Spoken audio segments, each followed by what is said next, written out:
All right, welcome to day 4 of RSS. Wow, day 4, time flies. All right. So we'll have two quick announcements before we get started. The first thing was about dinner and food yesterday. As you saw, we had a little bit more food. We might have overcorrected a little bit, but I hope there was plenty, food for dinner. And the second thing is that we keep finding, missing things, passports, laptops, and so on. So if you lost any of these, just come and speak to the volunteers, okay? And with that, we're going to get started with the first session of the day.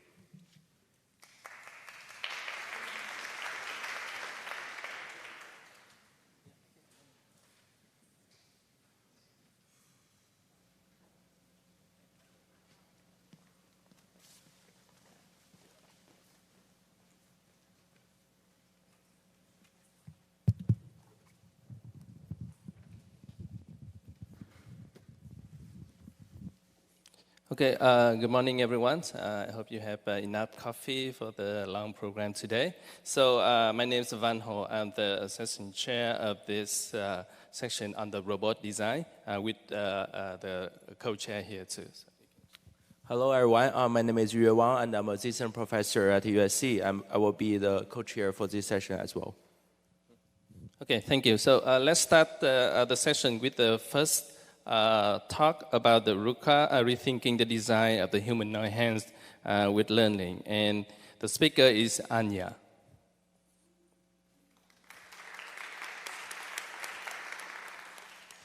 Thank you all for being here. Thank you for coming so early. My name's Anya, and today I'm going to be presenting RUCA, rethinking the design of humanoid hands with learning. So RUCA is an open source tendon-driven hand that's fully 3D printed, and it has no proprioception in the fingers, but we're able to have precise control by using a learning-based approach. So in our research lab, we used other hands for research on dexterous manipulation, and while they were really precise and good for policy learning, we ran into several other issues. Specifically, we had issues that it was simply too big. So as you can see, it's bigger than a human hand, and it also just doesn't look like a human hand. So we had issues with things like retargeting, as well as having small objects, so we couldn't pick them up. They were also really hard to repair. We couldn't do any of the repairs in-house, so sometimes it would break and we would be out of a hand for several weeks. We looked in the other options, and we found that other commercial hands were simply too expensive. So we made our own. We made RUCA. And we made RUCA with the goal of solving all of these issues. So we wanted it to be human-sized, easy to repair, and have a low cost, all while maintaining strength and capability. To do this, first, we wanted to make it affordable, so we made it open source and 3D printed. The total cost is $1,300, and most of that cost is the actuators. The rest of the parts are all 3D printed or off the shelf, and this also means that repairs are really easy and cheap, where you can just print a part and then replace it within 20 minutes or less. To make the hand very compact, we made it tendon-driven. This means that instead of having the motors in the fingers, we put the motors into this forearm, and we're able to have a really small size. The hand is then actuated with tendons or strings in a similar way that our human hands are. To have precise control with tendon-driven systems, you often need joint encoders so that you actually know the state of the hand. But joint encoders are also one of the most costly parts and the parts that breaks most often, so we don't use them. Instead, we have a different approach to getting precise control. We use data. Specifically, we use data from the Manus motion capture glove. The Manus motion capture glove is usually worn by humans to teleoperate a robot or even make films. Instead, like you see in the video, we put it onto the robot hand. The motion capture glove is giving us the 3D fingertip position in space relative to the wrist. What we do is we do a random lock of the motors, and we record both the fingertip position and the motor positions at that time. Then, using this data, we're able to train a controller. We train a sequential model where you can input your desired fingertip position, and then it'll output the motor position. The sequential model is also good for accounting for the hysteresis that's often present in tendon-driven systems. Using this approach, we don't need to have any actual joint encoders or sensors in the fingers themselves. Instead, we have this external attachment. Using this approach, we're able to get some pretty good results where we can teleoperate and use human tools, as well as do more dexterous tasks like open a jar. As you can see, the hand doesn't need to have the motion capture glove on it while you're actually using it. You just need to collect the data once, train the controller, and then it works. This means that people without the Manus motion capture glove can actually still use RUCA. You can use either Oculus headset or other teleoperation methods. We also showed that RUCA can be used for downstream policy learning. Using either human demonstrations, like picking up a bread and dropping it, or teaching the robot with human kinesthetic teaching, we're able to train autonomous policies from these demonstrations on RUCA. We hope that RUCA is able to lower the barrier of entry for people wanting to start working on dexterous manipulation by providing an accessible and affordable hand. As I mentioned, RUCA is fully open source. All the code, CAD, and assembly instructions are available at our website at the QR code, and we'll also be showing it at our poster session later if you want to see it up close. Thank you very much, and opening for questions.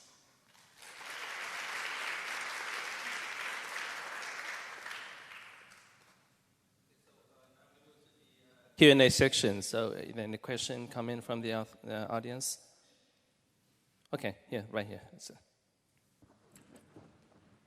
It's a great one. Hi, thank you for your talk. So one of the things that happens with tendon-driven gloves is that the tendons just break, right? If you put too much force into them. But in your case, you're calibrating motor positions to finger positions. So what do you do when you have to repair your hand? Do you have to recalibrate it using the Manus glove? And what do you do if you don't have a Manus glove to recalibrate it? Yeah, so the actual model is normalized to the working motor range, so fully open and then closed. So all you need to do is we have a calibration script, and you're able to find that working motor range, and it's just normalized to that. So the calibration is actually quite simple. Gotcha, thank you. We have time for one more question. So back there is at the end of the backstage. Thank you. This was super interesting. I'm wondering if you've observed the tendon's properties changing over time, like stretching or the elasticity changing, and how you build controllers that might be a little bit robust to that. Yeah, I think part of it is just having simple and easy calibration, because it's kind of unavoidable that tendons will stretch and parts will wear. So the calibration only takes like a couple minutes. So that's our way of dealing with it. Yeah. Okay, so we don't have more time. So let's thank the speaker again. Yeah. Okay, let's move to the next talks about the demonstrating Leap Hand version 2, a low cost, easy to assemble, high performance hand for the robot learning. And it will be presented by Kenneth. Hi, I'm Kenny, and I'll be demonstrating Leap Hand. Recently, there's been great interest in robot hands for a variety of different applications. However, the current purchasable robot hands for robot learning are often too expensive, not customizable, or missing key robot learning software support. While open source robot hands exist, they often have fragile printed plastic joints, they're not high degree of freedom enough, or they're too hard to use and assemble. And our new idea is to design robot hands specifically for robot learning research. They're low cost, strong, easy to repair, and have robot learning software support, are highly customizable and highly dexterous. Our first robot hand designed to address this was Leap Hand from RSS2025. It's dexterous, is low cost at under $2,000, and is very strong and durable. As you can see on this baseline hand, its fingers can move left to right in the up configuration, but when it's down, it twists in place. This is like dexterous, which is not as useful for robot learning applications. Comparatively, Leap Hand can move its fingers side to side when the finger is both up and down. This is thanks to its MCP side joint going after the MCP forward joint, which makes it more dexterous. Our hand is low cost and durable, which enables large-scale data collection, which is very useful for robot learning applications. We use off-the-shelf motors and brackets that are easy to obtain. The assembly process is easy, it's easy to repair the hand, and you can go to our website and get the full instructions for the hand. For software, retargeting the robot to the robot hand is difficult from human data. We provide joint mapping, which takes joint angles from the hand, or an energy function, which is an inverse kinematics-based approach on our website. We use this to do teleoperation from human video using only one RGB camera, and show that our hand is able to complete this successfully. We also show that motion capture gloves can give more accurate data than vision-based approaches and give you really good fingertip tracking. And finally, we show that we can use sim-to-real and simulation to train policies in simulation that are very easy to use because the joints are all the same and it's very easy to simulate it in many simulators. Thank you for all the support over the past couple of years. We've been like the leading robot hand for academic research, and it's been a great community connecting with you all and just helping on different projects and just learning about what everyone's been doing. However, rigid hands have a problem. While they're simple design and simulate like leap hand, they have prone to fingers snapping and breaking when they come in contact. While there's been a lot of work in soft body hands and soft manipulators, they're durable, but they often have weak and twisting fingers, which are not that human-like. Our key insight is to take inspiration from biology. While human fingers have a soft exterior, they have a hard bone structure inside which gives rigidity. Additionally, many muscles that actuate our hand actually originate in the wrist and not in the hand, which makes the hand much stronger. We emulate this in our robot fingers by using multi-material 3D printing. The soft TPU exterior emulates the skin, and the hard PLA interior is like the bone structure. Using this finger design, we developed LeapHand V2. This low-cost $300 hand has 8 degrees of freedom, and it's easy to assemble. The palm is one piece, and it's very easy to 3D print the fingers as well. LeapHand V2 Advanced adds additional MCP and palm joints, which makes it highly, highly dexterous and has 17 degrees of freedom. But it is a little bit harder to assemble and costs a few $1,000s. We showed the dexterity of LeapHand V2 on a variety of highly dexterous tasks. We do this with our teacher motion capture glove system, which allows us to teleoperate our robot hand really easily. And we release this code on our website as well. As you can see, these fingers are very flexible, so when they bump on a table or they bump into objects, they don't break. And at the same time, they're very strong. So we can use a spray bottle and press the button easily. We can pick up a drill. We can use a knife to cut a cucumber and pick up relatively heavy objects. And the fingers don't break at the same time.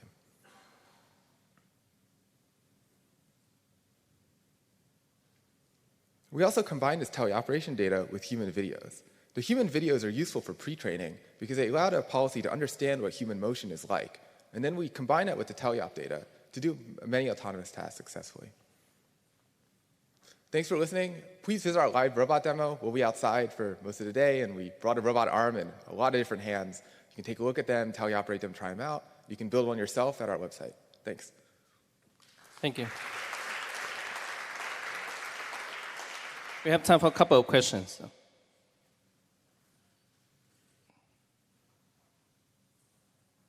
Okay, one question from you.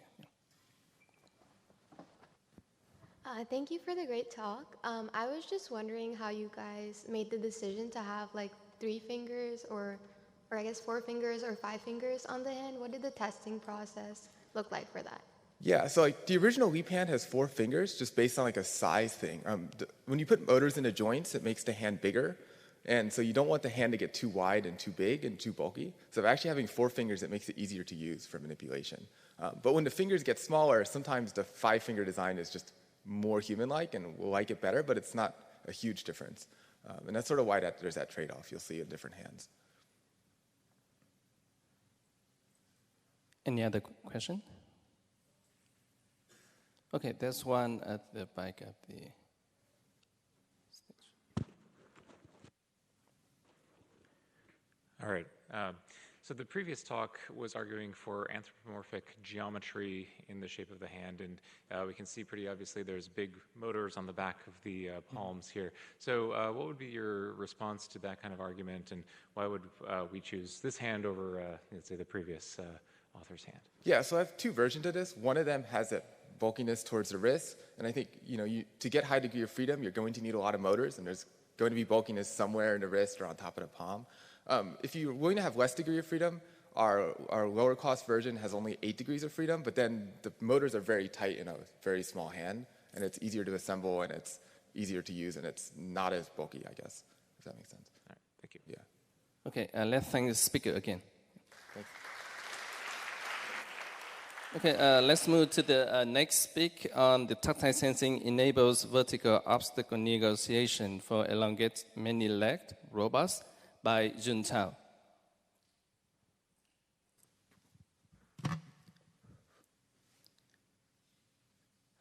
Hi, everyone. I'm Jun Tao from Georgia Tech. Today I'm going to present our work regarding many-naked robots. So what is the definition of many-naked robots? So it's a robot with more than 6 legs, typically between 10 and 16, and it has a high static stability and redundancy.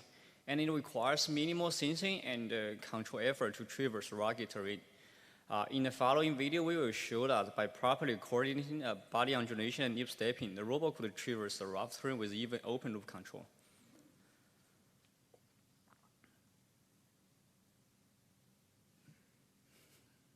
So this is a video for the open loop controller, and the robot showed great 2D mobility on the highly rugged landscape. So the last question is how to extend the capability of the robot from 2D to 2.5D. So we will need to address 2 sub-problems. First, how to control the robot with over 25 degrees of freedom and what to sense.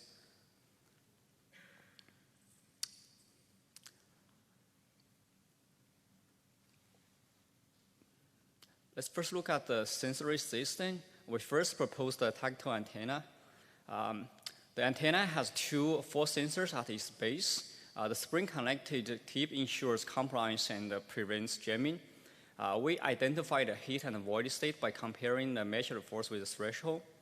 And the robot could use this tactile information to estimate the height of the obstacle.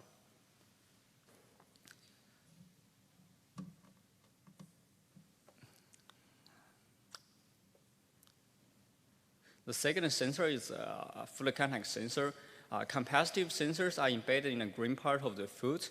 The toes in red are grounded and has a minor linear motion in response to tip-ground interaction. And we use the analog change to detect the contact state of the foot and then monitor the duty factor of each body segment.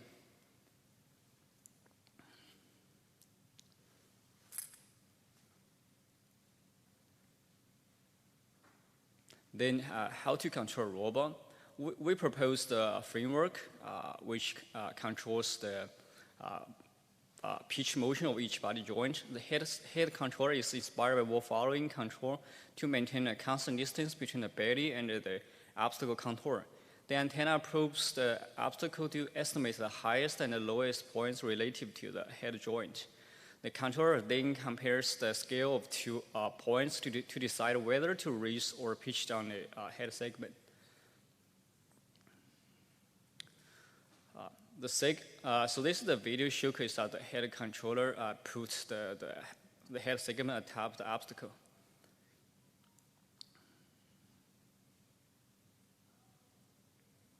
So the second controller is a pitch down controller. This controller accelerates the transition of the following segments from ground to be atop the obstacle.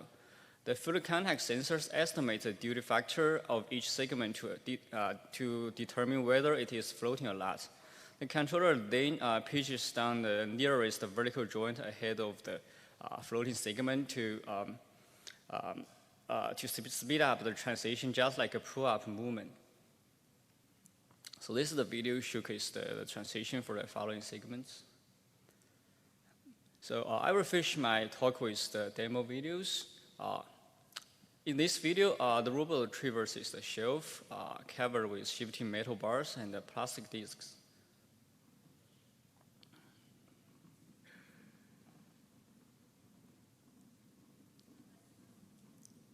So this is the video showcasing the robot traversing highly shifting obstacles.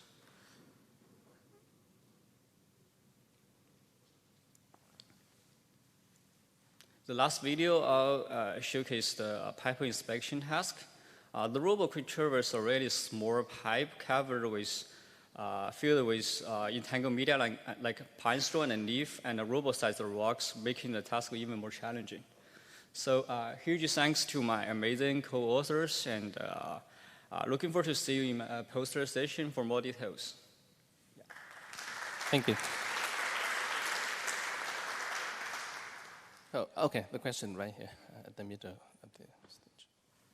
Super cool system. I just had a question about the control framework. Yeah. I was wondering whether the robot would still be able to traverse 2.5D landscapes if it just continually pitched up and down and kept trying to inch forward instead of relying on tactile sensing?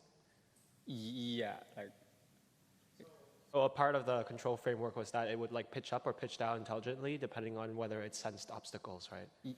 yes. Yeah, I was wondering whether if it kept pitching up and down that it would eventually just make it all the way through without tactile sensing.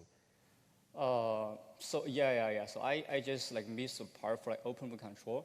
So by just use the vertical body undulation, robot can traverse like 10 centimeters of obstacle, but the tactile sensing is like is necessary for like a higher obstacles. Yeah. Got it. Cool. Thanks. Question. Okay, over there, at the end of the. I really liked the sensor design, and I was wondering, so right now you sense just the height of the obstacle. Yes. Is there any other information that would be useful, or is the height the key thing, and that's all you really need to look for? Yeah, for this task, I think this is enough for the height is enough, and we are actually working on like extend the tactile sensor antenna sensing from like simple height estimation to like the 2D estimation, 2D or 3D like estimation of the contour of the obstacle, and we will use that for like more complex tasks. Thank you. Okay, thank you for your talk. Yeah. I will move the handling to my assessing co-chair for the last two papers of this section. So our next presentation is Boxy, Design Decisions in the Context of Algorithmic Performance for Robotics by Jonas Frey.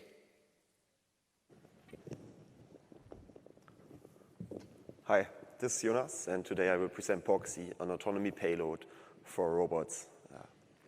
To get started, if we reflect a little bit today, we can see more robots being deployed in households, for autonomous driving tasks, or even in really challenging environments. What those robots have in common, that they all require an advanced perception payload.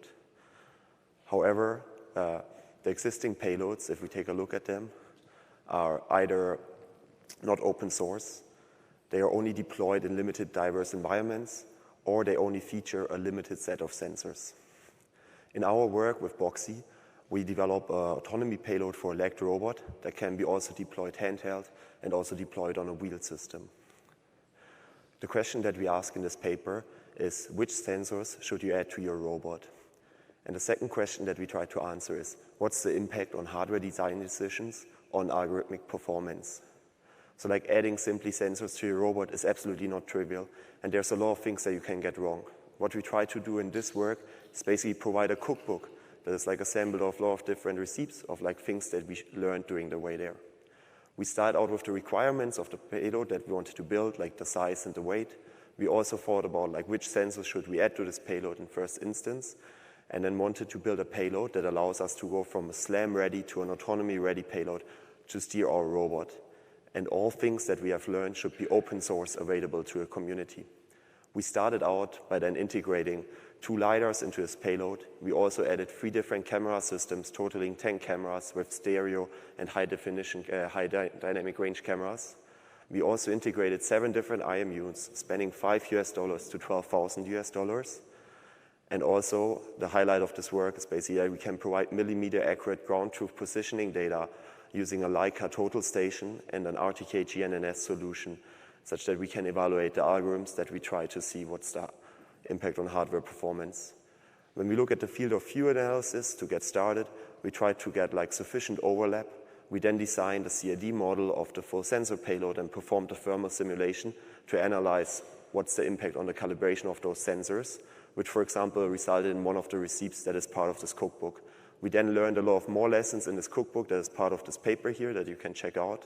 And we developed a calibration routine that allowed us to calibrate all of the sensor payload within 30 minutes. We then achieved like really good calibration results with like state-of-the-art intrinsics, reprojection errors, but also really good extrinsic calibration for translation and rotations of all the sensors that are like on the sensor payload. When we then deploy the system, you can see on the left animal walking and on the right the total station tracking our robot. And this allowed us to collect data in a variety of data sets, And then we, for example, can go and compare now which modality results in which performance for state estimation, where we're looking here at the absolute trajectory error, and we see that in most scenarios, like LiDAR performed the best, but also the other modalities did fairly well for certain tasks. We also then looked a little bit at least at cameras, that we can see like varying image quality based on the dynamic range of those sensors, but also we could see that the high dynamic range, for example, it has really nice image quality, does not perform best for like state estimation performance, and the global shutter camera unit that we helped works better. Starting out with this really good calibration, we can then, for example, alter the calibration, and we can see here that when we alter the calibration and rotate the IMU towards the LiDAR, that the rotation is quite sensitive to errors in calibration. But when we perform the same experiment for the translation and offset our calibration, we can see that the translation in our system is, for example, very robust. We can, for example, also go and take our LiDAR and couple it with different IMUs and then see that, for example, like the amount of money we spend on our IMU does not directly translate in increased performance for state estimation. However, in other experiments that we performed, for example, we got actually like quite a big gain by spending more money on the IMU.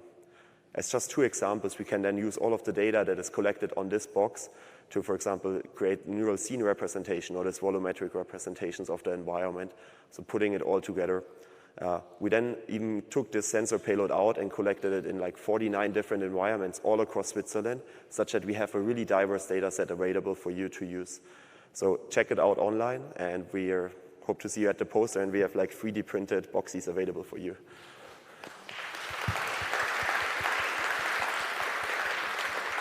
We have time for a couple of questions.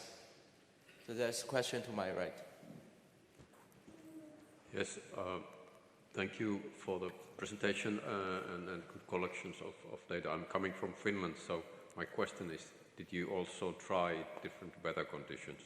So we have like some data sets with like rain, sun, night. We don't have like a lot of dust in there. We have like some smoke and like search and rescue scenarios.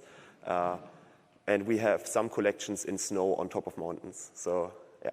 That's exactly what I was looking at. Snow, we are covered with snow 9 months a year, and a lot of rain, very dark during the winter time. So, challenging environment. So, if you can add at least part of that, that would be great. It's already available open source. Check it out. Thank you.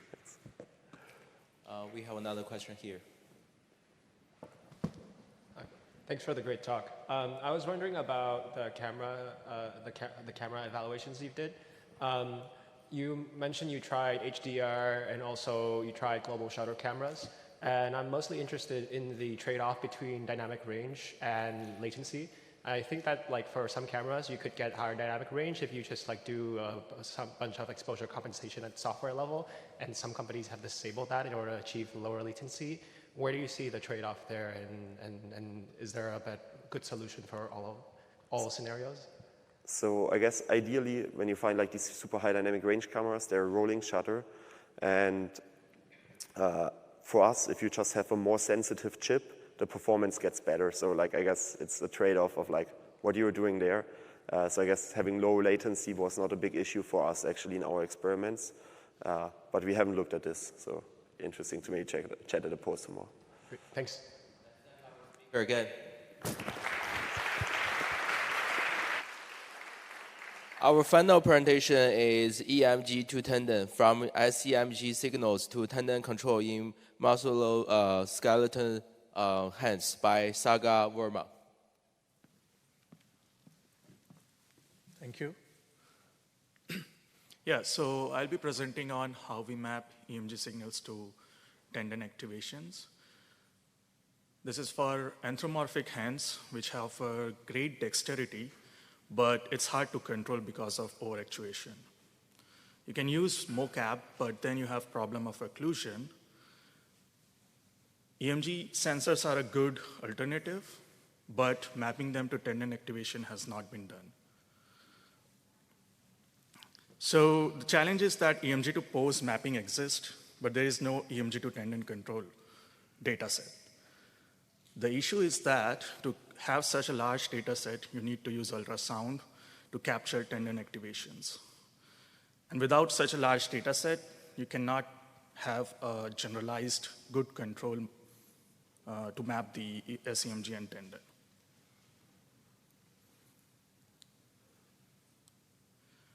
So we introduced first large-scale EMG to tendon data set.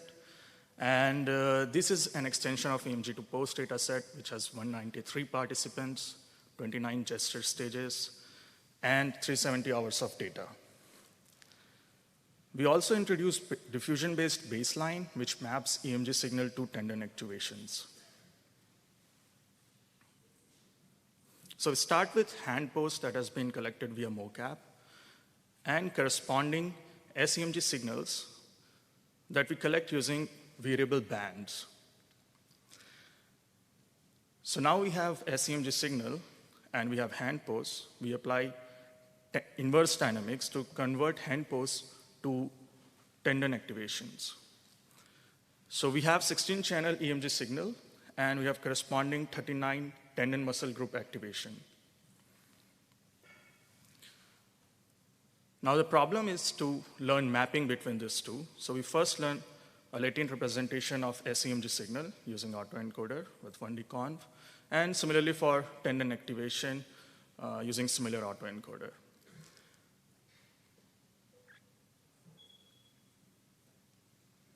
We then train a conditional latent diffusion model that predicts the tendon activation based on the SEMG signal. So here we have results for SEMG to post prediction using same model, and then we have SEMG to tendon activation prediction. We can see that the diffusion model performs better than 1D conv and LSTM-based methods. And we also do an apple-to-apple comparison to go from tendon activation to post prediction using 3 different ways. This has use cases in teleoperation,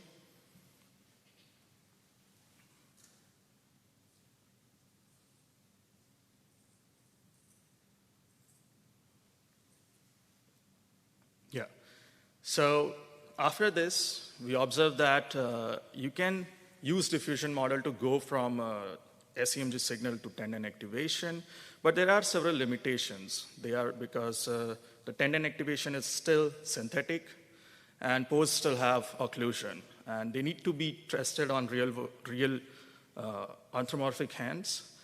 Thank you. You can come by my poster, and I would love to go in depth on how inverse dynamics work for this case.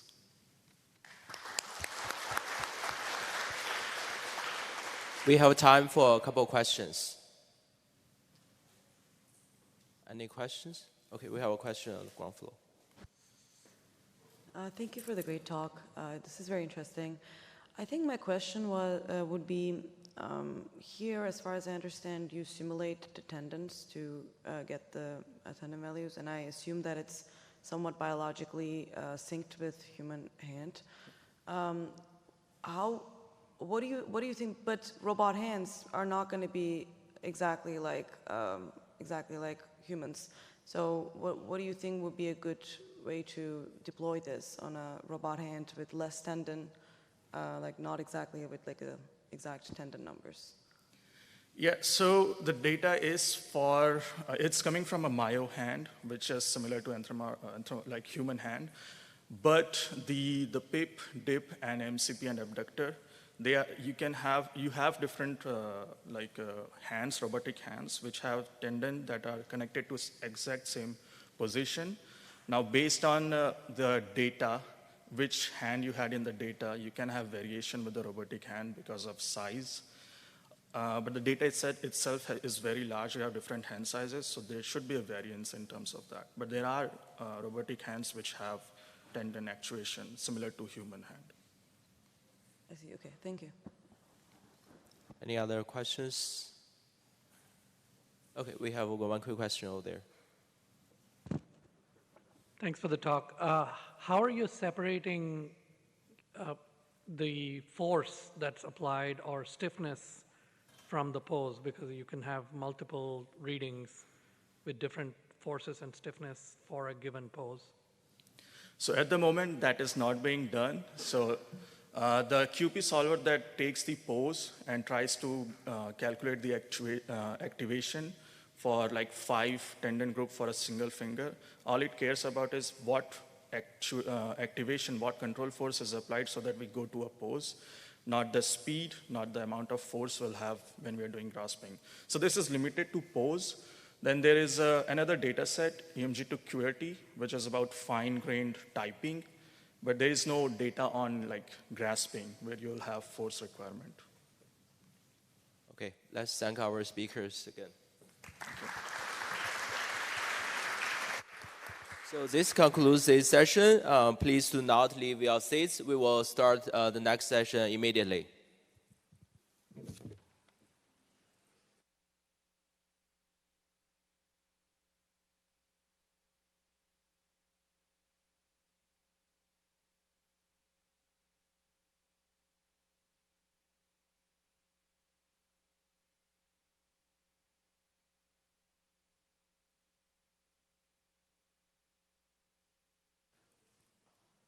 Hi, welcome to the second session of the day on navigation. My name is Liam Paul. I'm a prof at the University of Montreal in Mila.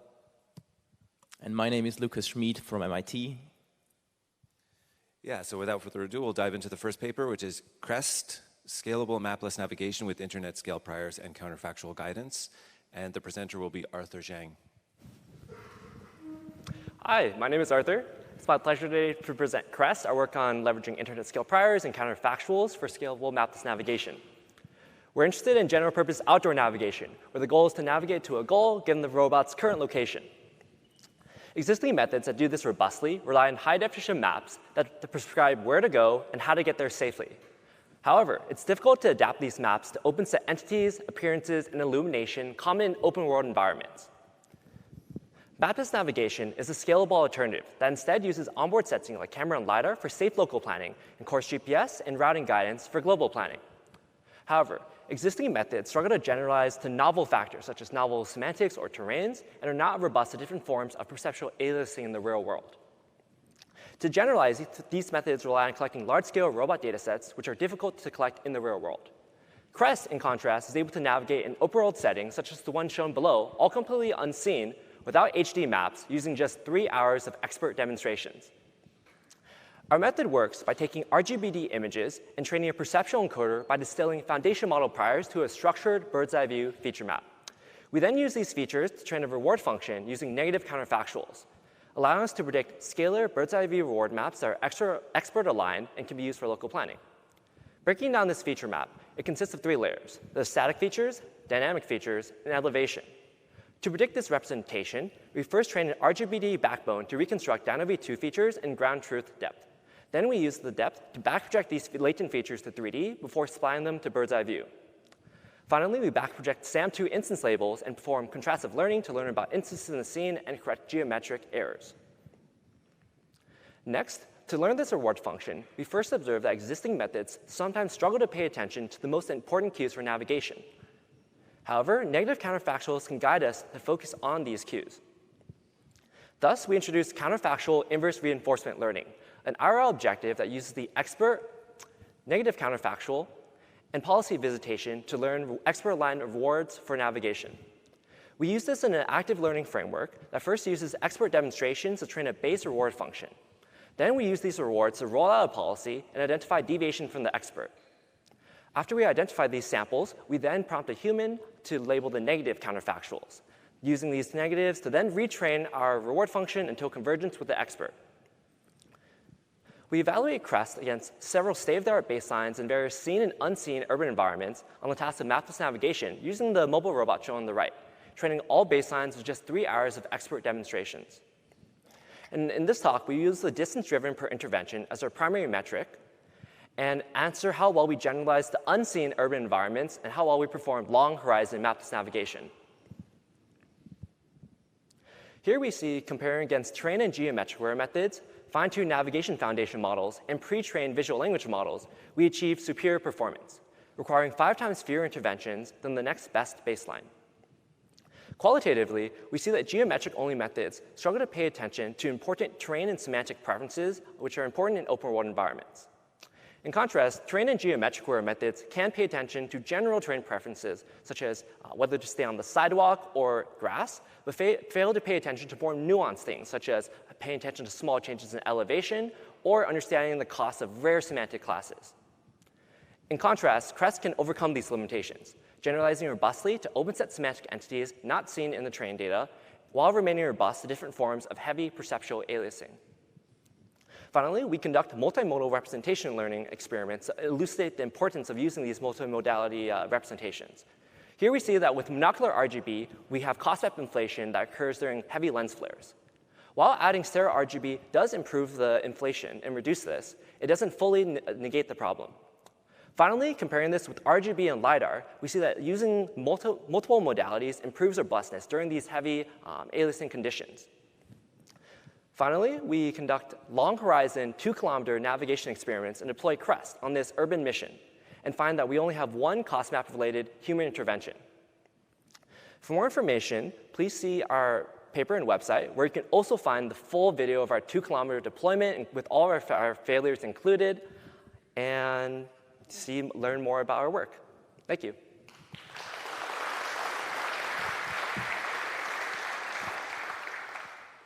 Thanks, Arthur. Any questions?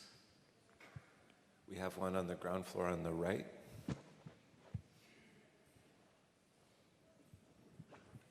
Thank you. Thanks for the talk. So just a quick question. Is your method conditioned on some kind of navigation goal, like a goal image or something? Our method is not conditioned on a navigation goal, which is one of the limitations. In order to perform goal-conditioned navigation, we balance the cost between reaching the goal as well as satisfying the learned costs using our path plans.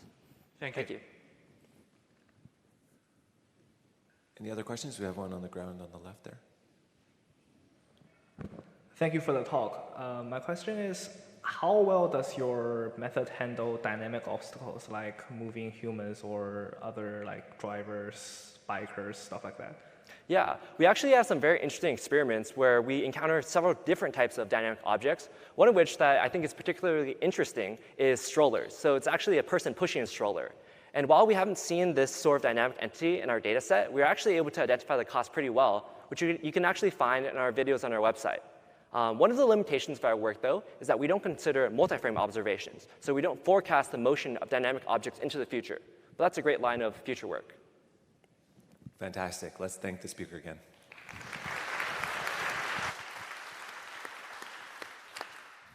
Up next, we have dynamic safety in complex environments, synthesizing safety filters with Poisson's equation, presented by Gilbert Bahati. Good morning, everyone. My name is Gilbert Bahati, and I'm from Caltech in the Amber Lab. I'm here to present our paper on dynamic safety for complex environments, synthesizing safety filters with Poisson's equation. And this is joint work with Ryan Baina, who's a postdoc at Caltech, and my advisor, Dr. Aaron Ames.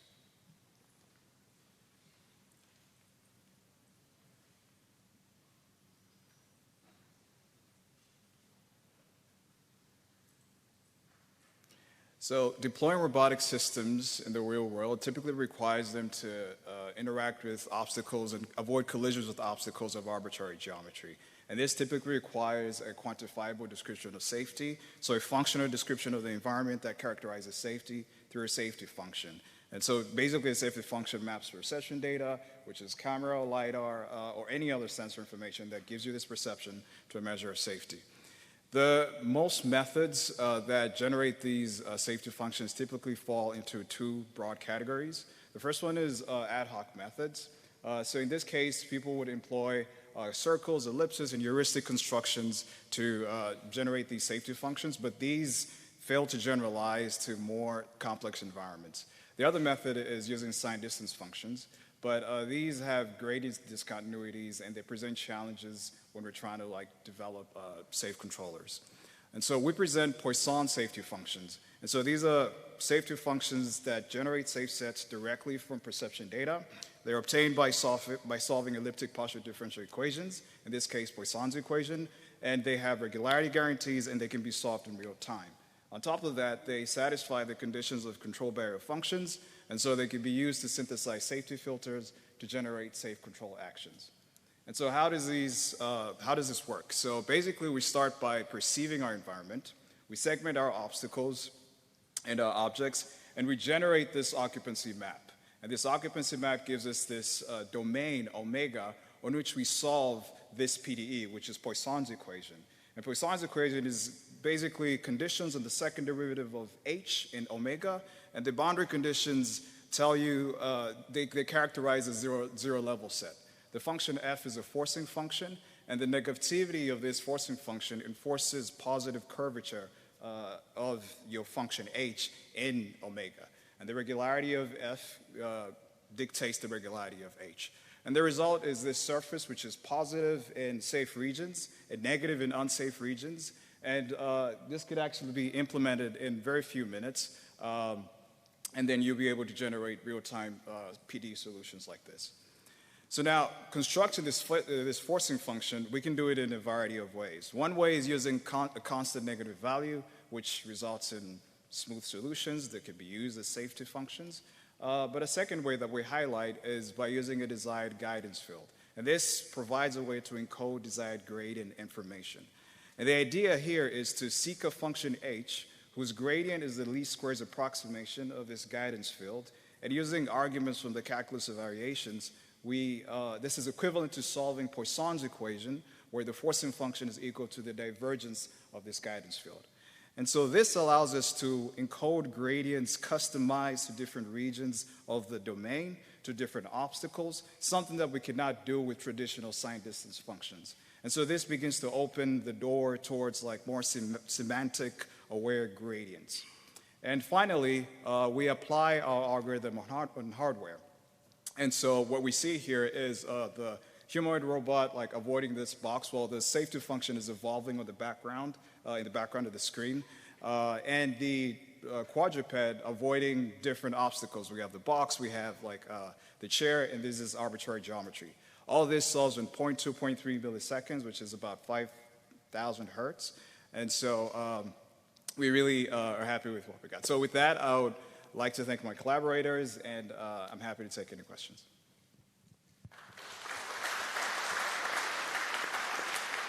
Thank you for the talk. Do we have questions for the audience? On the ground floor middle.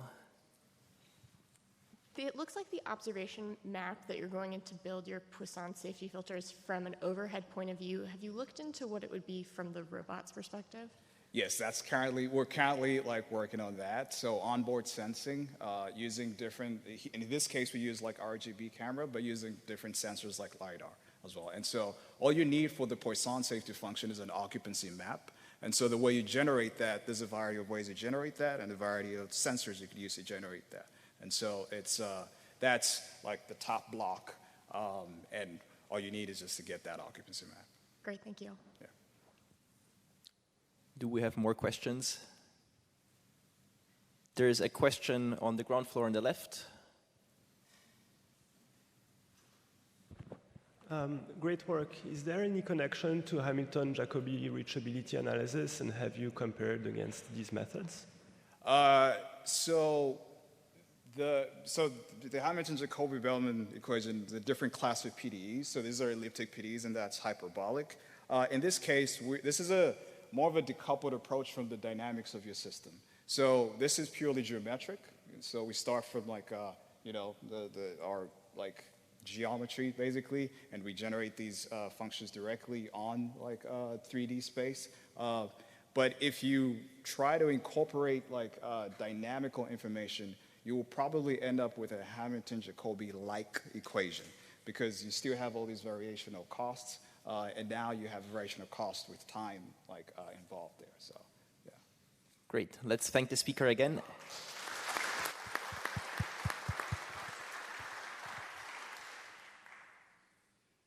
Awesome. Next we have VertiBench, a general and scalable off-road mobility benchmark for vertically challenging terrain. And the presenter is Tong Zhu. Okay. Hello, I'm Tom from George Mason University Robotics Lab. Today I want to present the VertiBench, a general and scalable off-road mobility benchmark for vertically challenging terrain.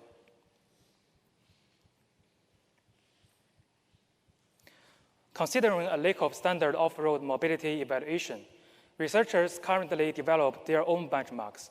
Such a practice leads to ad hoc evaluation in a few aspects, like varying terms of robot size, weight, and levels of off-road physics simulation fidelity.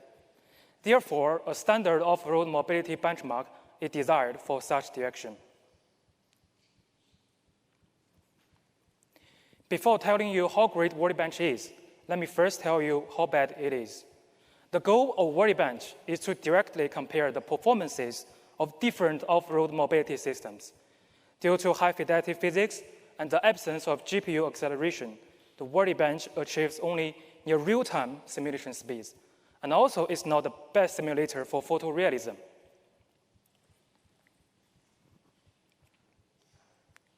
So the main part, how great Workbench is. Geometry is a set of 2.5D elevation maps, 10 different semantic classes, including rigid and deformable terrain, and different types of natural obstacles, and a set of off-road vehicles with different scales and actuation mechanisms. For geometry, we train a slice Watson autoencoder, then we utilize a decoder to generate millions of new elevation maps with a similar distribution to the original datasets. Also in the simulation, we have the low, median, and high elevation level as shown in the figure. We designed 7 rigid and 3 deformable semantic classes with different textures and distributions of physical parameters.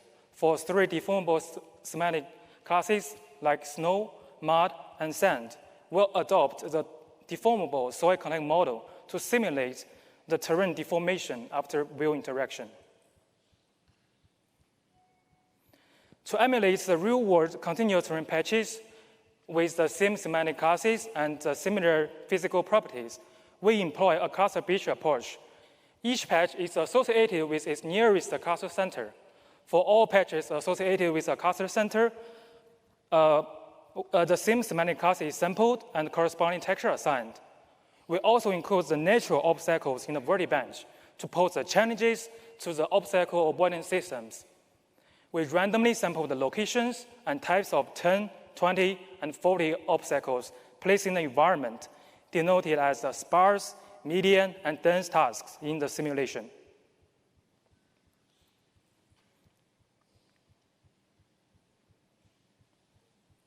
So for scalability, the Workbench provides 9 different types of off-road vehicles, which are sourced from Chrono. You can also customize your own vehicles in the simulation using the 3D scanning and modeling. And these vehicles vary in terms of the scales, chassis, steering, and tires. We evaluate 10 different off-road mobility systems using the Workbench, ranging from the purely classical, end-to-end learning, and hybrid systems. For metrics, we choose the success rate, traversal time, roll and pitch angles to reflect the stability. You can find more details in our paper on the archive. To validate the evaluation results, we deploy the PID for classical, ACL for end-to-end learning, and TND for hybrid system on a physical 1/10 scale 44-wheeler robot on the off-road mobility testbed constructed by the rock, foam, grass, and wood, just like the figure in the middle.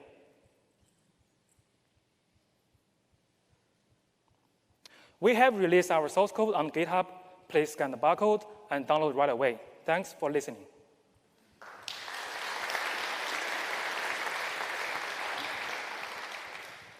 Fantastic. We have time for a few questions. Any questions? I had one question, actually. Yeah, sure. I'm wondering if in your simulator you can actually verify that the specific navigation task combined with all the different obstacles and vehicle parameters that you have is actually feasible. Is there a way to verify that it's actually feasible? Yeah, we have the GUI. You can just to look at your work on the Workbench, and we have different obstacles, and the way to define the success and is if you can reach the goals, we will define it the success. So if it will start like the rock or the ditch, it will be failure, yes. Maybe I'll specify, is there a way to guarantee that a task is actually achievable, though? Yeah, sure, exactly. Any other questions? We have one in the front.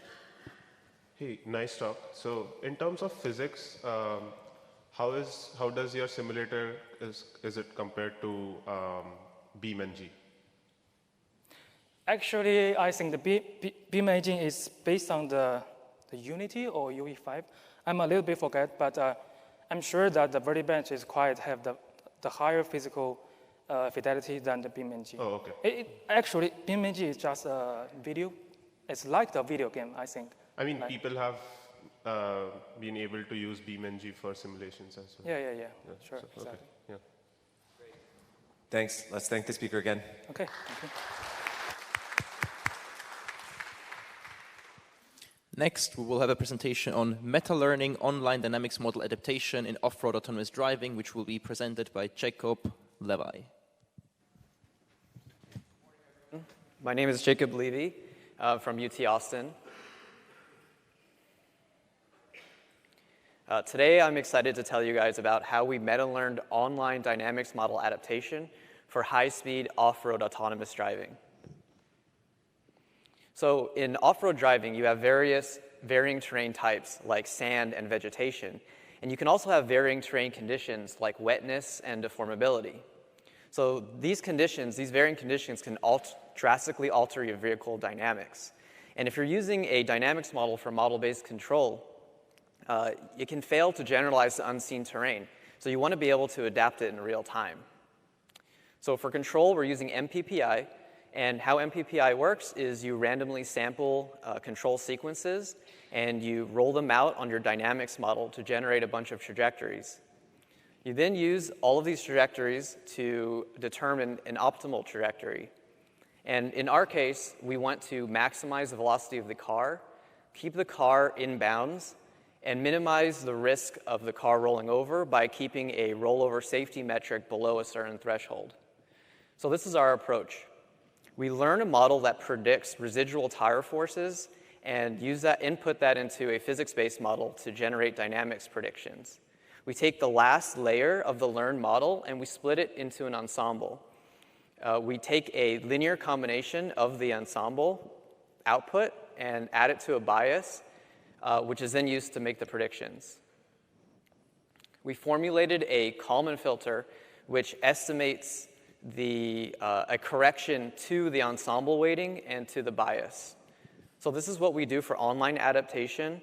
Offline, we take our entire data set and we split it into trajectory segments. We take the beginning part of each trajectory segment, run it through the online adaptation procedure, and use this to generate an adapted dynamics model, which is then used to make predictions. We take a loss on the predictions and back-propagate through the entire prediction process and, crucially, the online adaptation process. This allows us to meta-learn, or in other words, optimize the online adaptation procedure. Specifically, what this means is that we're optimizing the last layer ensemble weights, which you can think of as like the directions along which adaptation is allowed to occur. We also optimize the Kalman filter parameters, which govern the rate of adaptation. So for training, we collected about 9.5 hours of autonomous driving data through a diverse range of terrains. And so this includes like on the beach, through thick vegetation, mud, and steep slopes. We trained for 5 epochs without meta-learning, and then we turned the meta-learning on, so the online adaptation part, and trained for 15 epochs. So for real-world validation, we compared against a baseline that has no online adaptation and no meta-learning. And so the task is for this full-scale autonomous car to drive 3 laps around this figure-8 type track.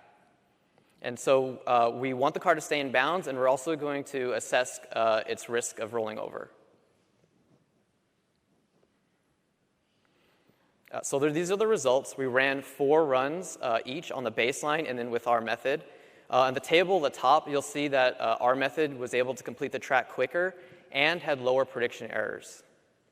For the baseline, which is on the left, you'll see that between the 4 runs, the path is pretty erratic between the runs. It went out of bounds. And then all of the red spots are areas where the rollover risk exceeded the safety limit. On the right is the results with our algorithm. And you'll see that the runs are more consistent. It doesn't go as out of bound as much, and it doesn't exceed the rollover safety limit as much. We also ran extensive testing and simulation, And in this case, the model, which was trained only on real-world data, has to adapt to the simulator. So you have a real-to-sim gap that it has to bridge. Come talk to me at poster 18. It's not 9, 18. And I'm happy to take any questions. Do we have audience questions for the speaker?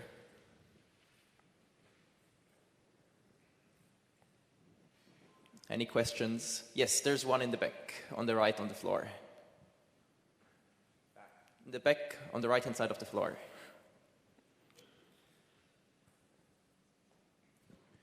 Thank you. Yeah, thanks for the nice talk. I was wondering about the inputs into your meta-learned model. So it seems like you're using the past history data. Were you also using visual input? Yeah, so it's an LSTM, and it's taking in the control inputs, the state measurements, and also taking in some perception. It's just the normal forces, the normal vectors in front of the car. Measured from some kind of LiDAR sensor or something? Yeah, from LiDAR. Okay, it seems like visual information would also be quite helpful for adapting in advance to... Yeah, definitely. Okay, thank you. Do we have one final very quick question? Yes, on the floor, on the right, on the front side. Yeah, I suppose that the setting is it has some certain thresholds in terms of homogeneity of the terrain, right? Because if there are many deep holes or things like that, is it captured, or you assume that it's certain, I don't know if I'm making sense. Yeah, so if you put a very deep or steep terrain, that would work. Same yeah, way. the more exciting terrain you have, the better. But I'll definitely come catch me at the poster, and we can talk about it. Let's thank the speaker again.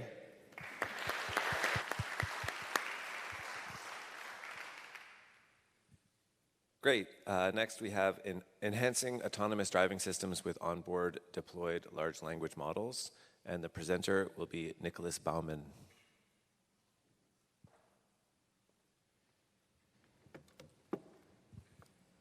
Good morning, everyone. I'm Nick from ETH, and this work presents enhancing autonomous driving systems with onboard deployed large language models. Today's autonomous driving heavily relies on data-driven machine learning, training large neural networks on vast data sets. However, after 15 years of supervised learning, level 5 autonomy still remains elusive. A significant problem of data-driven approaches is that they struggle with anomalies in daily traffic, since one can't capture every out-of-distribution scenario in a data set. In contrast, humans intuitively know how to handle the unexpected, and LLMs representing the closest form of artificial knowledge machines could therefore have their place in enhancing autonomous driving systems. With this in mind, we develop a simple concept of how LLMs could be realized in autonomous driving, with a two-level system focusing on decision-making and control adaptation, where the LLM interacts with a low-level NPC through onboard inference. The goal of the first stage is to decide whether the robot behaves how the human wants, given robotic state information. The prompt is then augmented with a RAG. The RAG embeds driving-specific information, which are saved in a vector index database, where a similarity search with the human prompt yields the most relevant information. With this, the LLM can decide whether the robot state matches the user's intent, requiring no change, or if it must adapt by generating a natural language instruction to update the controller in the next stage. Okay, now if one performs this task with cloud-bound models such as GPT-4, this will do the job well, while locally deployable and thus much smaller models will struggle. However, through model distillation with GPT-4o, we can train the small LLM through LoRa fine-tuning and get the performance back up. With this, the system is now able to detect when and how the second stage of control adaptation has to be triggered. Here, the goal of the LLM is to take the previously generated instruction of the decision-making stage and adapt the NPC such that it fulfills the desired behavior. The structure of the control adaptation stage then closely follows the previously introduced concepts, where a robot and NPC-specific information can be embedded in a RAG as before, and ultimately this then allows the LLM to update the MPC parameters, which then alters the driving behavior. Again, using model distillation from GPT-4o gets local LLMs to perform well. Lastly, the LLM is then Q5 quantized to 5-bit precision, which enables efficient embedded inference on the onboard Jetson Orin through the Llama CPP inference engine. Evaluation is then performed on a 1 to 10 scaled open source autonomous racing stack. Now, let's have a look at the results of the proposed method. First, we'll look at the decision-making accuracy, which boils down to a binary classification, if the robot behavior is adhering to the human command or not. Comparing GPT-4o and different local LLMs, adding RAG and LoRa distillation allows the small and local LLMs to increase their performance by 10.45%, while the quantization incurs negligible performance influence. Now, for control adaptation, the performance has to be evaluated in a closed loop. For example, to evaluate how well the robot adapts towards driving on the center line, the baseline MPC would be tracking the racing line, which is far away from the center line. After prompting the LLM, the robot should now be driving closer to the center line, allowing us to quantify this behavioral change in form of a percentage improvement. With this, we can see that adding RAG and LoRa distillation culminates in a 38.3% increase in control adaptation for the locally deployable models, and that quantization necessary for embedded inference slightly diminishes the performance by 3.3%. Lastly, we analyzed the LLM computation, showing that the Q5 quantization results in a 10x speedup. With this, we conclude. A two-level system has been realized, allowing for flexibility through the LLM while relying on the control properties of MPC as a low-level controller. The proposed RAG and LoRa fine-tuning allows for a significant performance boost in decision-making and control adaptation, and that quantization can yield up to a 10x acceleration for local onboard robotic inference. With this, I thank you for your attention, and I'm looking forward to further discussions. Thank you very much.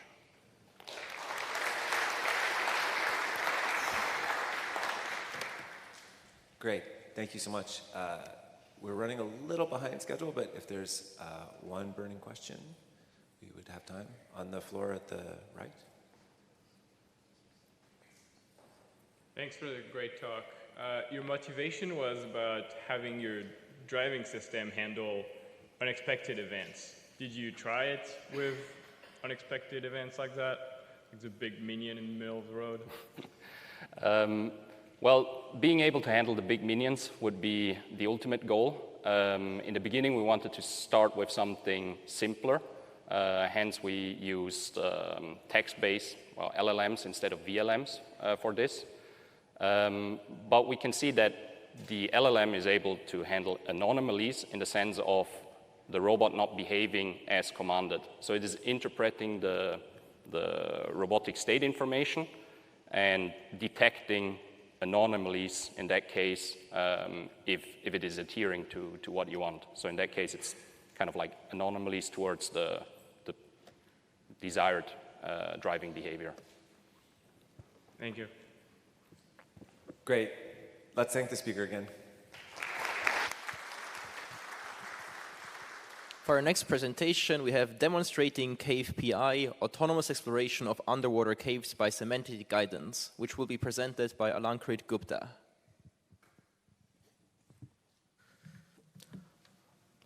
Hello everyone, I'm Alankrit Gupta, a master's student in the University of Florida, and I'm honored to present our paper demonstrating cave PI, autonomous exploration of underwater caves by semantic guidance. First of all, why underwater cave research? Because it offers crucial insights into marine ecosystem and serve as natural records of groundwater resources. However, accessing these caves is hazardous for human divers due to confined spaces, lack of natural light, and no GPS communication. So uninformed exploration with autonomous underwater vehicles is quite challenging, which is the motivation behind Cave PI. Cave PI is a portable, low-power, and low-cost AUV which uses semantic information, such as cave line, to navigate in underwater environments. Our long-term research goal is to develop a platform for exploring any overhead structures with no predefined navigational markers. A new AUV is required here because the existing state-of-the-art AUVs are bulkier and more expensive. And ROVs are human-operated, which require significant modifications for autonomous use. Let's look at the, in this paper, we are demonstrating the system design of this AUV platform. We developed the visual learning method and a motion control algorithm for cave line tracking. We also present the digital twin of Cave Pi in ROS Gazebo Simulator. Let's look at the modular design of Cave Pi. It's a custom in-house system. The computational enclosure includes a Raspberry Pi 5 for control and a Jetson Nano for handling perception.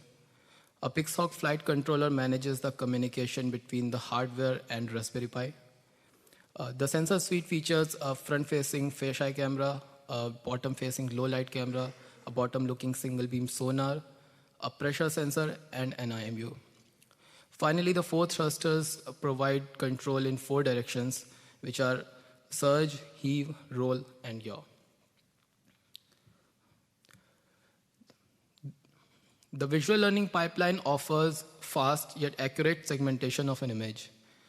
From the segmented map, detected cave line contours are sorted towards the robot's heading. Then the heading error is computed as shown in this image by angle psi.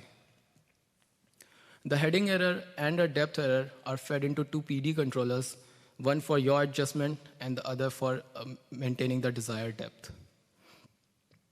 Cave Pi's digital twin is utilized for bench evaluation. It operates in a virtual underwater environment in Gazebo, replicating physical properties such as gravity, buoyancy, drag, and thrust. This digital twin enables rapid algorithm validation and pre-testing for underwater missions. After the bench evaluation, Cave Pi is deployed in the wild. We have deployed it in open water springs with strong currents and underwater caves with low light conditions. Its cave line following performance is evaluated by computing the tracking error as the lateral distance of Cave Pi from the cave line, as shown in this image here. We have observed many challenges during our field deployments. For example, the perception subsystem incorrectly identifies sometimes unrelated objects such as tree roots as cave line. Also, silt disturbance affects the perception considerably. Hence, for more accurate perception, we need heavy semantic segmentation models, so we are replacing the existing Jetson Nano with a Jetson Orin. In case of control, we observe large pitching of the robot and drift due to strong currents. To overcome this, we are working on integrating an optic flow-based velocity controller and sway control by repositioning thrusters. Please visit our page for more details and come to our demo. Thank you very much. We have time for one question. Is there a question in the audience? On the floor in the middle.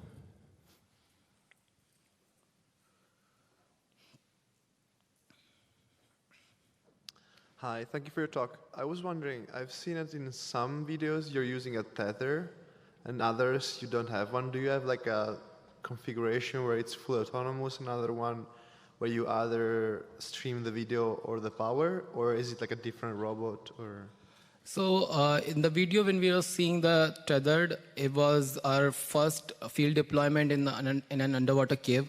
So for the security, safety purposes, we have just kept the tether on, but we were doing the autonomous exploration. Also, we observed that there needs to be some dynamic changes that we saw in that experiment. So we have changed the configuration a little bit. Yeah. Excellent. Thank you very much. In the interest of time, let's move on and make sure to talk to the authors at the paper. Let's thank the presenter again. Great. Moving on, we have rapid, robust, and agile planner using inverse reinforcement learning for vision-based drone navigation. And the presenter will be Min-Woo Kim. Okay. Hello, my name is Min-Woo Kim from Yonne, South Korea. Today, I'm going to introduce a vision-based navigation planner for high-speed drones called Rapid. Our method is fully trained in simulation environment and successfully validated in real-world scenarios without additional tuning. So this video clip shows that our rapid model flies an average speed of 6.7 meters per second in a natural environment. Now, let me briefly introduce the overview of the rapid method. So first, we collect states and action pairs using SV3 planner in the airsim simulator. And based on these demonstrations, we update actor and critic using inverse sub-Q loss functions. And for the sample efficient training, we apply variation autoencoder for the RL updates. Then the policy generates waypoints based on depth, velocity, and a relative goal vector. And these generated waypoints are then converted into continuous trajectories, which are then followed by a geometric controller. There are several challenges in the inverse reinforcement learning. First, it learns incorrect real functions due to the frequent crashes and early terminations in the high-speed scenarios. And also, as flight speed increases, the state space becomes more complex and requiring more samples for the training. And finally, our method is fully trained in simulation environments, so we must consider the sim-to-real gap. So applying inverse reinforcement learning in high-speed scenarios requires handling incorrect real inference, sample inefficiency, and the sim-to-real gap. So to mitigate the real bias problems, we added non-zero absorbing real to make our experts and learners return similar. And our method is based on the RSIQ methods, which uses symmetric absorbing reward. However, these settings generate positive bias when a drone approaches an obstacle. So instead, we use asymmetric absorbing reward framework, and these settings reduce risky behaviors when a drone is near obstacles.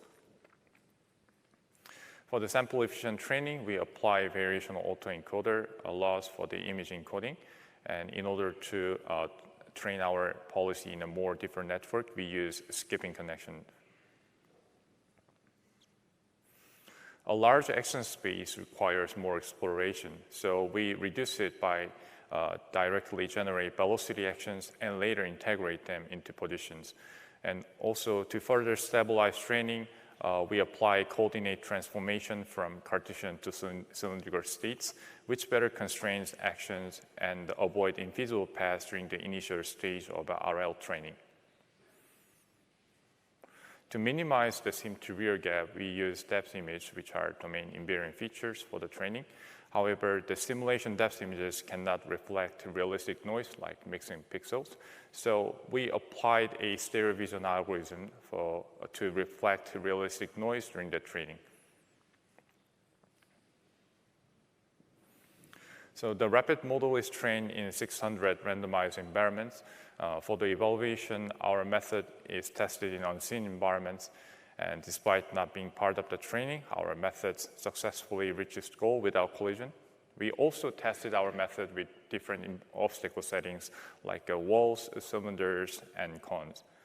We also do the further testing in 4 different environments with different obstacle densities. As a baseline, we included map-based and learning-based planner as a baseline.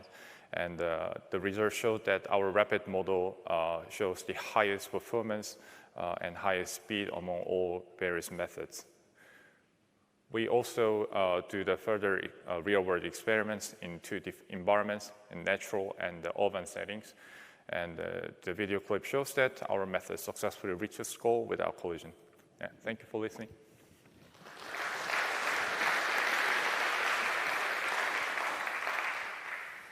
Great. Do we have questions for the speaker?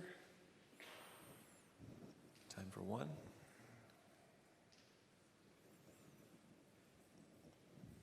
Bueller?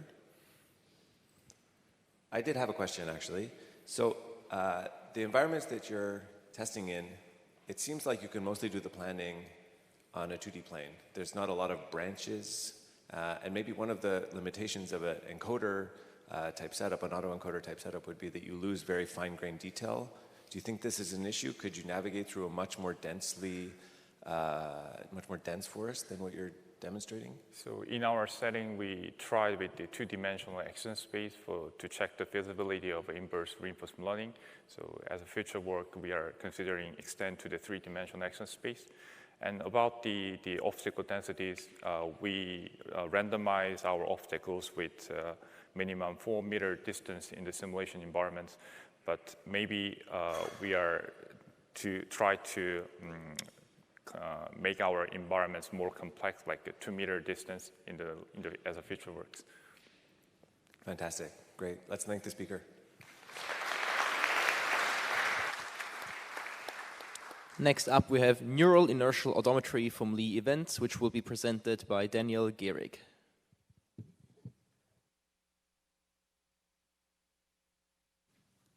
All right. Good morning, everyone. On behalf of my student, Rowena, who couldn't make it today, I'm glad to present our work on neural inertial odometry from Lee Events. So neural inertial odometry studies how to estimate the pose of an inertial measurement unit. Classical approaches first integrate the readings from this unit, so accelerometer and gyroscope readings, before correcting them with a neural displacement prior. These neural displacement priors don't use images, they use the IMU data itself to predict displacements and covariance estimates, which we call the displacement prior, and these priors can then be fused into a filter like an EKF to correct the drift. A key research question is how should we design generalizable neural displacement priors? In specific, how can we make them respect underlying symmetries of the trajectory, such as, for example, variations in the dynamics of the IMU along that trajectory? So to illustrate this, let's consider a person traversing a path with a fixed displacement. We can consider this path parameterized by a path x star and dynamics phi. X star is independent of time, and we can see that if we use different phis, we will actually collect different IMU data along the path because we will be at different points along the path at any given time step. And this will generate different outputs and different inputs of the network. So to facilitate network training, we actually want to sample IMU data on the y-axis instead of the x-axis. So we want to do event-based sampling on IMUs. So in specific, in this work, we compute Lie events by performing event-based sampling on IMU pre-integrations and the SE3 Lie group. And this yields Lie polarities PE and timestamps E. To generate these events, we formulate event generation in the Lie group. This is how we do it. So given a location of the last trigger, we trigger a next event whenever the pre-integration change within the tangent plane exceeds a threshold theta. And we record at each time step the tau and the polarity P, which now is a normalized unit vector in that tangent plane. Lie events are very similar to events from event-based vision, except that they are defined in terms of the log and exponential map, and they now have unit vectors as polarities instead of binary polarities. Lie polarities are especially useful when training dynamics invariant neural networks. We illustrate this with an example of a point traversing, translating in 2D, when we have the time axis illustrated as the third axis here. And if we now look at this configuration from the top down, we'll see that the polarities map exactly on top of each other. So no matter what the dynamics are, the phi, we get the same polarities, and so networks don't have to learn to ignore it. And we actually formalize this with a theorem in the paper, which we prove. This is actually kind of related to equivariance, so that's a very exciting finding. We validate our approach on several benchmarks. So here are a couple of pedestrian odometry data sets. We also test it with 2 neural displacement priors, and we see consistent reductions in error. And surprisingly, we have lower error despite other methods using augmentation, and we also only use 1/3 of these samples of previous methods. We find that this is because IMU Lie events are very good at generalizing across speed profiles and also across sampling rates, which we see in these plots here. And I think that this opens up a lot of future work that we could consider other sensors as event-based sensors, and this might need generalizations to new manifolds and incorporations of uncertainties. This is specifically a reviewer comment that we got. So I want to thank the reviewer who gave us this idea. So in summary, I would like to say that Lie events generalize the event sampling paradigm to Lie groups, and they can encode the intrinsic structure of the signal, which actually helps network training because we don't have to learn to ignore these variations. And the networks that we train show consistent improvements across benchmarks and across methods. And we hope that in the future we can explore more and exciting extensions of this approach with new sensors, new manifolds, and uncertainty. Thank you for your attention.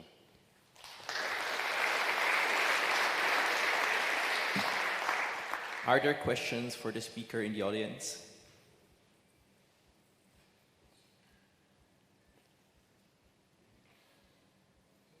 So while people are thinking, I did have a question, is how does your approach of sampling these elements affect, how does this affect, how does your method of sampling these elements change the importance or the importance of the IMU parameters, such as the biases and bias drift over time, and can you still estimate the biases with your method? Yes, so we incorporate this NDP into a filter, so EKF, and EKF has states on bias and gravity and these kind of things. And we do a sensitivity study in the paper where we show that these things are very insensitive and specific with respect to the biases, a little bit with respect to the gravity, but not more than the normal NDPs are that don't use events, Lie events. Excellent. Let's thank the speaker again.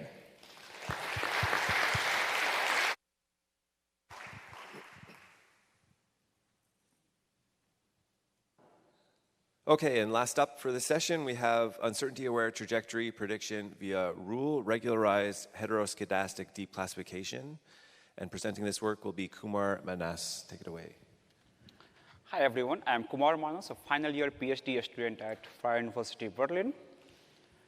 And today I'm going to present our work where we use the traffic rules and the prior human knowledge to reduce the uncertainty in autonomous driving trajectory prediction or navigation in general. So here we use the heteroscedastic deep classification. So as you can see in the picture, like the yellow line is basically trajectory which we are interested in predicting for driving participant.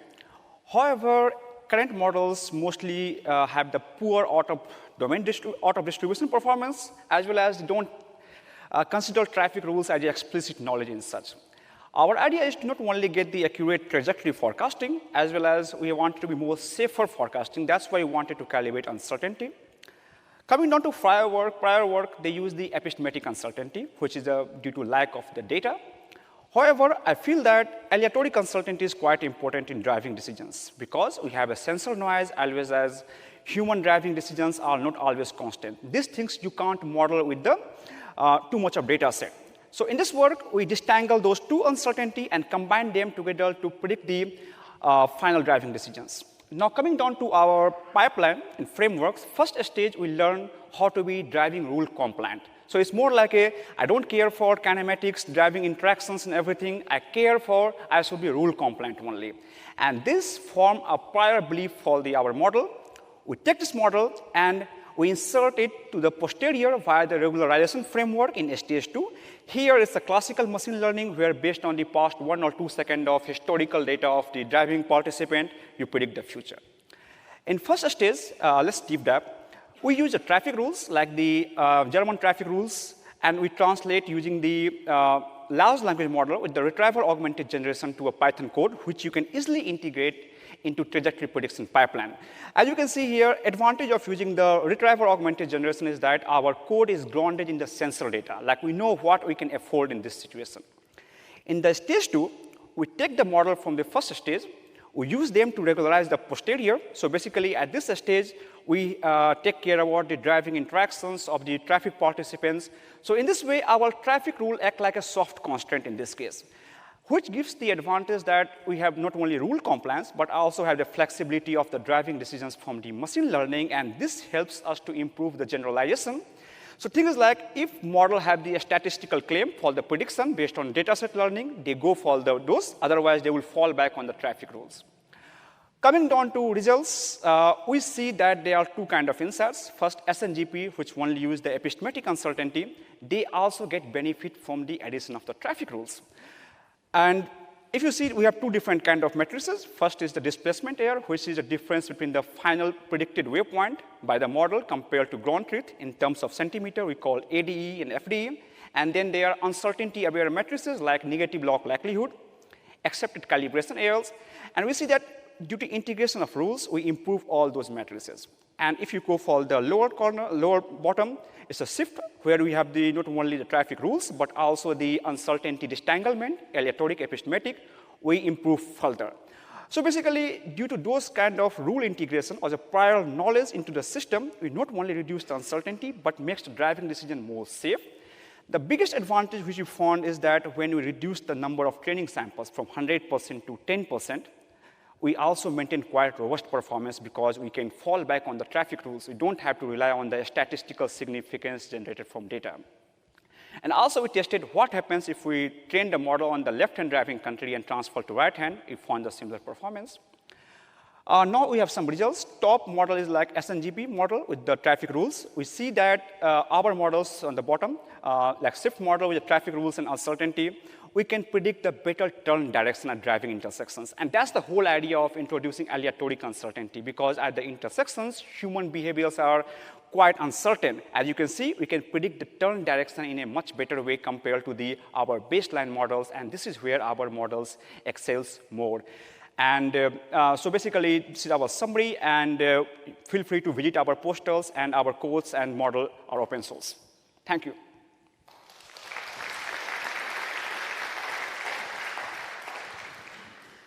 Great stuff. Any questions from the audience for our speaker?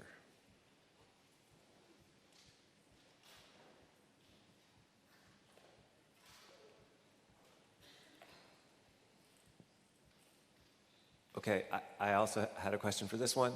I noticed that you compare against other uncertainty-aware baselines. Yeah. But I'm wondering if you compared against other non-uncertainty-aware baselines, and if you see this sort of nice trade-off between safety versus performance, or not. So basically, we tested against the cover net, which is not the uncertainty-aware baseline. We tested against the classification-aware system only.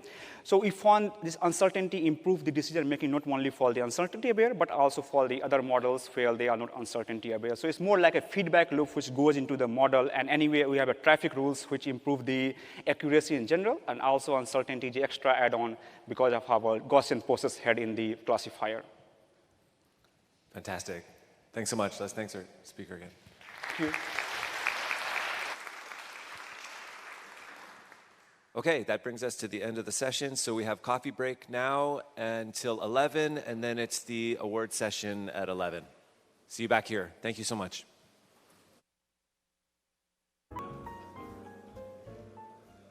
Start.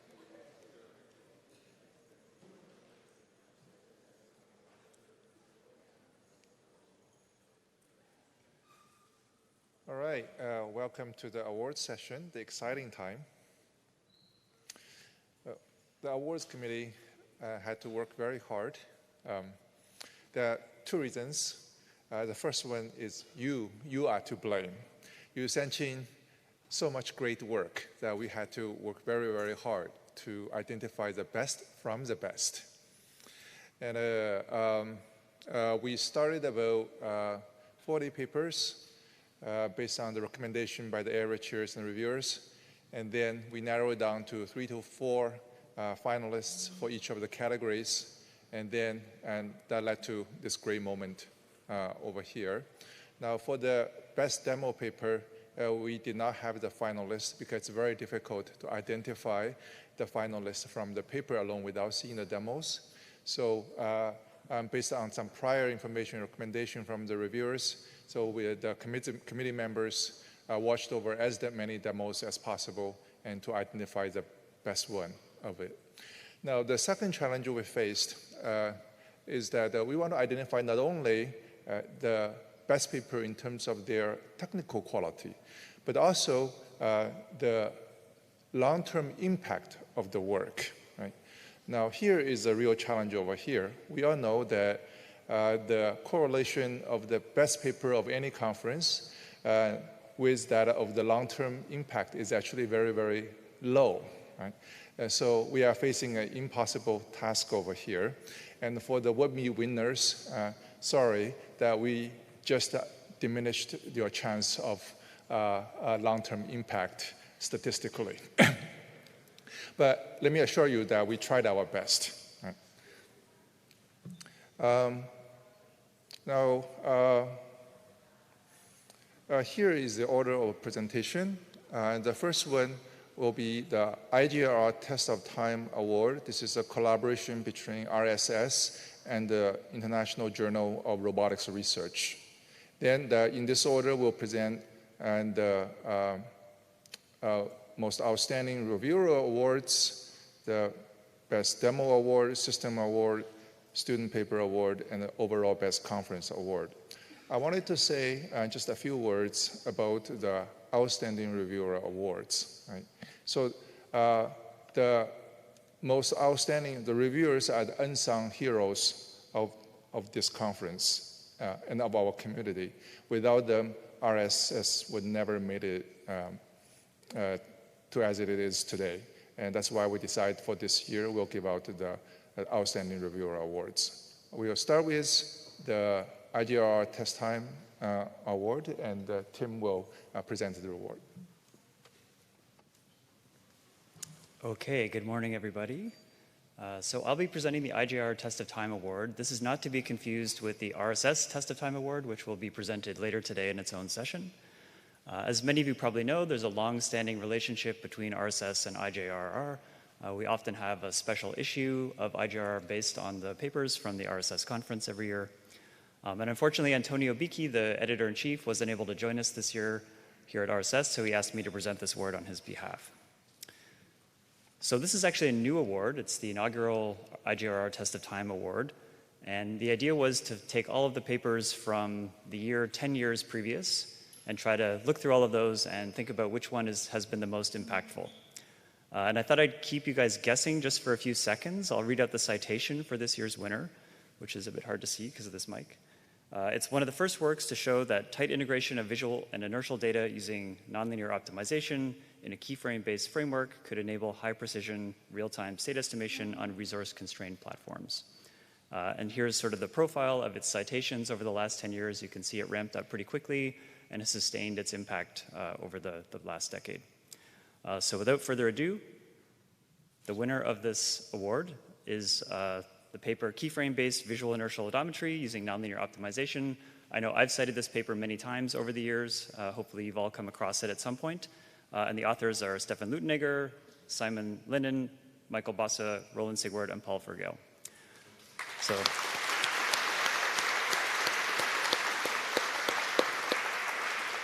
unfortunately, none of the authors are still here with us. Stefan was here at RSS with us, and I took him aside and actually presented him the certificate a couple of days ago, but he's now flown back to Zurich. So there's nothing to hand out. So I'll hand it back to David to do the next award.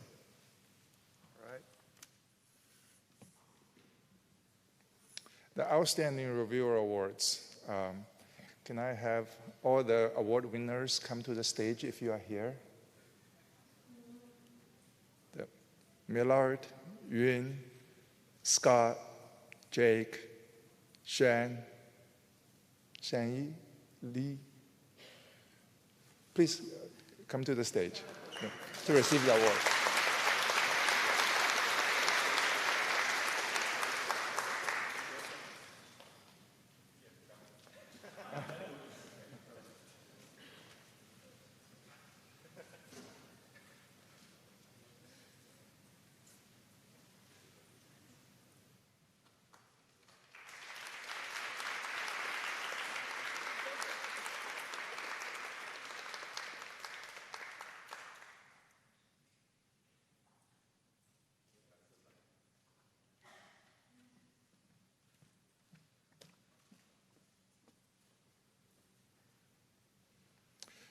Next, the Best Demo Paper Award.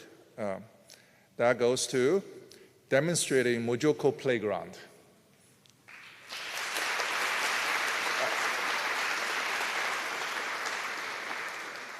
Can I invite the authors to the stage to receive the award?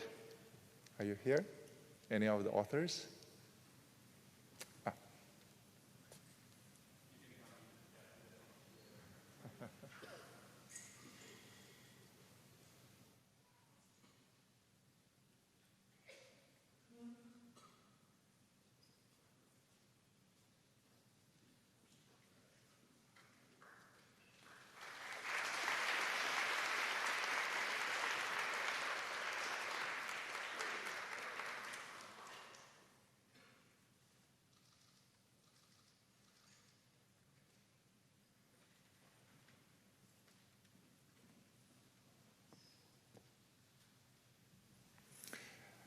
So next, the Best Systems Paper Award in memory of Seth Teller.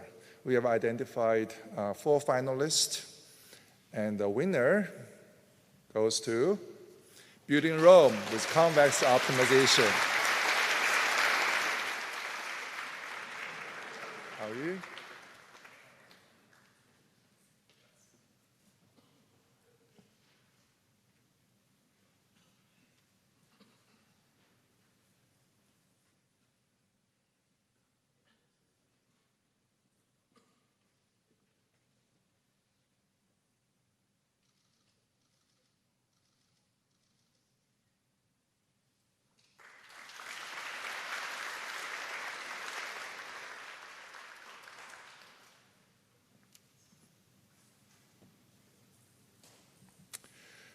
Best Student Paper Award, we have 3 finalists, and the winner is, suspense, solving multi-agent safe optimal control with distributed epigraph form mile.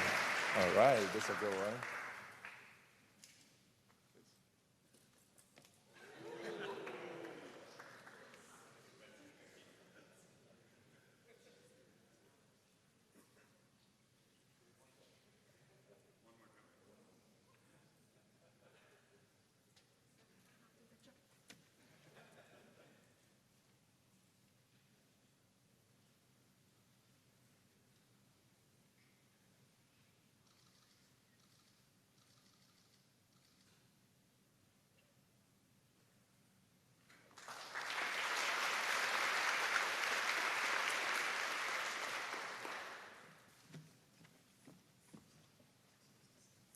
All right, here are the finalists for the Best Paper Award for the conference.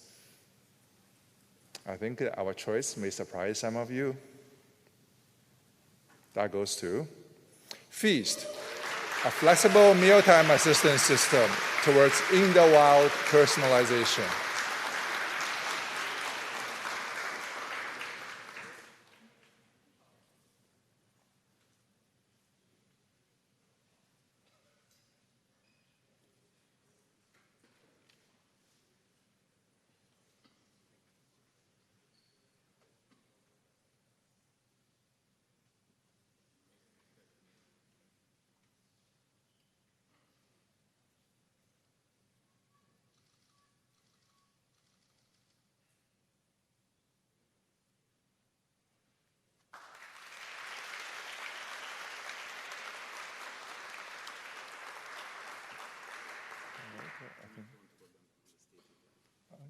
Yeah.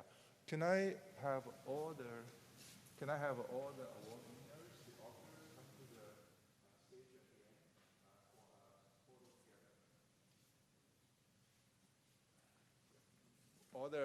together? All the award winners, can you come to the stage again for a final photo together on stage?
Okay.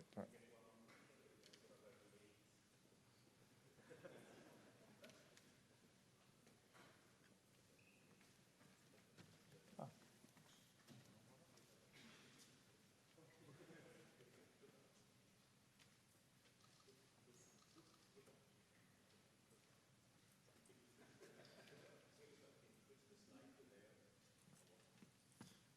Which award is that?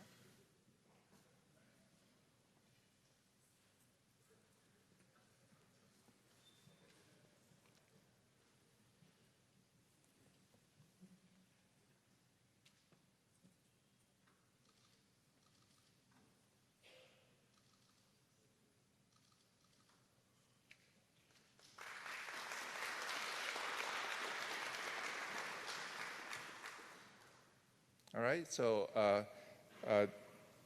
please to watch out for the RSS Test Time Award in the afternoon. Don't miss it in the 3 o'clock session. And please remain seated, and we'll start the next session right away. Thank you.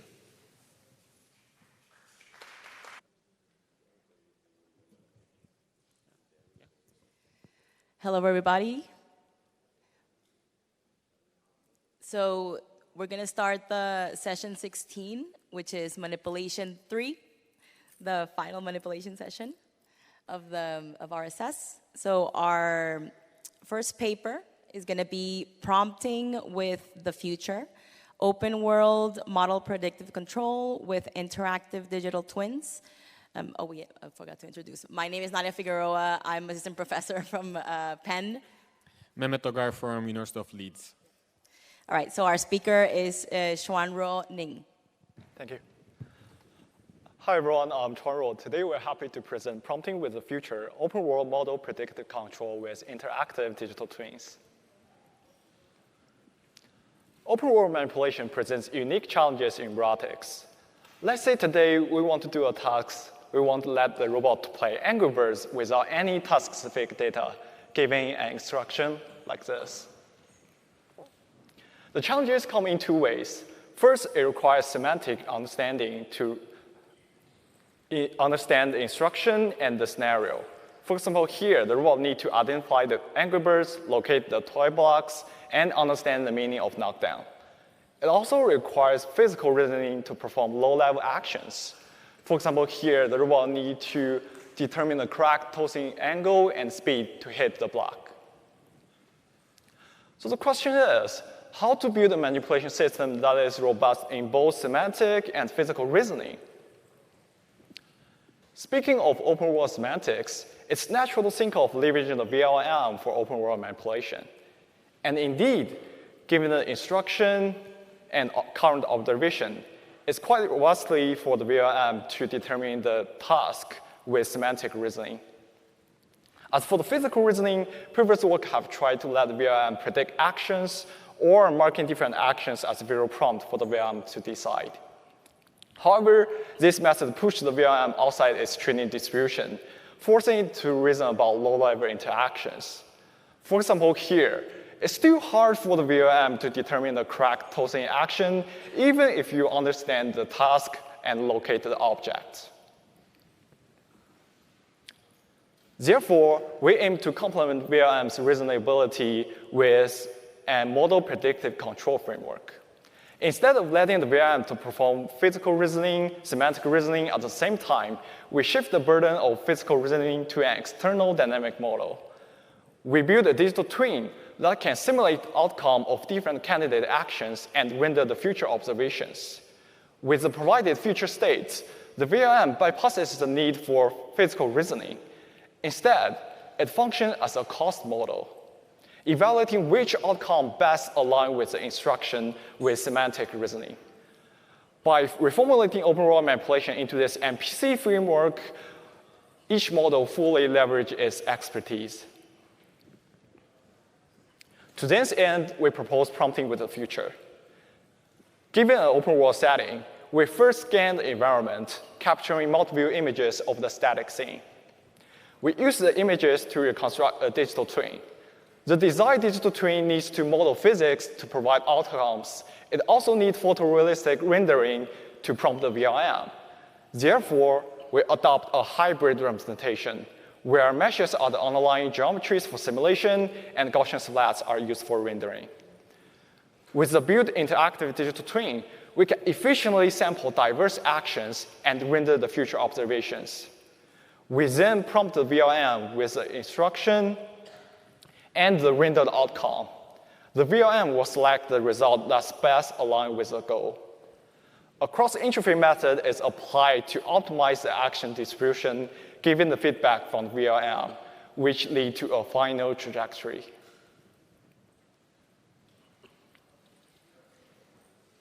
Our framework enables diverse open-world manipulation tasks. The interactive digital twin provides robustness in the low-level interactions, as all the actions can be simulated before being executed in the real world. The disentanglement of the physical reasoning also let our method fully leverage the potential of the VLM to focus on semantic evaluation to better follow the goal. We evaluate prompting with the future on 8 tasks. Our method outperformed previous method using VLM for manipulation, as well as method fine-tuning VLM on large-scale robotics data. Thanks for your listening. Please come to our poster for more details, and I'm happy to take any questions.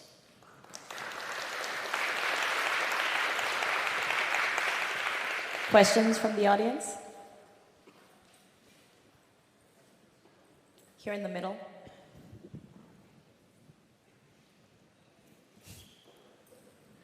Hi. It seems that to achieve a single instruction, you need to reconstruct the scene, roll forward a bunch of simulations, and then pass them through a VLM. What's the latency between you actually giving the robot a command and executing what you just asked him to do? Yeah, that's an excellent question. We do need to reconstruct the scene and push it to the simulator. So the current latency, I would say like each task takes about 10 times. So include all the reconstruction and the planning. But we argue that in the future, the reconstruction method could improve and the VLM could improve so we can have smaller latency. Okay, thank you.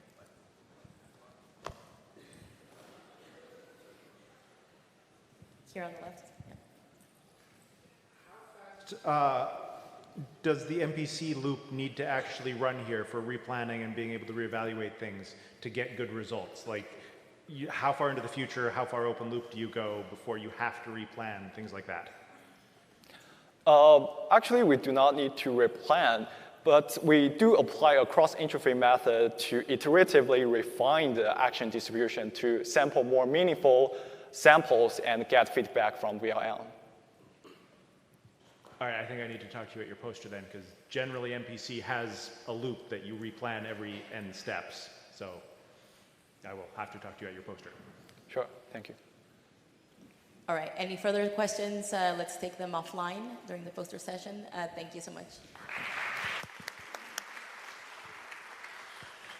The next one will be a pre-recorded video. It is novel demonstration generation with Gaussian splatting enables robust one-shot manipulation.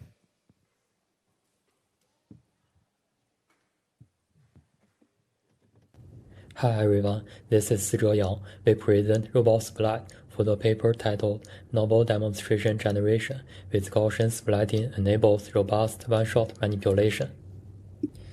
Imitation learning for visual motor policies is a promising paradigm in robot manipulation. However, due to inadequate coverage of visual domains in training data, these policies struggle to generalize to novel deployment scenarios. Given the prohibitive cost of human-collected demonstrations, previous work has been committed to generating diverse expert data without engaging with real-world environments.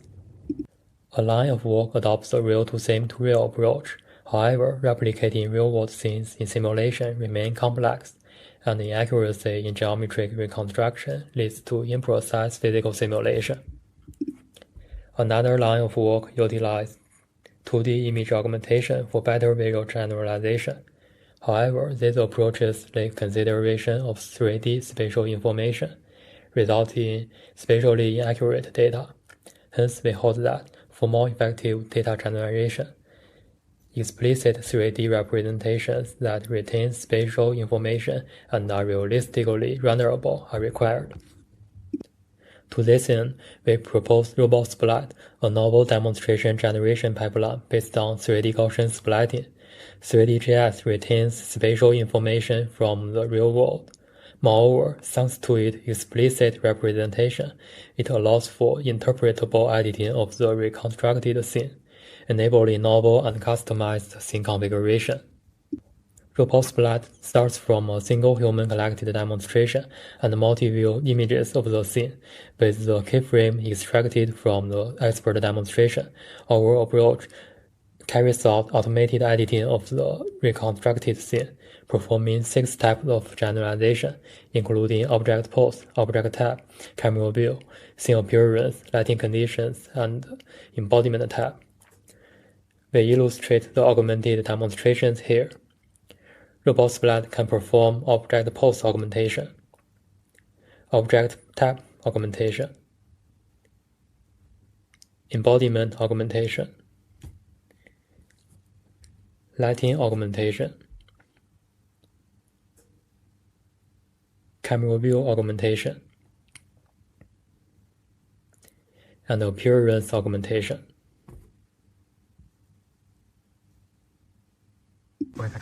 To verify the effectiveness of Robot Splat on enhancing the robustness of the learned policies, we carry out real-world experiments on 5 tasks that involve basic pick-and-place skills, articulated object manipulation, and long horizon skill. Compared with policies trained solely on human-collected demonstrations and demonstrations augmented with previous 2D augmentation approach, our policy showcases stronger generalization to novel visual domains. Specifically, our method improves the average success rate by over 30% across 6 steps of generalization.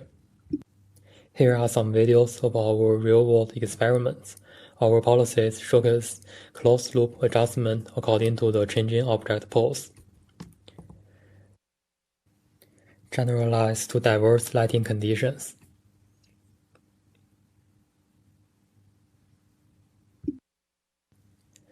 Handle unseen scene appearance.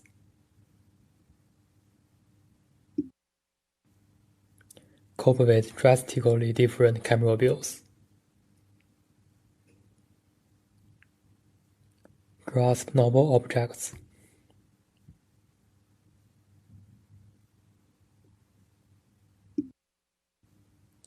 And can be deployed to new embodiments in a zero-shot manner.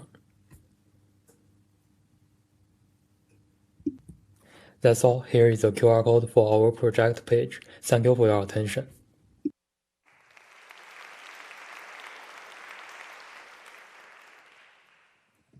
All right, the next paper is ST-DARM, Transfer Visual Motor Policy from Static Data Training to Dynamic Robot Manipulation, presented by Yifan Duan.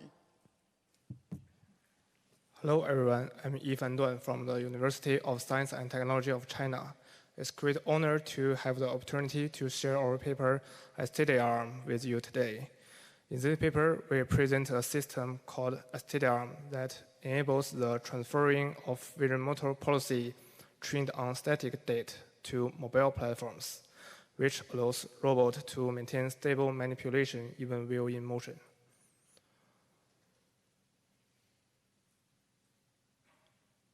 Visual motor policies or vision language action models have become a solid approach to handling complex tasks.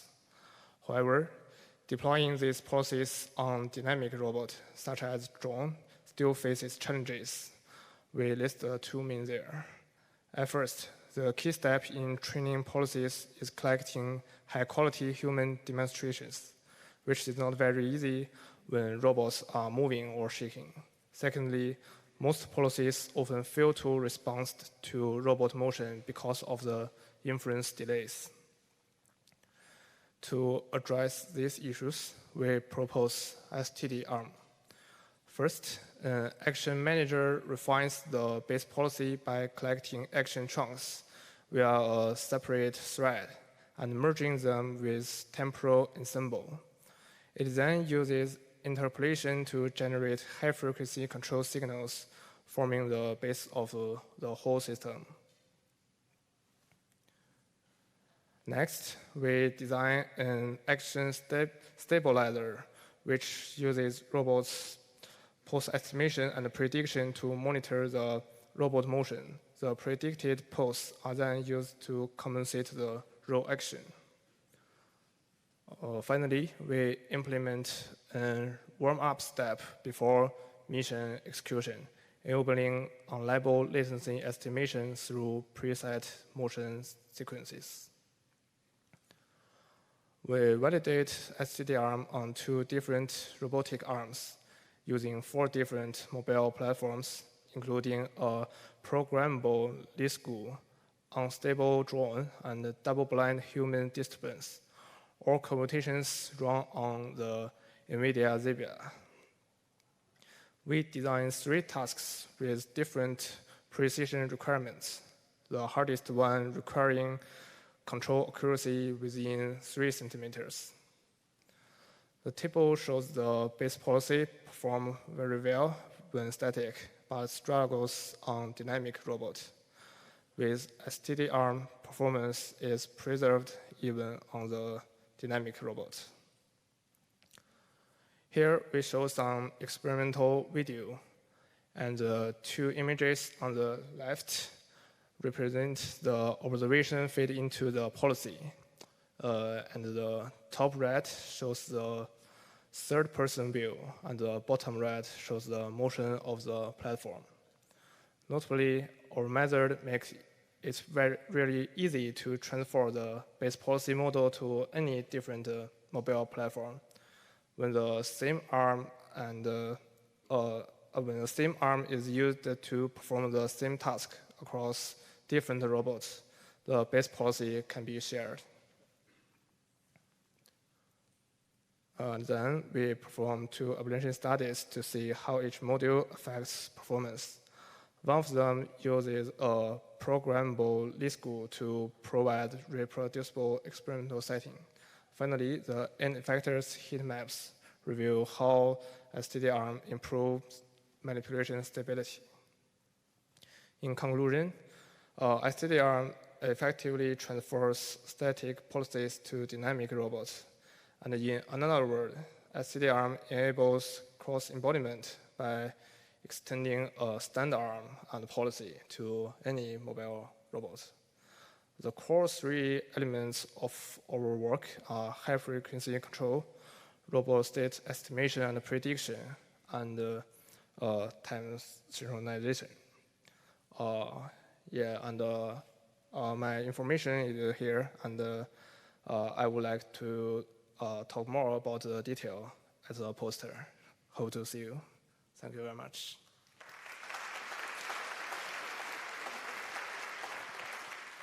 Questions from the audience?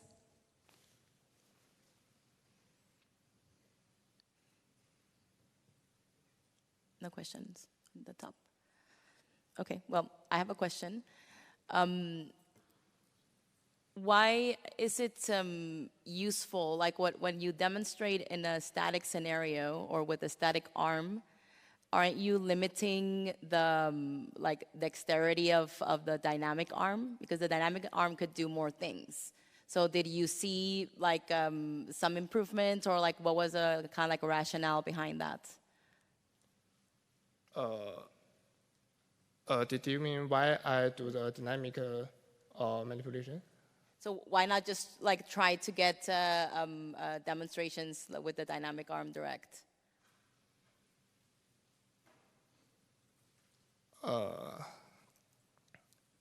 Can you say again? Yeah, maybe I can. I'll ask that later. Do you have another question? Yeah. So you account for the fact that the base is moving. The base. Yeah. Yeah. So, but if you interpret the base as just another degree of freedom, can you apply then you can maybe also account for the joint moving and then the next joint moving. Does it generalize like that, or is it just limited to the base? Because in our work we doesn't do a whole body control, but we want to do a thing that we can train the policy model in a simple static environment, and we can take the same arm and the same policy onto a different mobile robot, like the drone or the maybe humanoid or the dog. Yeah. Thank you. Let's thank the speaker. Thank you. The next one is part level instruction following for fine-grained robot manipulation, presented by Yifan Yin. Hi, everyone. I'd like to introduce Part Instruct, the first policy learning benchmark for part level instruction following.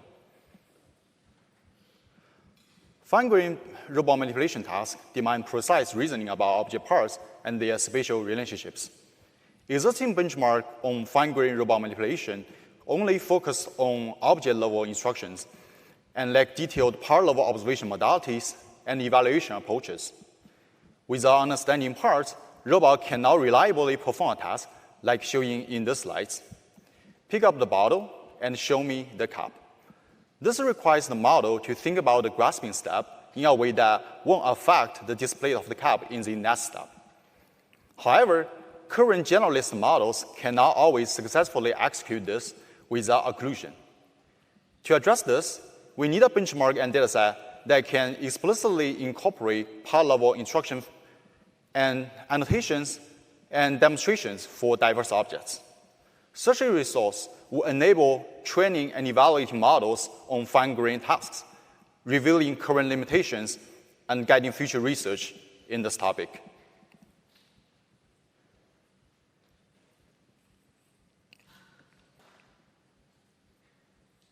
To this end, we introduced Part Instruct, a large-scale benchmark for training and evaluating fine-grained robot manipulation policies using part-level instructions. This slide shows an example episode in Part Instruct. Apart from an overall task instruction, each episode in Part Instruct also contains a chain of scale instructions at part level, serve as subtasks, and also a multimodal observation sequence and action trajectory.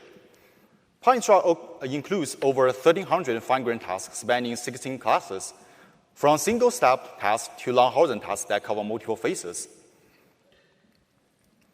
And also from single action sequence to tasks that involve complex semantic and spatial reasoning. Part Instruct is powered by Part Gym, our 3D environments for simulating part-level manipulation tasks.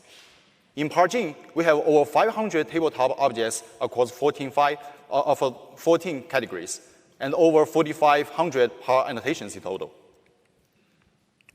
For model training, Part Instruct generates over 10K expert demonstrations by using an Oracle Motion Planner. We provide data generation code that people could use to generate more demos as they want.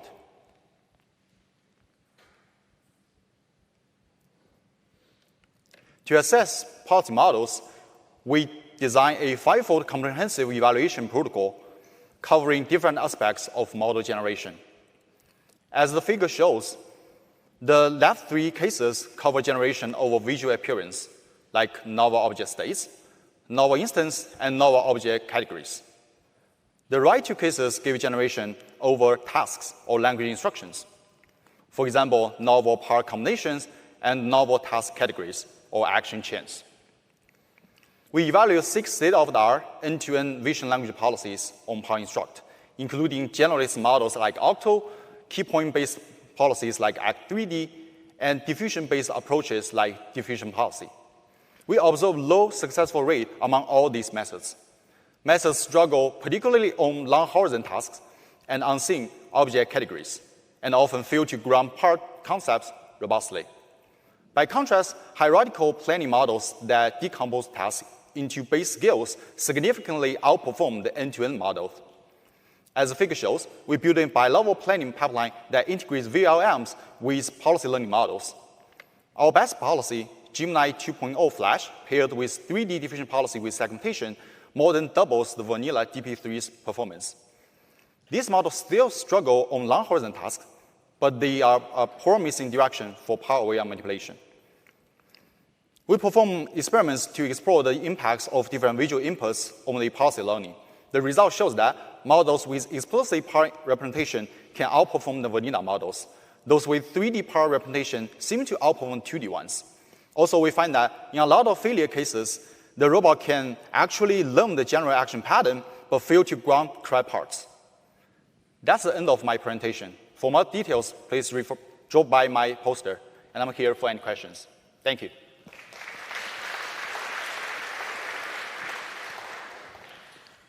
Questions, please. There is one over on the ground floor on my left. Yeah. Yeah, thank you for the presentation. I think I missed, how do you get the task instructions or the skill instructions, I think you called them, the individual pieces of instructions that you use in the system? Yeah, so basically, the first of all, we have a templated skill instruction, and then we concat them together to have an action sequence, and then we further use large language model to rephrase them, to make them natural language instructions. Does that answer your question? Another question right in front of the previous question. Have you given any thought to how you would take these tasks and make them less sterile so that it is not just a few objects in the scene right in front of it? Or at least that's what I saw in the videos. Oh, sorry, can you rephrase that? So the tasks and the scenes that you're operating in looked very sterile. There's 1, 2 objects, and it's a relatively simple scene. Have you given any thought to how you could incorporate extra things in the scene to make it more visually interesting and more interesting tasks? Yeah, sure. So it's pretty easy to add multiple objects, but the reason why we only have one is that this already poses a challenge to the state-of-the-art end-to-end models. So that's the reason why we didn't extend it to multiple objects. Good, thank you very much. Let's thank the speaker again.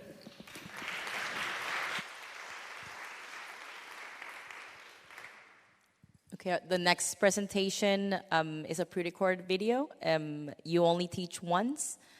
Learn one shot by manual robotic manipulation from video demonstrations.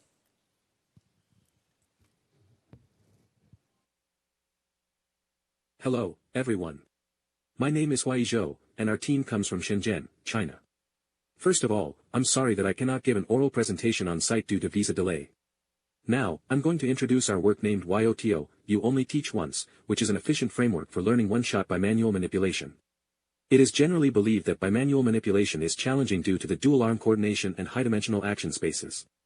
Previous studies rely on predefined taxonomies or direct teleoperation. However, these are not universal and not easily scalable. Fortunately, our human hand videos have rich features, such as 3D spatial positions, dynamic postures, and so on. We thus try to teach dual arms various complex tasks by extracting and injecting bimanual actions from a single binocular observation of hand movements. Previous methods focus on specialized tasks, such as cloth folding and scooping. Some studies tend to explicitly classify tasks, but this is still limited. Recently, the Aloha series have revolutionized bimanual manipulation by teleoperating. Besides, some studies have equipped dexterous hands and tactile sensors. Before us, extensive researchers try to leverage human demonstrations by extracting rich features, such as key points, affordance, 3D hand pose and correspondence. Two similar contemporary works, RSRD and Okami, also propose the one-shot bimanual manipulation, but they both are different from our YOTO. The visual motor IL aims to train action policies based on visual observations by exploiting labeled demonstrations. Below are two popular visual motor IL methods: action chunking transformers, termed as ACT, and diffusion policy, termed as DP. In this research, we will train a modified bimanual IL algorithm after obtaining sufficient demonstrations. This is our table platform with two 6DoF robot arms, two parallel jaw grippers and a binocular camera. Based on it, we evaluate on 5 bimanual tasks, involving various objects and primitive skills. This is the overview of our framework. It consists of 3 main modules: the human hand motion extraction and injection, the demonstration proliferation, and the customized bimanual diffusion policy. In Module A, we first manually demonstrate a bimanual task using 2 hands on the operating table. Then, we leverage favorable vision techniques to extract rich manipulation features from recorded binocular videos for driving dual arms. In Module B, we propose 2 demonstration proliferation schemes. This page shows the first scheme, the automatic rollout verification, including location and category variations. Then, this page presents the second scheme, point cloud level geometry augmentation of manipulated objects. Through this course-defined data collection, we expect that the work area is covered as evenly as possible. In Module C, we propose a customized bimanual diffusion policy to enable fast and robust imitation of bimanual tasks. We mainly shrink the input observations into task-relevant object point clouds, and also devise a motion mask to unify the action prediction and address the dual arm coordination. In experiments, we aim to answer the following 4 research questions. They involve the effect analysis of modules in YOTO, as well as the verification of its generalization and universality. Generally speaking, YOTO is more efficient for collecting bimanual demonstrations. In particular, we have collected a variety of manipulated objects in instance level for each task to improve and verify the generalizability of trained policies. Next, we present answers to each question. Here, for question 1, the finding is that our extracted hand motions have good continuity and consistency, comparing to extracted raw 3D hand points. For question 2, our answer is that the proposed various strategies are effective. This conclusion is supported by a large number of ablation studies and comparison of design by DP with other strong baselines. For question 3, we found that BiDP has satisfactory out-of-domain generalization ability through the specially designed experiments. For question 4, we prove that YOTO is widely applicable to diverse bimanual tasks. These selected 2 new bimanual tasks showed the fast learning ability. At the end, we give more qualitative rollout videos from the third-person perspective for all tasks. These can be considered as a supplement to the limited field of view of the binocular observation camera. We also collected examples of failed cases in all 5 tasks during evaluation. We have outlined and magnified areas where the failures occurred so that we can quickly examine them. To sum up, we mainly have following 4 contributions. We can take a closer look on this page with a few more seconds. I am very sorry again that I cannot be here to give an oral presentation due to visa delays. Now, my presentation is to the end. Thank you for your watching and listening.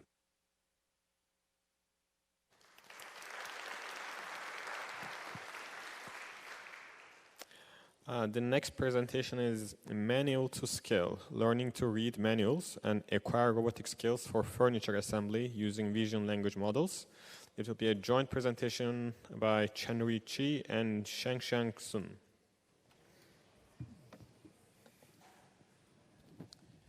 Hello everyone, we are excited to present our work, Manual to Skill.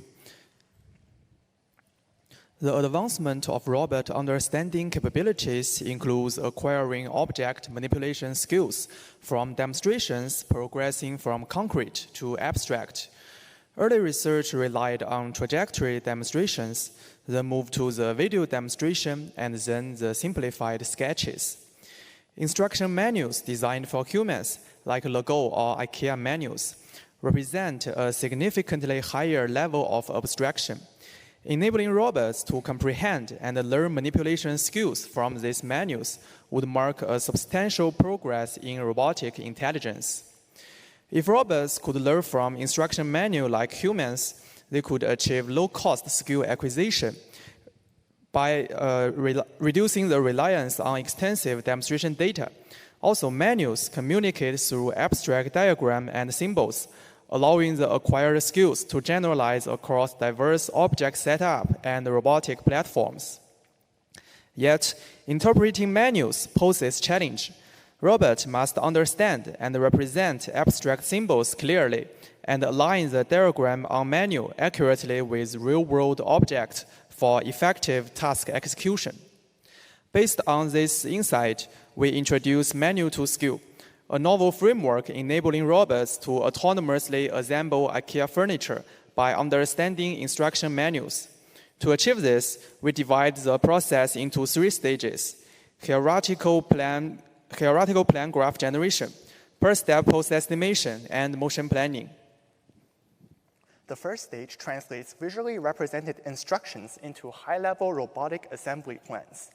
Leveraging a vision language model, the system jointly analyzes instruction diagrams and furniture components to generate a hierarchical assembly graph.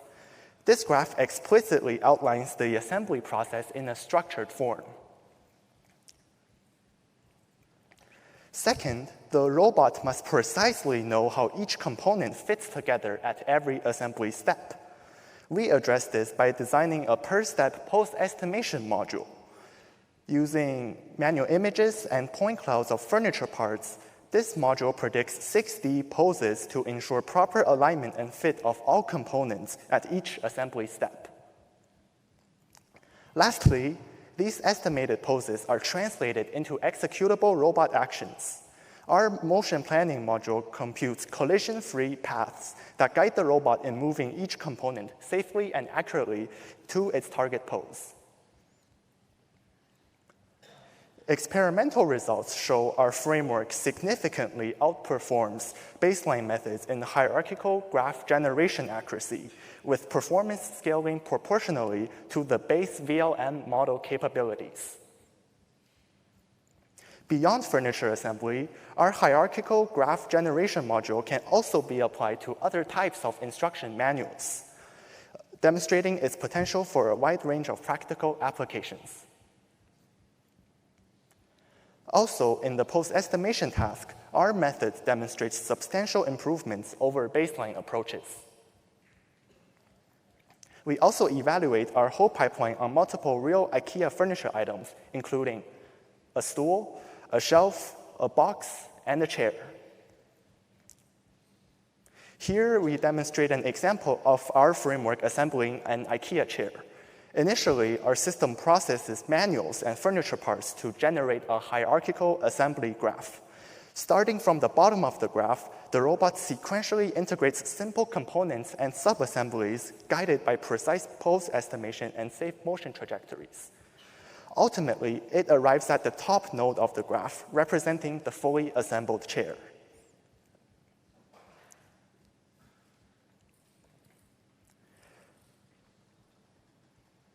Thank you for your attention. For further details, please scan the QR code and visit our project page. We're happy to take any questions.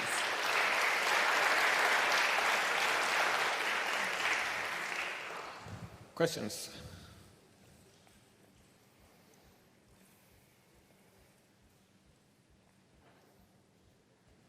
There is one at the back there, on my right on the ground floor. It is actually, I think, Luca. So.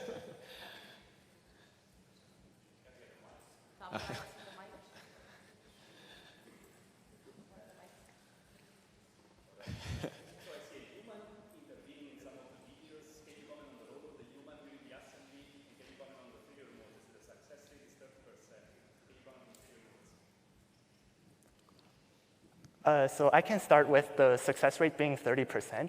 So as we have noticed, understanding manuals is a really complicated task because usually there's a lot of illustrations, and those illustrations has a lot of occlusions. So what we discovered was that from baseline approaches, which uses mainly heuristic methods, they only achieve 10%, and our method can achieve 30%. And we understood that our method mainly works on furniture parts with 6 parts or less. As soon as it goes up to 7 parts, or even more complicated furniture like 10 parts or 14 parts, it doesn't work because the VLM capabilities is the VLM doesn't have that much visual understanding capabilities at the moment. And we expect that as stronger VLMs come to the world, our method can directly benefit from that. Thank you very much. Thank the speakers again. All right.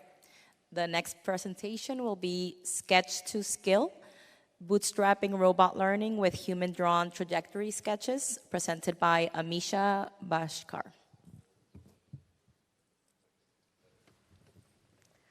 Hello, everyone. My name is Amisha, and I'll be presenting our work, Sketch to Skill, where we teach robot how to learn a skill using just sketches.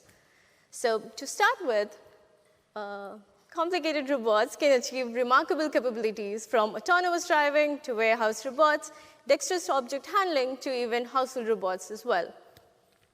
And we have seen people are using reinforcement learning as a common approach for training these systems. But they still require substantial effort to train, from numerous training episodes to complex reward engineering. And due to all these challenges, people use demonstration to facilitate these learnings. But demonstration also come with their own set of problems, and they can often be very labor-intensive. So we ask, can we use these systems and make them more accessible by reducing the learning effort? And we aim to achieve that by reducing the training effort. What we actually want to do is training effort generally impacts directly how do we employ the robot system. High training cost and complex robot data collection generally prevent the wider adoption. Sketch-to-Skill uses human sketches as a cheap alternative to high demonstration data.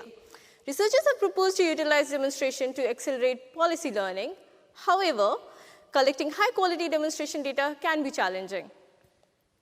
What we want to do exactly here is using kinesthetic teaching or teleoperation with specialized expertise or expensive hardware is something that we cannot afford. So we want to, how do we utilize these sketches in a more generalizable way? So we propose to do that using reinforcement learning. We convert the human-drawn sketches to trajectory experience through pre-trained generator and use open-loop servoing, and then utilize these sketch-generated experiences to bootstrap policy learning with reinforcement learning. With this setup in mind, we can collect the training data for pre-training the generator. We have two types of data, a pair of 2D sketch with a 3D trajectory. These 3D trajectory can be collected by multiple sources, from simulation play data to real world, even extracted from the existing recording data sets as well. And then these 3D trajectories are projected over the 2D plane to get the 2D sketches. And using this particular setup, it makes it very efficient and low cost for collecting any sets of demonstration. This obtaining demo pipeline, let's look at that. We have a fixed camera setup which has two scenarios. Once we have these scenarios, then a user draws the sketches, multiple sketches on these particular scenarios. With these sketches, we then extract the sketch from these human-drawn sketches. And once we have the extracted sketches, they are then turned into a 3D trajectory using a pre-trained generator. In our case, we use VAE for that.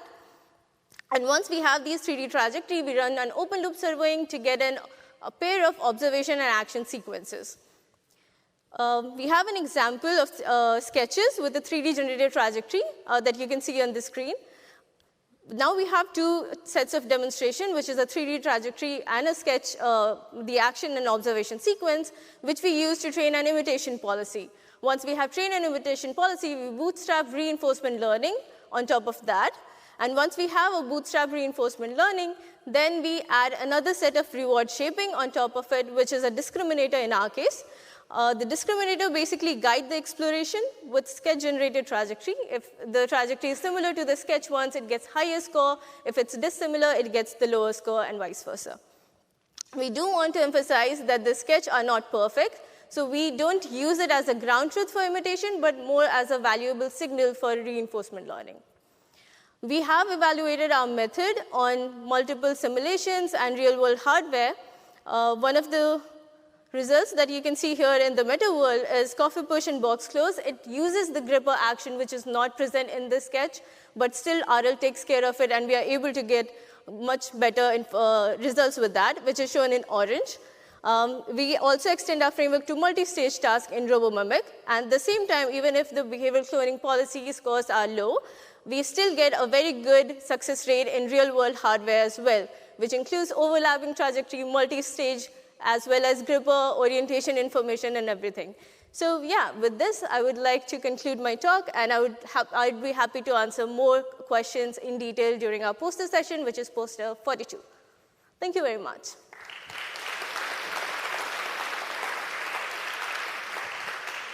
Questions from the audience?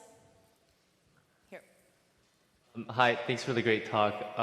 So 2D sketches, converting 2D sketches to 3D trajectories is inherently like it's a many to one problem, or sorry, it's a, there's many possible 3D trajectories for each sketch, right? Yeah. So did you have to actually fine tune the generator with demonstrations for each of the tasks that you're performing this on? No, actually, I'm really sorry. Do you want to continue? That does it. Okay, so we actually did not have to fine tune it for any task. It's task agnostic for the time being.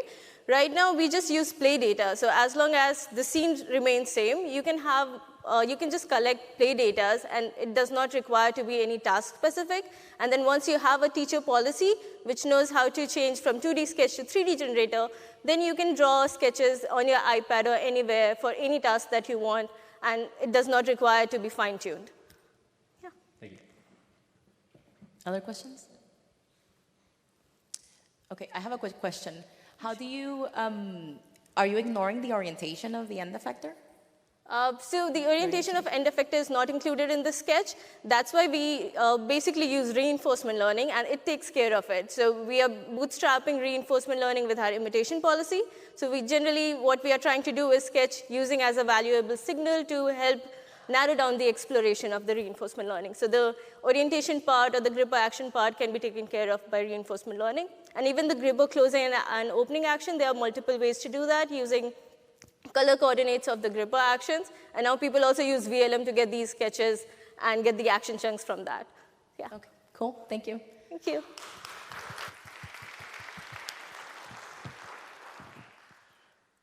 The next one is RoboMind, benchmark on multi-embodiment intelligence normative data for robot manipulation, presented by Xiaozhu Zhu.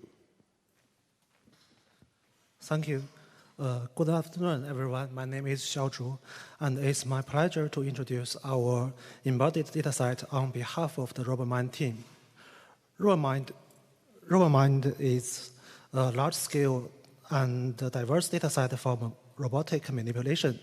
It is now publicly available for download on 2 platforms, with its download link. With its downloaded account having exceeded 20,000 as for now. It can support a wide range of research directions, such as vision language action models and cross-embodiment policy transfer.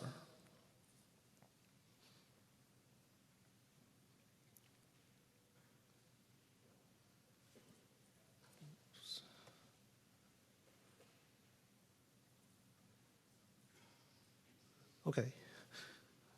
We initially we consider diversity in many aspects. We built a wide range of scenarios from household to industry. Moreover, we have released not only our own robotic data, but also data from the well-known and commercial robots widely used in research. According to the types of robots, we built different teleoperation systems, such as 3D printed puppet and the motion capture suit. We also have the data from the photorealistic simulation, which is built upon the i6Sim simulator.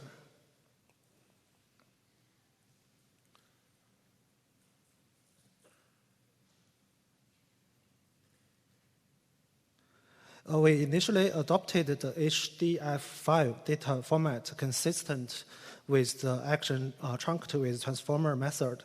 Later, as the robot becomes popular, we developed a data converter to facilitate compatibility. What's more, for about 10,000 long horizon trajectories in this dataset, we also provide a detailed caption of each sub-step by using powerful vision language models, such as intern VL78B, and then validated by human. To validate the utility of RoboMind, we tested the representative VLA models like OpenVLA and RDT1B. The results show that the success rates are improved by the continuous pre-training with our whole RoboMind dataset. We also tested the VA models like ACT, diffusion policy, and Baku. All trained models are deployed on the real-world robots to see the success rate.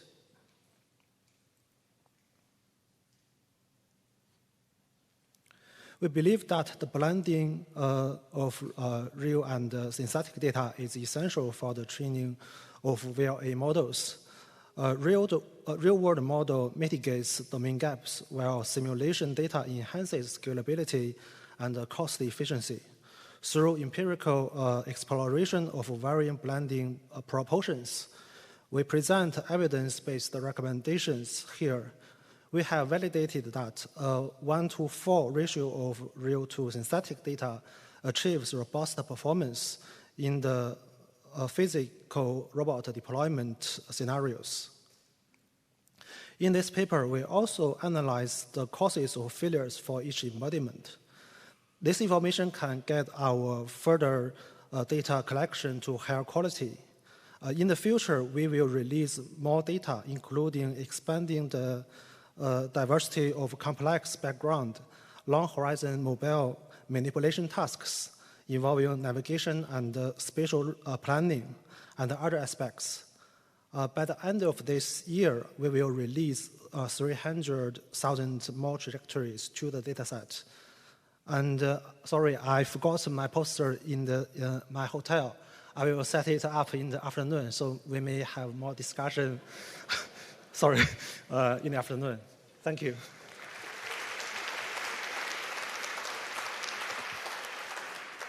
Any questions?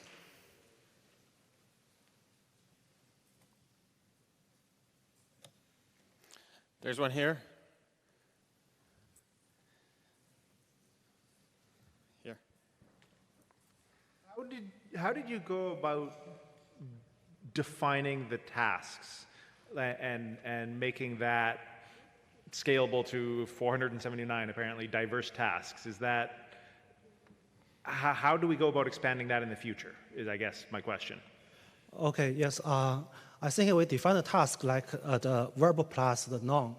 So if the noun changes, the operated object changes, and we consider it as a new task.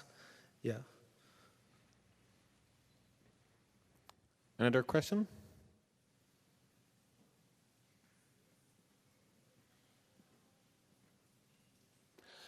I have a quick question. So your title says benchmark, but I'm a bit confused. Are you thinking of this as a benchmark where others can also run their algorithms on and compare, or is this a data set for training? Okay. There are two parts in this data set. One is for the training, and we have also about 10% of the data is for the validation. So if you can use the training part to train your VLA models and use the validation part to validate or benchmark your method. Yeah. Okay. All right. Thank you very much. Thank you.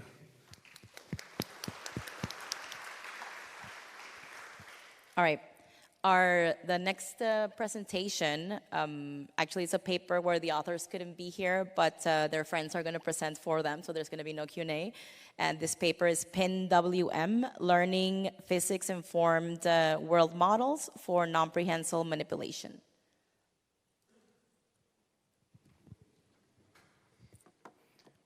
Hello, I'm here again. Hello, everyone. I'm excited to introduce our work, PIN-WM, Learning Physics-Informed World Model for Non-Prehensile Manipulation.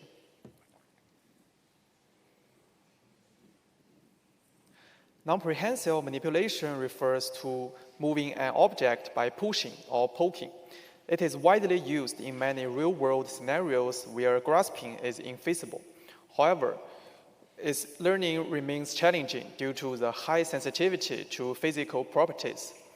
World model can learn the environment dynamics, and it provides interactive environments for policy learning. For data-driven world model, it relies heavily on the quantity of training data and struggle to generalize to OOD scenarios. It is well recognized that incorporating structural priors into the world models, which is called physics-based world model. Previous work identifies physics parameter for an established simulator using gradient-free optimization, but the lack of gradient feedback makes it highly reliant on the quality of the data.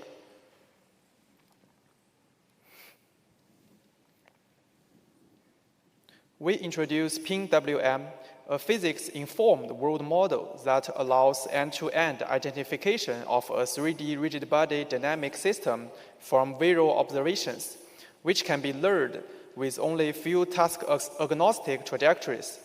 Based on PIN-WM, we train policy for non-prehensile manipulation. This video shows our method for the push-T task on smooth glass surface. When system identification is not performed, the task cannot be completed effectively. After system identification, using PIN-WM, we can complete the task accurately.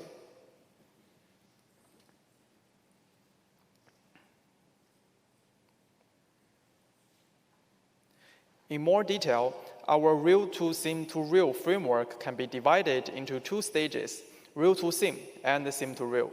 In the real-to-sim stage, we first use multi-view observation to reconstruct 2D Gaussian splats. After that, we apply the action in differentiable simulator and renderer to generate a rendered video.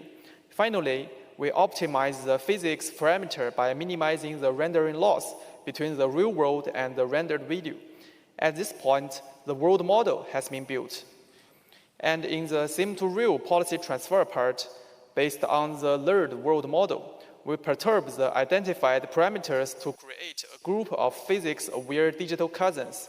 Then we use these digital cousins to train policy, similar to domain randomization, which enhance the sim-to-real transferability of the policies. Finally, we directly deploy the learned policy in real world without any fine-tuning. For experiments, we set up two tasks, push and flip. We conduct experimental evaluation in both simulation and the real world. The result shows that our method surpasses the real-to-sim-to-real SOTA method. This video shows our method for the push cube task on smooth glass surface.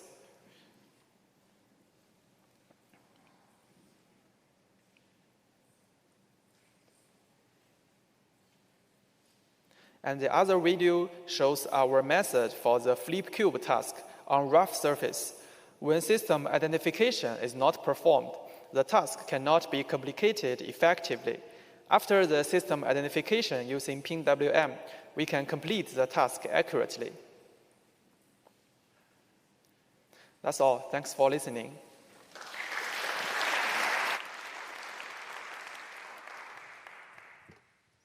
The final talk is Hierarchical and Modular Network on Non-Prehensile Manipulation in General Environments.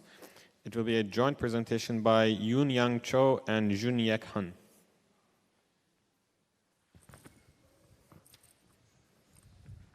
Hello, I'm Jamie, and this is Junyoung. We are from KAIST. We're here to talk about our work on hierarchical and modular network on non-prehensile manipulation in general environments. Non-prehensile manipulation is a set of manipulation skills that does not involve grasping, like pushing and toppling. In diverse real-world contexts, we employ non-prehensile manipulation since not all objects afford grasping due to its shape or the surroundings. In these cases, robots have to embrace non-prehensile manipulation. But generalizing to diverse environments is challenging since every scene imposes different constraints on the robot, and the robot has to implement diverse behaviors. Here, the robot has to avoid the ceiling, but in a different scene, it has to lift an object across an elevation. It may also have to operate at height, or handle uneven surface dynamics of the environment, or even overcome environmental barriers depending on the scene. For conventional network architectures, generalizing across these setups is difficult because it requires the network to dynamically adapt to the current context. So we take inspiration from biological organization of human neural systems, where grouping the neurons as a set of modules and then considering their contributions for a given task actually allows you to flexibly attenuate your network so that it implements the behaviors like reaching and grasping as necessary. HAMNet operates on the same principle to design a modular and reconfigurable architecture. HAMNet operates by embedding the current context, like the object and the scene, to a latent representation we call the modulation embedding.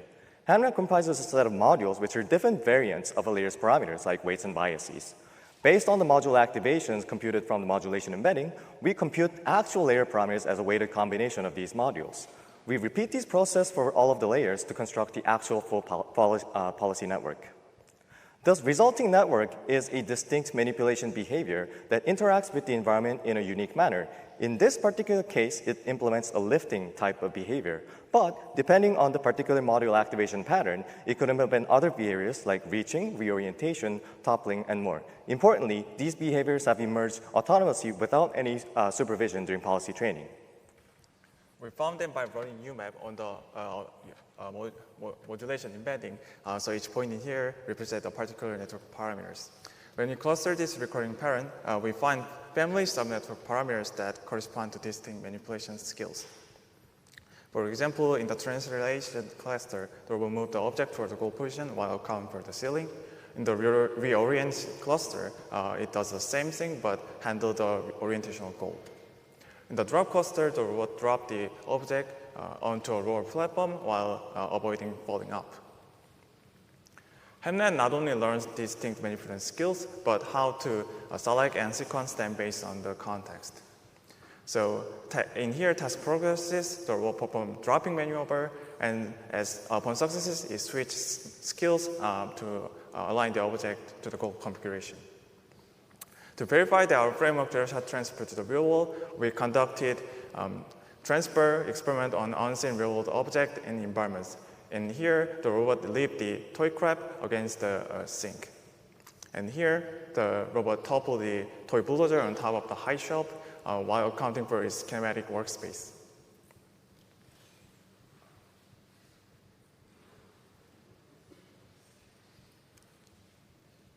Transporting candy jar across the barriers of the suitcase.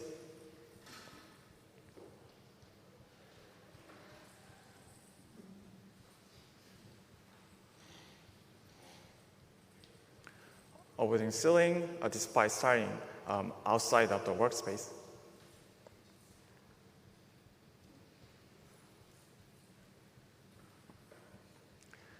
Topple this holder and neutralizer in this drawer where the robot has a narrow margin to work around the object. Overall, our robot generalized over 9 unseen real-world environments with different geometric factors in zero-shot manner, despite only training simulation. In conclusion, HemNet enables generalization over diverse object environments for the first time in the principle of manipulation by automatically discover diverse skills and while also learning to map the current context to these skills, as well as offering zero-shot transfer to the real world. Thank you for listening. Come talk to us at our poster 52.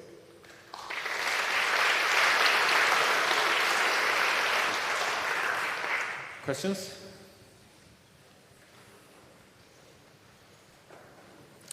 Over there on the right hand corner. Thank you so much. This is very cool. My question is about, it looks like you have a module library and then you're learning compositions depending on the task you're trying to do. What are your thoughts on how do we know our module is complete for a skill that you're trying to do? Is there a way to automatically identify your library is lacking and you have to add a new module? So we're not particularly adding or subtracting modules. So all of the modules and their roles are discovered automatically as the policy tries to accomplish a given task. So in here, because you're trying to transport an object to a particular pose, you have to make up all of the skills that are required to do so in different environments. That includes lifting, that includes reaching the object, that includes translation or reorientation or dropping. There's another one on the middle here. Thank you for the talk. I was wondering if you consider using this kind of framework for robot locomotion, for example, for quadrupeds? That's a great question. I think there are a couple of works that are doing modular type of architectures for locomotion as well, given that there are diverse types of locomotion behaviors that are required that the policy has to learn, depending on the terrain type, depending on how the current posture is configured. So yes, we haven't personally done it, but I do believe that there are concurrent works that are trying to do those things. Good. Let's thank the speakers again. And this concludes our session. It's lunch and posters now, and we are starting back at 2 p.m. with imitation learning.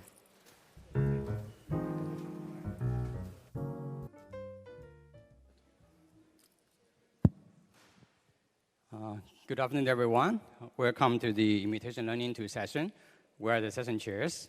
My name is Yushan. I'm from the University of Texas at Dallas. Hi, and I'm Rudolf Ludikow, and I'm from KIT in Germany.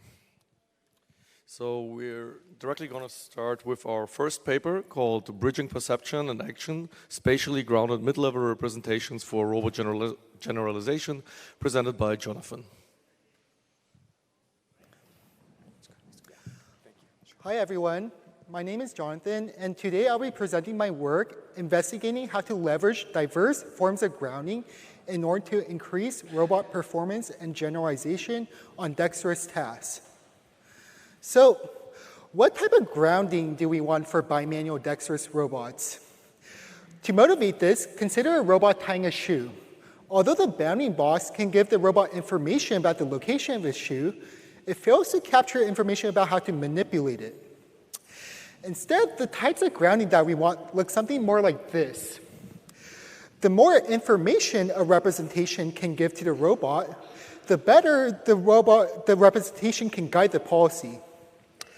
Therefore, in order to maximize the utility of robot data, generalist robots need to understand different groundings for different tasks.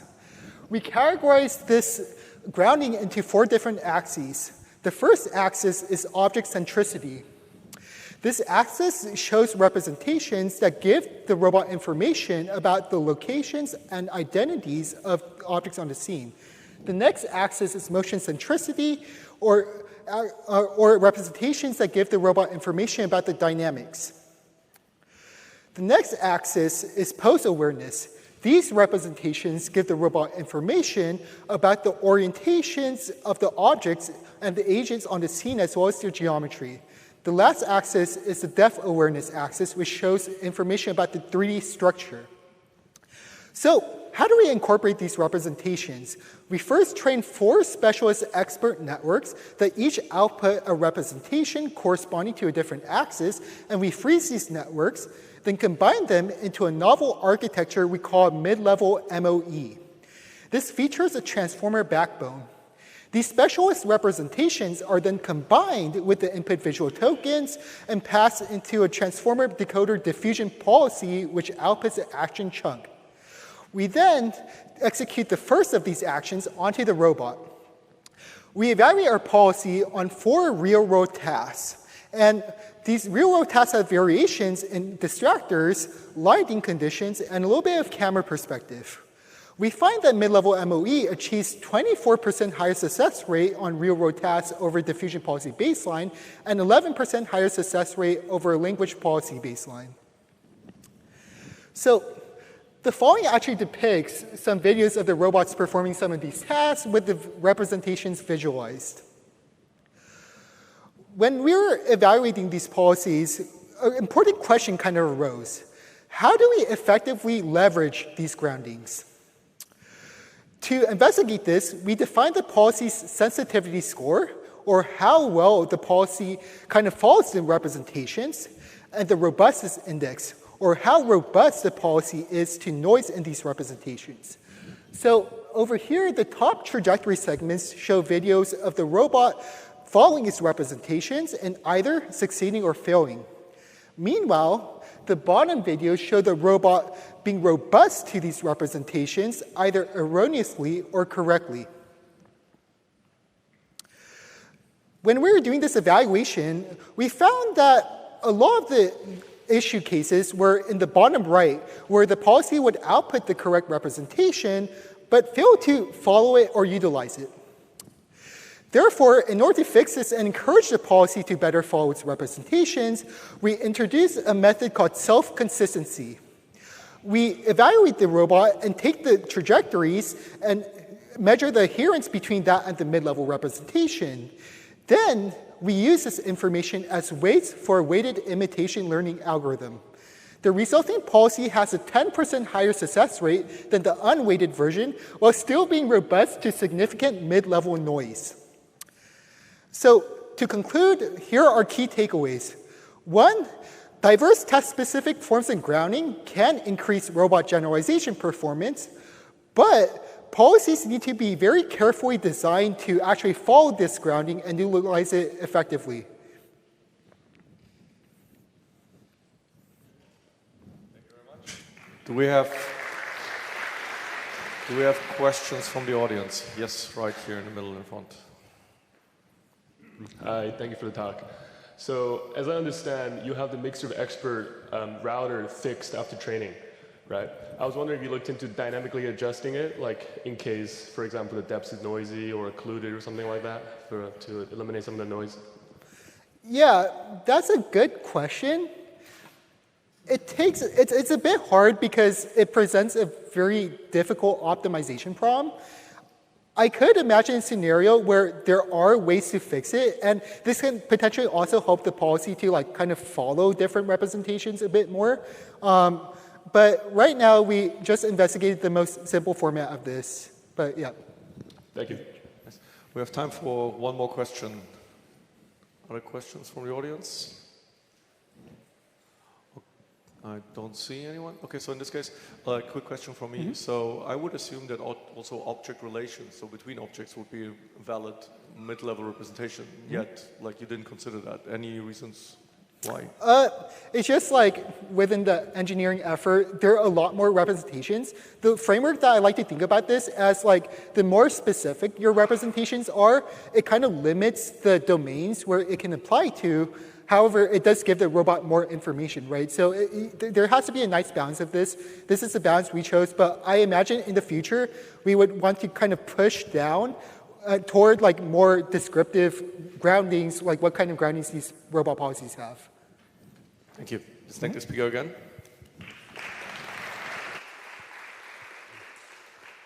Next, we have ArticleBot, learning universal articulated object manipulation policy via large-scale simulation, presented by Yufei Wang. Hi, everyone. I'm Yufei from Carnegie Mellon, and today I'll be presenting our paper, ArticleBot, in which we learn a single policy for manipulating diverse articulate objects through large-scale simulation. As shown, ArticleBot learns a single policy, then transfers zero-shot on different robot embodiments in different labs, lounges, kitchens, opening various unseen objects. Many prior work has studied the problem of articulate object manipulation. Some uses predefined action primitives, which may not generate well. Some takes a modular approach to first estimate articulation parameters and then performs the manipulation, which can be brittle. Some learn the manipulation policy by collecting data directly in the real world, which can be slow and inefficient. ArticleBot works by 3 stages. First, we'll collect large amounts of data in simulation. We then distill them into a policy via hierarchical imitation learning. Finally, we transfer the policy zero-shot to the real world. For generating simulation demonstrations, we first sample randomly grasping poses around the handle of the objects. We then use motion planning to reach the grasping pose. Finally, we can generate an idealized trajectory to open the object by following the ground truth articulation of it in simulation. These videos show some of the generated demonstrations. By using simulation, we can generate a large amount of variations for the task. First, we can generate demonstrations over a large variety of objects. For a given object, we can generate infinite trajectories with different object size, pose, and robot configurations. We can also generate infinite camera angles to make the policy robust to it. In total, we generated over 40,000 trajectories and over 4 million observation action pairs. We now apply imitation learning on the generated dataset. The policy takes as input the point cloud and outputs the data transformation of the end effector as the action.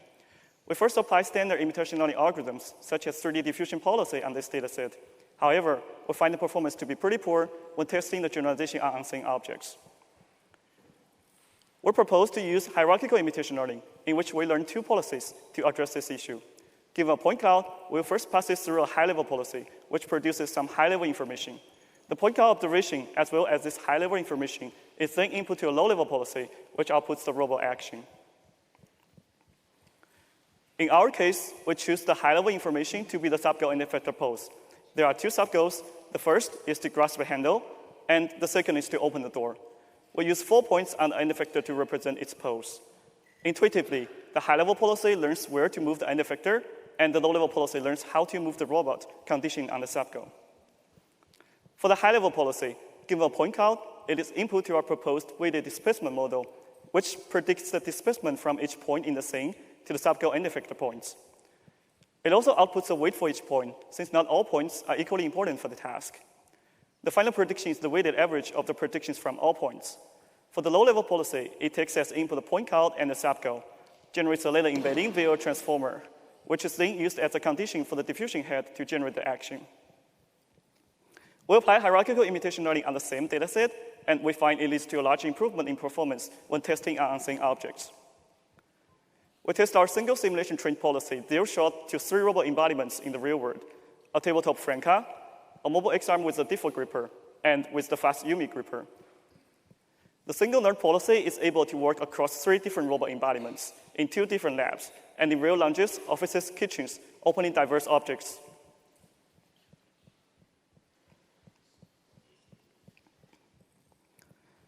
We compare ArticBot with prior methods on 9 test objects in Lab A. ArticBot outperforms methods like Flowbot 3D and OpenVLA. We visualize the policy's prediction on a real-world fridge and a toy oven in the lab. This column shows the predicted weights, and this shows the predicted subgoals from the high-level policy. As shown, the weight predictions are interpretable. It concentrates on the handle before grasping, even though there's no loss for the network to learn such semantics information. The subgoal predictions look reasonable, which leads to the successful opening of the objects. In summary, ArticBot uses large-scale simulation for data generation, hierarchical imitation learning for object generalization, and it produces a single policy, then transfers still shot on 3 robot embodiments and diverse objects. Thank you.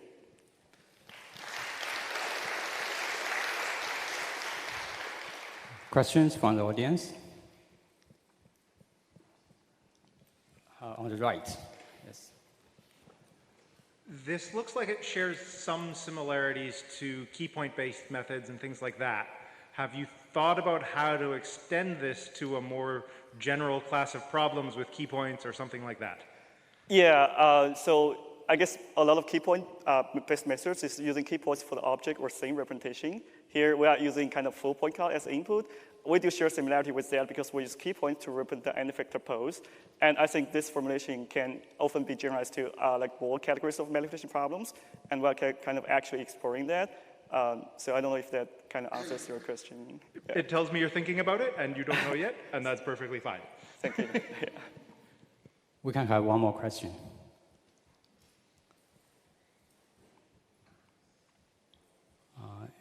If not, I can ask a short question. Sure. When you do the mobile manipulation, you need to consider the base position of the robot. How do you deal with that? Yeah, that's a very good question. So right now, we are not controlling the base for doing the mobile manipulation in the wild. We just tailor up the base to be an arbitrary location, and then we only run the arm for doing the manipulation. But we have ongoing work that kind of do the whole body manipulation for doing that. Yeah. Thank you. Let's thank the speaker again. Next up, we have DemoGen, synthetic demonstration generation for data-efficient visual motor policy learning, presented by Shen Rong. Hi, I'm Zhen Rong from Tsinghua Embody AI Lab. I'm glad to present DemoGen, a synthetic data generation method for robotic manipulation.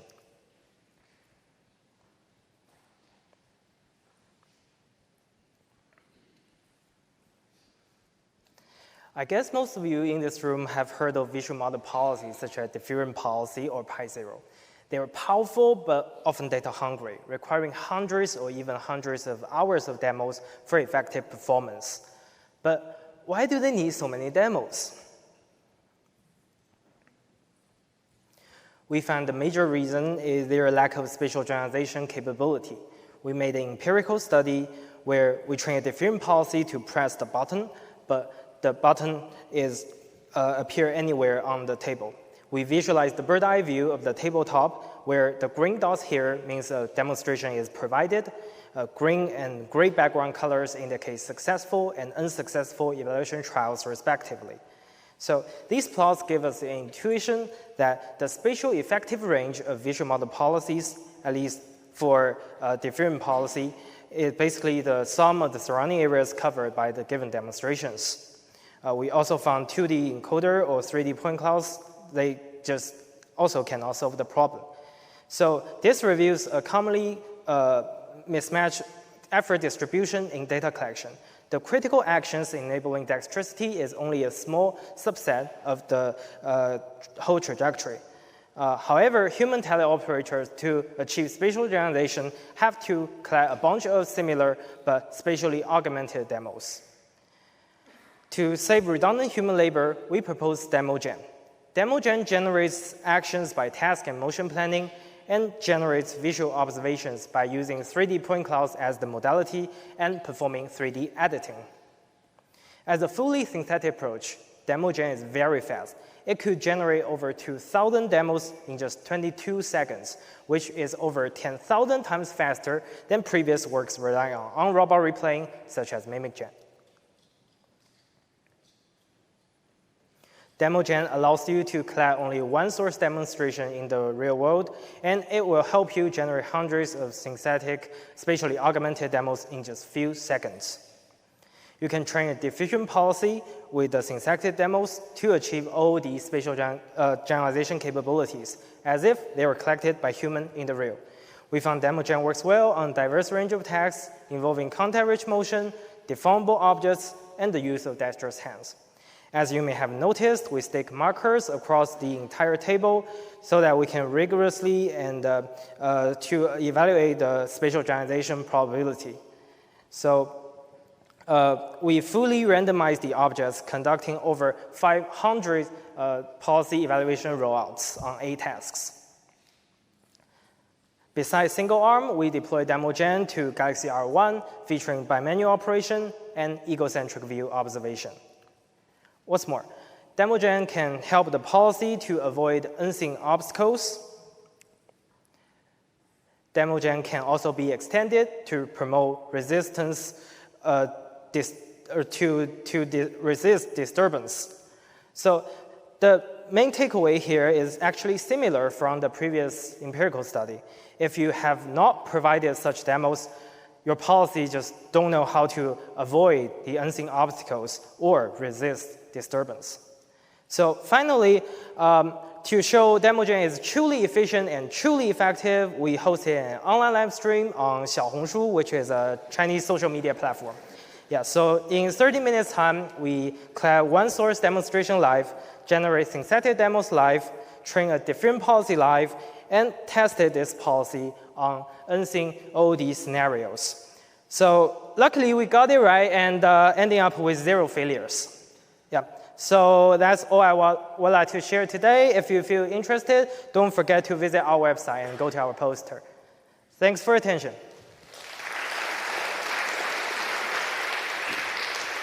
Questions from the audience? We have one right there.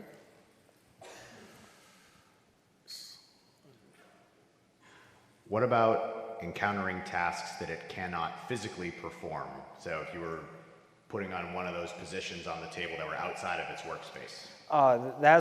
We assume that we just augment our demos to physically feasible poses. Yeah. Okay, more questions? Thanks for the talk. Have you ever considered to extend your DemoGen approach to longer horizon tasks?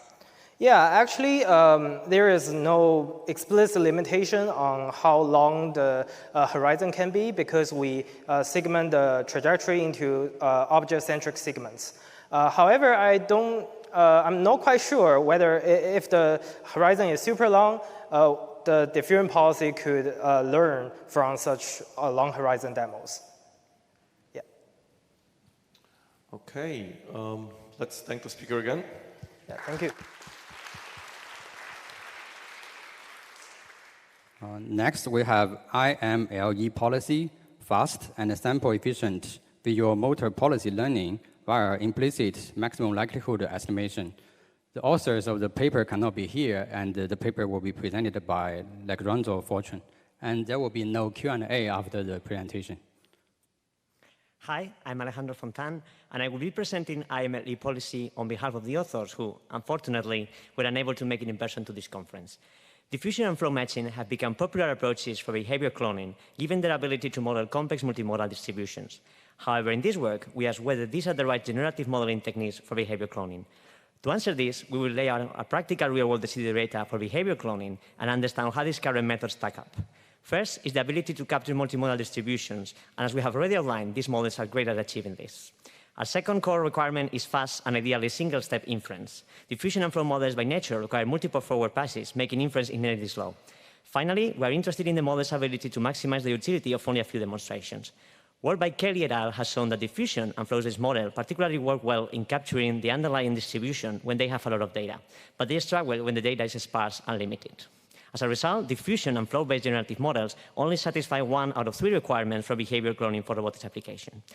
Implicit maximum likelihood estimation, or IMLE, was introduced as a generative model technique to learn from limited data. From the get-go, this model is designed to be highly sample efficient, ensuring that every data point is well represented by minimizing the distance between generated samples and every single example in a dataset. Samples are generated using a simple generator function that takes in noise from a simple distribution, such as Gaussian, and transforms it into a sample from our desired distribution. This is fast, relying on only a single forward pass for sample generation. As the loss minimizes the distance between each example in a dataset and the closest sample, it ensures that all models are captured. A variant of IMLE was introduced that rejects samples that are a certain distance, epsilon, from an example in the dataset. This was shown to improve the quality of the drawn samples. We extend this to the conditional setting and found that it worked well in capturing multimodality in the low data regime when compared to diffusion policy. To train a visual motor policy learning using IMLE, we pass a sequence of previous observations, including images and robot state information, together with a batch of noisy latents in order to generate possible candidate sample action chunks. As shown on the right, we select the closest generated action chunk that is outside the rejection sampling region to a real action chunk and minimize the distance between them. As mentioned previously, inference requires a single forward pass through the network in order to generate an action chunk, and we execute actions in a receding horizon manner as in prior works. One important characteristic of IMLE policy that we noticed was that capturing all modes, regardless of frequency, made it more susceptible to suboptimal demonstrations. To address this, we took advantage of the single forward pass generative capabilities of IMLE policy to generate multiple candidate action chunks, and finding the nearest neighbor action chunk to the unexecuted action sequence from the previous inference step to induce mode consistency in the executed behaviors. Our key result demonstrating that IMLE policy exhibits better sample efficiency, achieving the same performance as diffusion policy and flow matching. These findings carried over to the real world, where we evaluated the policy's ability to learn push t-shirt and multimodal sur-racking tasks with only 17 demonstrations. Our second key result was 67% faster inference than diffusion policy, without compromising policy performance, as seen in single-step flow matching as a comparative single-step baseline.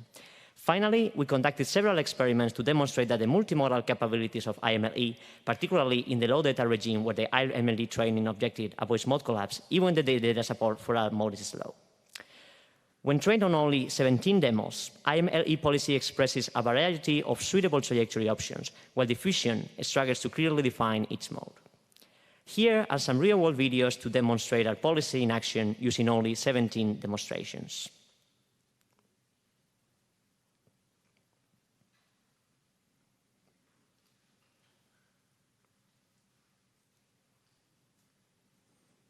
Finally, our daily laundry list and future work includes dependence on nearest neighbor search during training makes IMLE policy slightly slower to train. In some cases, consistency degraded performance. Capturing all modes, regardless of frequency, makes it more susceptible to suboptimal demonstrations. Diffusion tended to smooth this out. And have not explored how IMLE policy scales with largest datasets and multitask diversity. Thank you for your time. Since I'm not the author, I will encourage you to scan this barcode to join the Discord chat where you can speak to the authors. Code and datasets are also available on the project webpage. Thank you very much. Thank you. Next up, we have dynamic rank adjustment and diffusion policies for efficient and flexible training, presented by Xia Tao.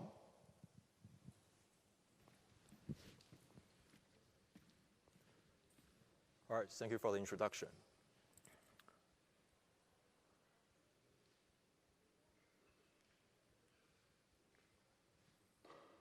In this work, we study improving the training efficiency of diffusion policy by leveraging the intrinsic low-rank structure. To motivate this, let's consider an interactive imitation learning scenario where a robotic arm is performing a drawer assembling task but failed to insert the drawer into the frame. Under interactive imitation learning, such failure case can be corrected by a teleoperator via active intervention and then providing the corrective demonstration. After incorporating the corrective demonstration and fine-tuning the policy, ideally, the robot should be able to perform the desired task execution without collision. Now, for these interactive learning paradigms, a key factor that enables its practicality is the fast training time of small neural network policies, such as MLP or LSTM.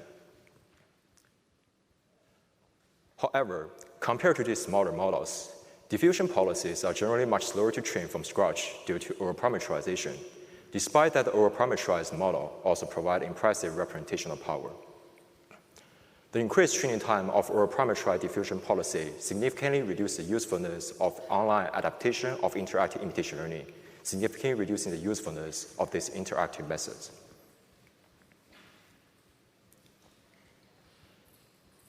To address this issue, we propose Drift, which dynamically adjusts the number of trainable ranks to balance training efficiency and policy performance.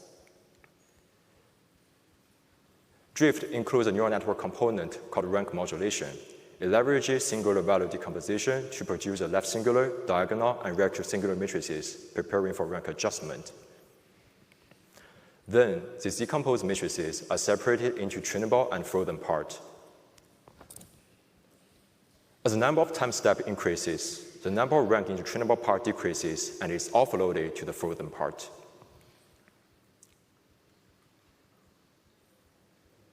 We also instantiate Drift into an interactive imitation learning algorithm, Drift Dagger. Similar to most expurgated online interactive imitation learning algorithm, Drift Dagger contains an offline bootstrapping stage that gradually decreases the number of trainable ranks. And as a Dagger variant, it also contains an online adaptation stage with a small number of trainable ranks remaining, which allows the teleoperator to take over the control of the policy to provide corrective demonstration. The reduced rank training makes this online interactive process more easy to use. To evaluate and analyze the effectiveness and efficiency of our proposed method, we perform a set of experiments in simulation, including two tests from RoboSuite and two tests from a simulated dual-arm active perception system, with gripper attached on one arm and camera attached on the other. The experimental results show that Drift Dagger is able to achieve similar or better performance in terms of success rate when comparing to full rank training methods. And besides maintaining strong performance, Drift Dagger also significantly reduces the training time compared to other methods. The cumulative training time in the chart are presented as a percentage with respect to behavior cloning.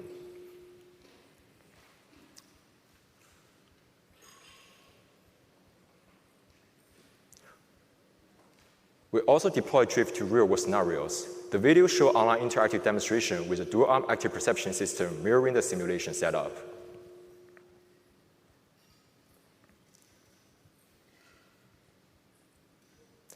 The teleoperator intervenes and provides corrective demonstration whenever the robot deviates from the desired trajectory.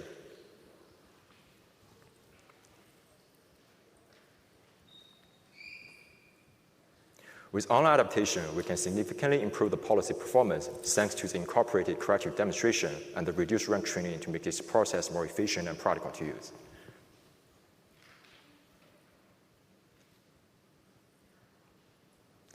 In this work, we studied improving the efficiency of diffusion policy training. We provide open source code to facilitate future research on reduced rank training for large robotic policy. Thank you for your attention today.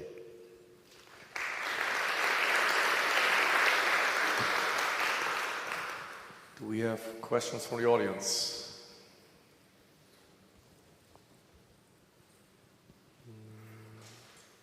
Don't see anyone. Good. In this case, I would like to elaborate this ranking, right? So, could you elaborate on how much efficiency we actually gain through the low ranks? Sure. Compared to LoRa, we are able to achieve maybe 5 to 10% of improvement. That is due to partially because LoRa is kind of attaching a new adapter alongside of the main weight, right? So our method is directly only fine-tuning the main weight, just frozen all of the rank after the most prominent part. So in this way, we are able to achieve maybe 5 to 10% of speed improvement.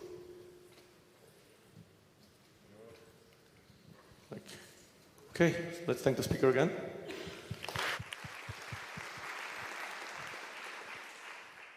Next, we have gripper pose and object point flow as interfaces for robotic bimanual manipulation, presented by Yuying Yang. Good afternoon. My name is Yu Ying. I'm excited to present our paper, Group Key Pose and Object Point Flow as Interfaces for Robotic Bimanual Manipulation. So, previous manipulation policies. Is the slide stuck?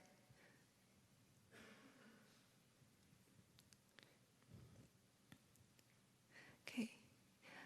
So, previous manipulation policies generally fall into two categories. The first one is keyframe-based policies, which predict actions in keyframes and execute predictions with IK solvers or like motion planners. The second is continuous action-based policies like ACT and DP3. They usually just predict and execute continuous actions at each time step. However, we find that these two approaches encounter challenges when applied to bimanual manipulation. Please, next slide. For keyframe-based policies, they fail to handle curved motions or bimanual coordination because using motion planners lack supervision between keyframe motions. While continuous action methods tend to overfit to scene trajectories due to dense supervision on actions, leading to weaker spatial understanding.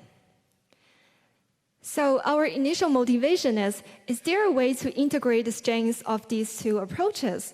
Can we improve flexibility in adjusting movement constraints while maintaining strong localization abilities? So it occurred to us that we can predict continuous actions conditioned on keyframe interfaces.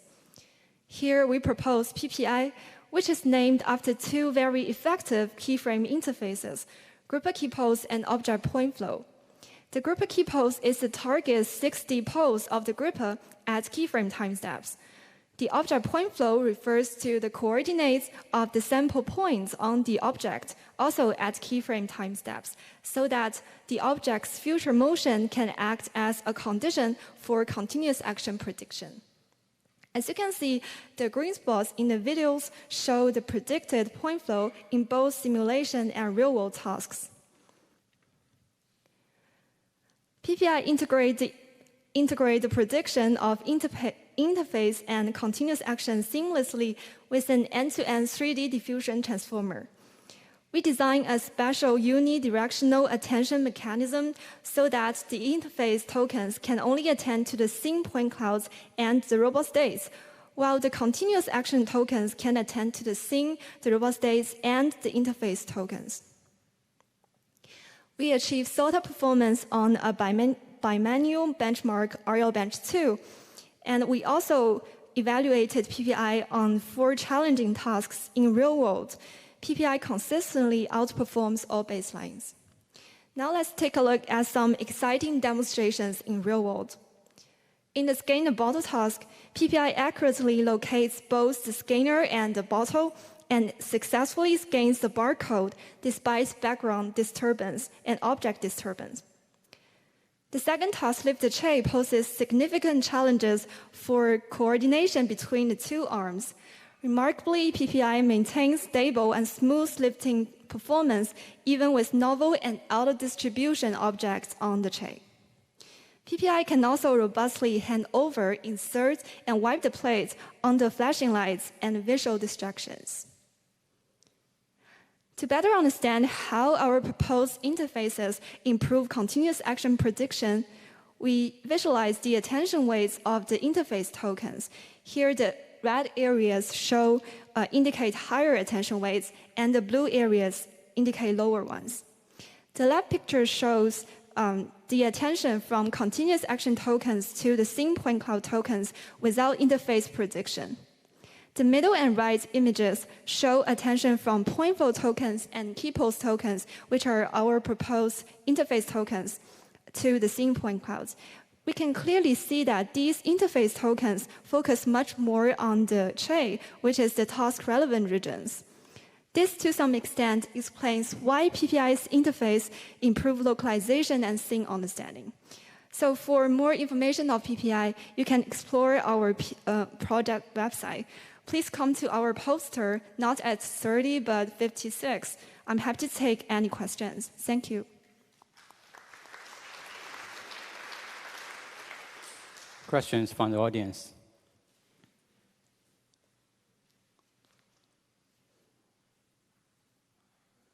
Anyone? If not, I can start with one question. When you use the gripper pose and the point flow during training, how do you obtain this information? So in simulation, in simulation benchmark, we can actually get access to this information. But in real world, we get the 60 pose of the object with foundation pose and transfer it into the point flow. Thank you. There's one question on the right. Yes.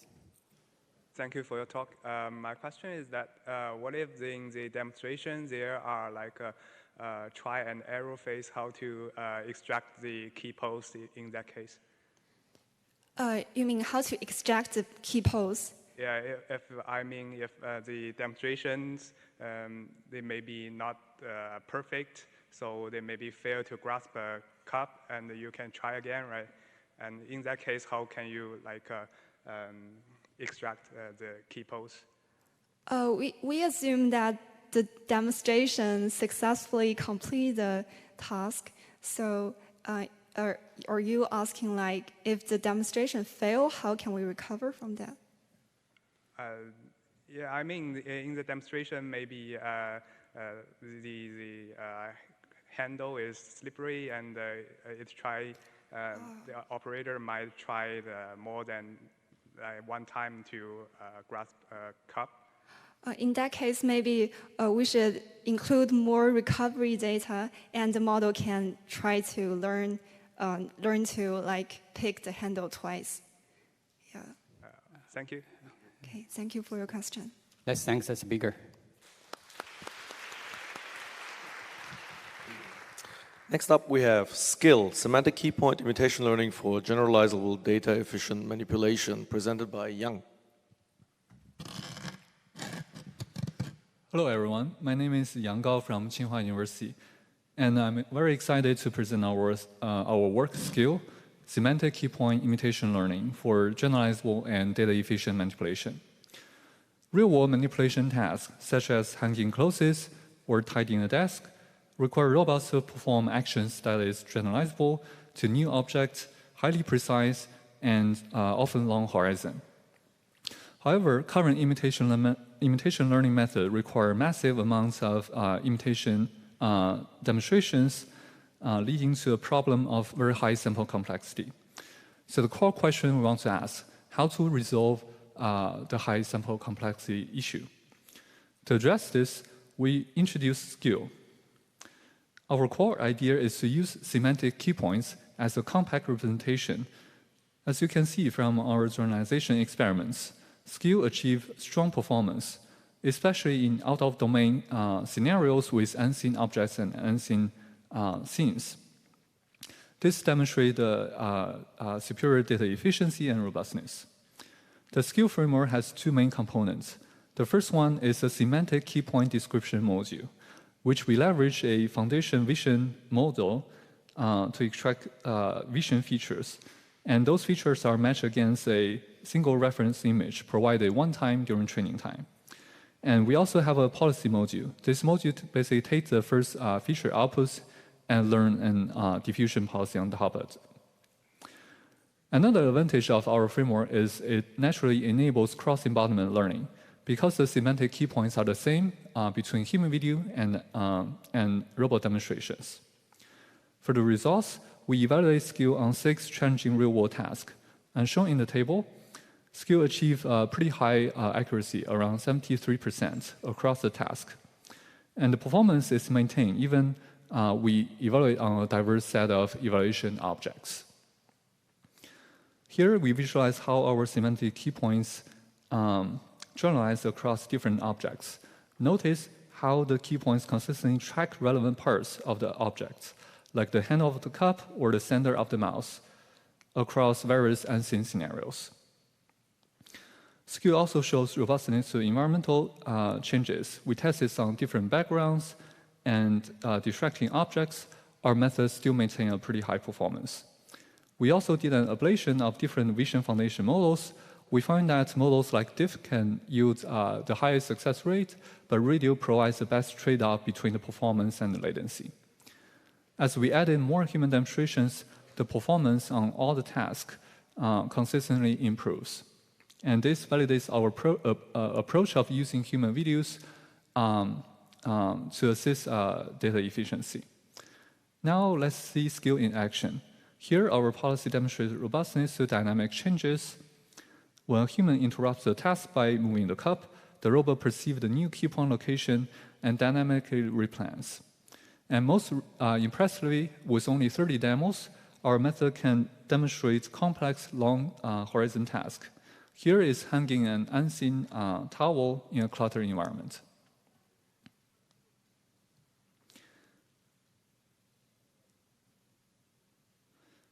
And here it performs an even more challenging task of picking up an unseen jacket and hung on a rack. To summarize, our key takeaways are the sparsity of semantic key point representation enable really high efficient data efficient learning. And second, our proposed key point descriptor enhance the policy robustness. And third, the semantic representation enable effective learning from cross-embodiment human videos. And thank you for your attention.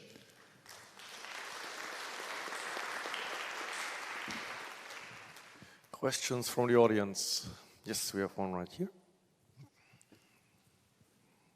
So in some of those demonstrations, the key points disappear because they're underneath the cloth or occluded somehow. How does the policy deal with that? So our policy has input the historical key points as well. So that helps to resolve the occlusions. Yeah. More questions from the audience. Oh, no. Okay. So you mentioned that you can basically transfer easier from human data, right, to robot data. How far did you actually evaluate that? So we basically have a baseline that don't use human data at all. So we just use robot demonstrations. And of course, we can vary the amount of demonstrations we have. And at the same time, we have another version of the method with human demonstration, as well as the same robot demonstration. And we see whether we can get any extra benefit by including those human demonstrations. Cool. Let's thank the speaker again. Okay. Next, we have diffeomorphic obstacle avoidance for contractive dynamical systems via implicit representations, presented by Kenjo Simitiot. So hello everyone, I'm Ken, and today I want to present our paper, Diffeomorphic Obstacle Avoidance for Contractive Dynamical Systems using Implicit Representations. This work was done in collaboration with Philipp Schillinger and Leonard Rosso from the Bosch Center for Artificial Intelligence. Our work combines contractive robot skills with full-body obstacle avoidance that preserve the stability guarantees, and we also introduce some obstacle avoidance metrics. So to motivate our task, we first look at the task of placing a plate in a dishwasher rack, and then we want to be stable and robust and want to follow a specific trajectory. And therefore, if, for example, some obstacles or displacements can occur, we want to recover from this displacement really fast, and some policies could be too smart, so we want to leverage some stability guarantees. But obstacle avoidance, we're going to follow a trajectory, so asymptotic stability is not enough, so we want to leverage contractional stability. So contractional stability basically means that we have exponential convergence between trajectories. So let's take 2 points, and this displacement between 2 points exponentially decreases. So we have negative eigenvalues, and therefore we can generalize this by using the contraction condition, which says that the symmetric part of the Jacobi needs to be negative definite. And with this contraction condition, we can then define our contractive dynamical system. And here we use our Neue contractive dynamical system to learn our dynamical system by just learning the radicand of the square root of the Jacobian. And thereby we are inherently stable. And in general, every contractive dynamical system can be used. And if now in a cluttered scene some objects can occur, we can, of course, use any naive obstacle avoidance, but unfortunately they violate our contraction condition, and therefore we need to have a contraction-preserving obstacle avoidance. So first, we want to know the distance between our obstacle and our robot surface, and herefore we learn some sign distance function, and implicitly, if we want to learn, like, for example, like a robot sign distance function, so we conditioned on the robot state and the obstacle, we want to get like a distance function. And the cool thing is that we can extend it easily with any grasped objects and the condition on a current joint state, and it's really efficient for large point clouds. And next, we want to leverage the theorem that contractions invariant on coordinate change, and therefore we first need a diffeomorphism, and for this diffeomorphism we define a flow, and this flow is formed by some barrier function and the gradient of the SDF function, and this barrier function basically keeps the modulation local and prevents collision, and this diffeomorphism allows us to map our system from the configuration space in the obstacle avoidance configuration space. And using this diffeomorphism, then we define a pullback, and then have our contraction preserving obstacle avoidance, so-called sign distance deforming transform. And with our robotics experiments, we want to follow a specific trajectory based on the example of emptying a dishwasher. So let's take for this example where we have our task to place a plate in dishwasher skill. We can perturbate our system and have unseen obstacles before, and we sample online a point cloud and use the gradient from them for our diffeomorphism. And we can, as you can see, successfully power our skill despite the obstacles and the disturbances.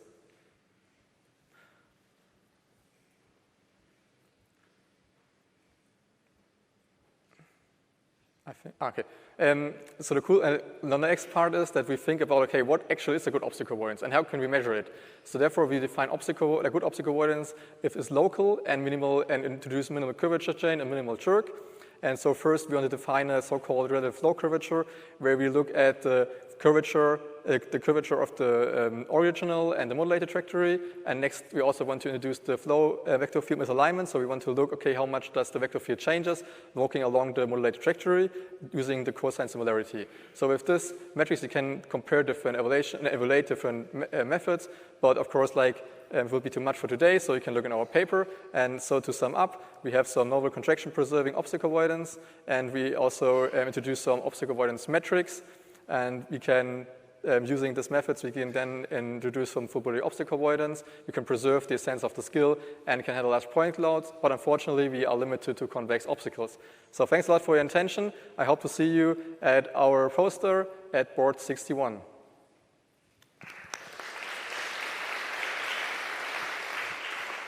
Questions from the audience?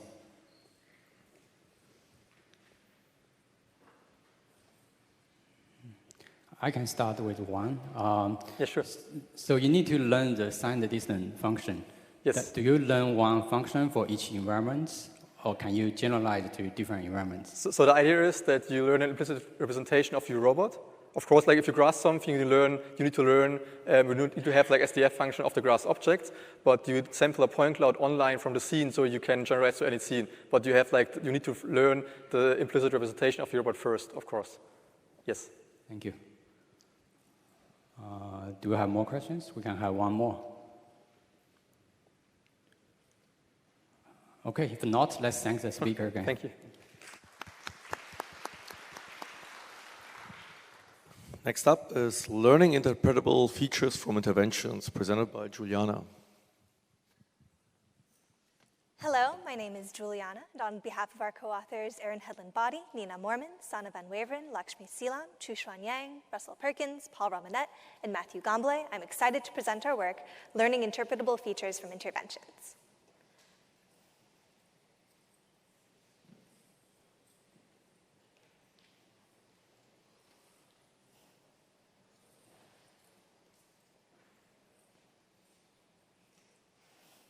Across the world, the proportion of adults over the age of 60 is expected to increase. However, the number of caregivers to help care for these older adults, as well as other people needing care, has not kept up. One potential solution to this is in-home assistive robots that can adapt to individuals' changing needs and preferences. However, getting robots to work well inside the home is a challenging task. One potential solution to this is foundation models, such as vision language action models. These models can achieve high performance, but require a large amount of training data and are often not interpretable. Another approach is for users to correct an imperfect robot policy. Prior work has investigated learning policy features from physical corrections of a robot and has found that this can greatly improve their performance.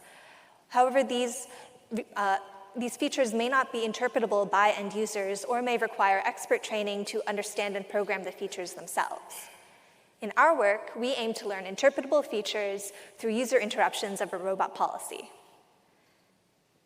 Our framework, Learning Interpretable Features from Interventions, or LEAFI, starts with the user watching a robot attempt the task and then interrupting if something goes wrong. During training, the participant provides a corrective demonstration starting from the time of interruption, as well as a feature label explaining the interruption from a list of features collected during the pilot study. During execution, the robot first infers why the user interrupted, and then uses that feature to produce an improved robot policy correctly carrying out the task. In our work, we ask 3 research questions. First, can we learn these interpretable features from interventions? Next, does adding these features to the robot's policy improve its performance over a no-feature baseline? Finally, how does communicating this feature to the robot change people's perceptions of the robot? Using their interruptions and feature labels, we first train the feature prediction network. The interruption time step is used to crop the robot and object trajectories, which are then fed into the network along with the domain. This network outputs the feature explaining the interruption. Next, we train the policy network using this predicted feature and the robot and world states. The robot and world states are produced by adding the corrective demonstration to the original robot trajectory up to the time of interruption. This network then outputs the improved robot trajectory. We evaluate LEAFI on several different metrics: objective and perceived performance, workload, usability, and trust. We compare LEAFI to 3 different baselines: behavior cloning, in which no feature is used to produce the policy; adversarial LEAFI, in which the robot uses the least likely feature instead of the most likely; and mixed initiative LEAFI, in which the user can correct which feature the robot uses to produce the new trajectory. Here we can see a robot attempting to put a bottle of bleach on the shelf. As it approaches the shelf, it gets a little too low and then is about to collide, so the user interrupts the robot. LEAFI correctly predicts that the reason for interruption was because it was too close to the middle shelf. Adversarial LEAFI chooses the reason that it was too high compared to the spray bottle. Behavior cloning uses no feature in its policy. As we can see, despite some quirks due to the null space problem, LEAFI successfully puts the bottle on the shelf, but while both adversarial LEAFI and behavior cloning drop the bottle and fail to complete the task. This can also be seen in participants' perceptions of the robot. Participants rated LEAFI as improving significantly more over the original robot trajectory compared to both behavior cloning and adversarial LEAFI. Overall, in this work, we present LEAFI, a novel framework that enables a robot to understand what it did wrong when a user interrupts and correct its mistake. We conduct 3 user studies to gather relevant features, collect training data, and evaluate our LEAFI framework. We found that LEAFI significantly improved over baselines. This shows that our proof of concept framework is a promising advancement in enabling robots to adapt and personalize to individuals' needs and preferences. Thank you.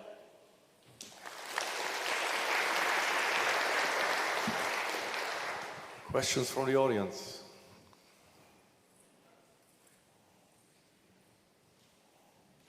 I guess I start then. So like the interpretable features, they appear to be very much focused on like the individual objects with relations to the environment, right? Yes. But what about features like, let's say, that correlate or like where the importance becomes more relevant through the motion itself? Yeah, so in the pilot study, we found some of the features people cared about was like the speed of the robot. With Spot, in our current framework, we couldn't actually adapt the speed. We just had it set at a current setting that was safe for participants. But future work with maybe a different robot that has more adaptable speed would definitely, participants would like maybe something that's more fluid or slower when it's doing a particularly dexterous task. Any further questions from the audience?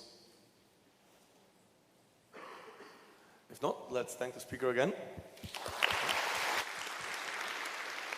So this actually concludes our session, but before you all run off to the coffee that you all apparently need, we have something very exciting coming up. We have the Test of Time Awards.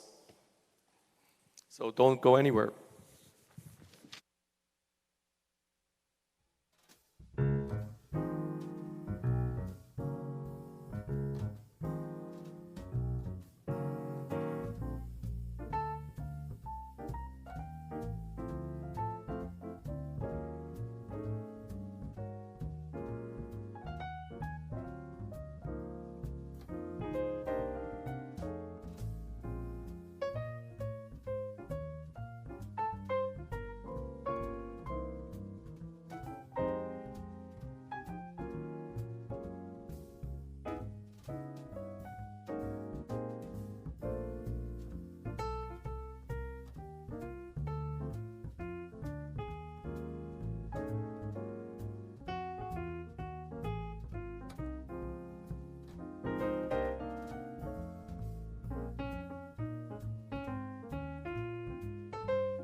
Okay. Please take your seats. We're ready to begin the next session. Thank you. Hi, everybody. I'm Amanda Prorock from the University of Cambridge, and I have the great pleasure of chairing the Test of Time award session today. First, let me say a few words about the importance of this award. It's given to the highest impact papers published at RSS from at least 10 years ago that changed how we think about robot problems, or that brought fully new problems to the attention of the community, or that pioneered new approaches to robot design and problem solving. The award is an opportunity to reflect on and discuss the past, which is essential to making progress in the future. Towards this end, today we have invited Nathan Michael, who is one of our awardees, to present the paper. This will be followed by an appraisal delivered by Nikolai Atanasov and David Saldana, who will contextualize the impact of the award. And finally, there will be a Q&A session giving you the opportunity to ask any questions. Now, I'd like to say a few words on how this award was actually selected. We had a committee who was chaired by Chris Hauser. The committee created a long list, which was then shortened down to a short list according to several criteria. From that shortlist, 5 top papers were selected and analyzed and discussed in detail. Committee members then produced an independent ranking and voted, and then produced their choice for this year's final winner. The final winner this year really stands out with its pioneering analysis and experimental demonstration of cooperative aerial manipulation, which unlocked broader research into applications of aerial robots beyond standard flight and sensing. And that is the official statement with respect to this year's award. This year's award goes to Nathan Michael, Jonathan Fink, and Vijay Kumar. Their paper, published at RSS 2009, is entitled Cooperative Manipulation and Transportation with Aerial Robots. At this point, I would like to welcome our award winner, Nathan Michael, who is representing this paper on behalf of his co-awardees, to the stage, accompanied by Luca and Chris Hauser, our committee chair. Please, may I welcome you to the stage.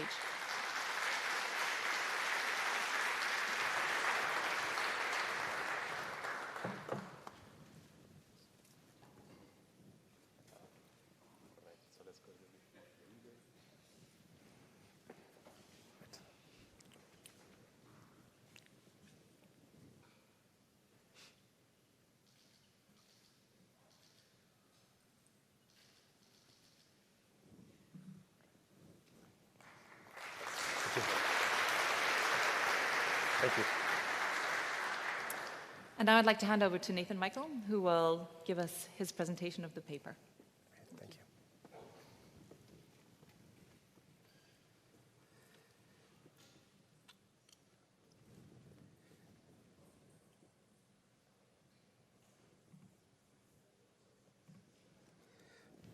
Well, it's really an honor to be here today. And I thought, since it is the test of time, I would just use the presentation that I gave in 2009.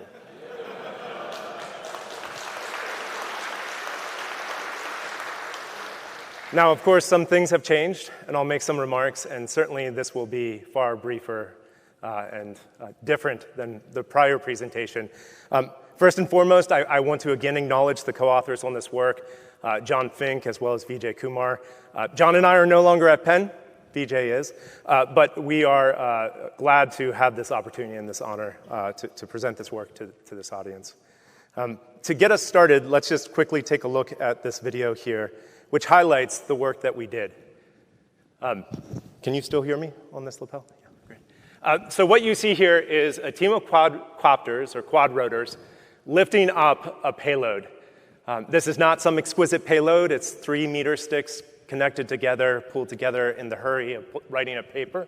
But it's this team of quadcopters that are lifting up this payload and then moving it along a particular set of waypoints.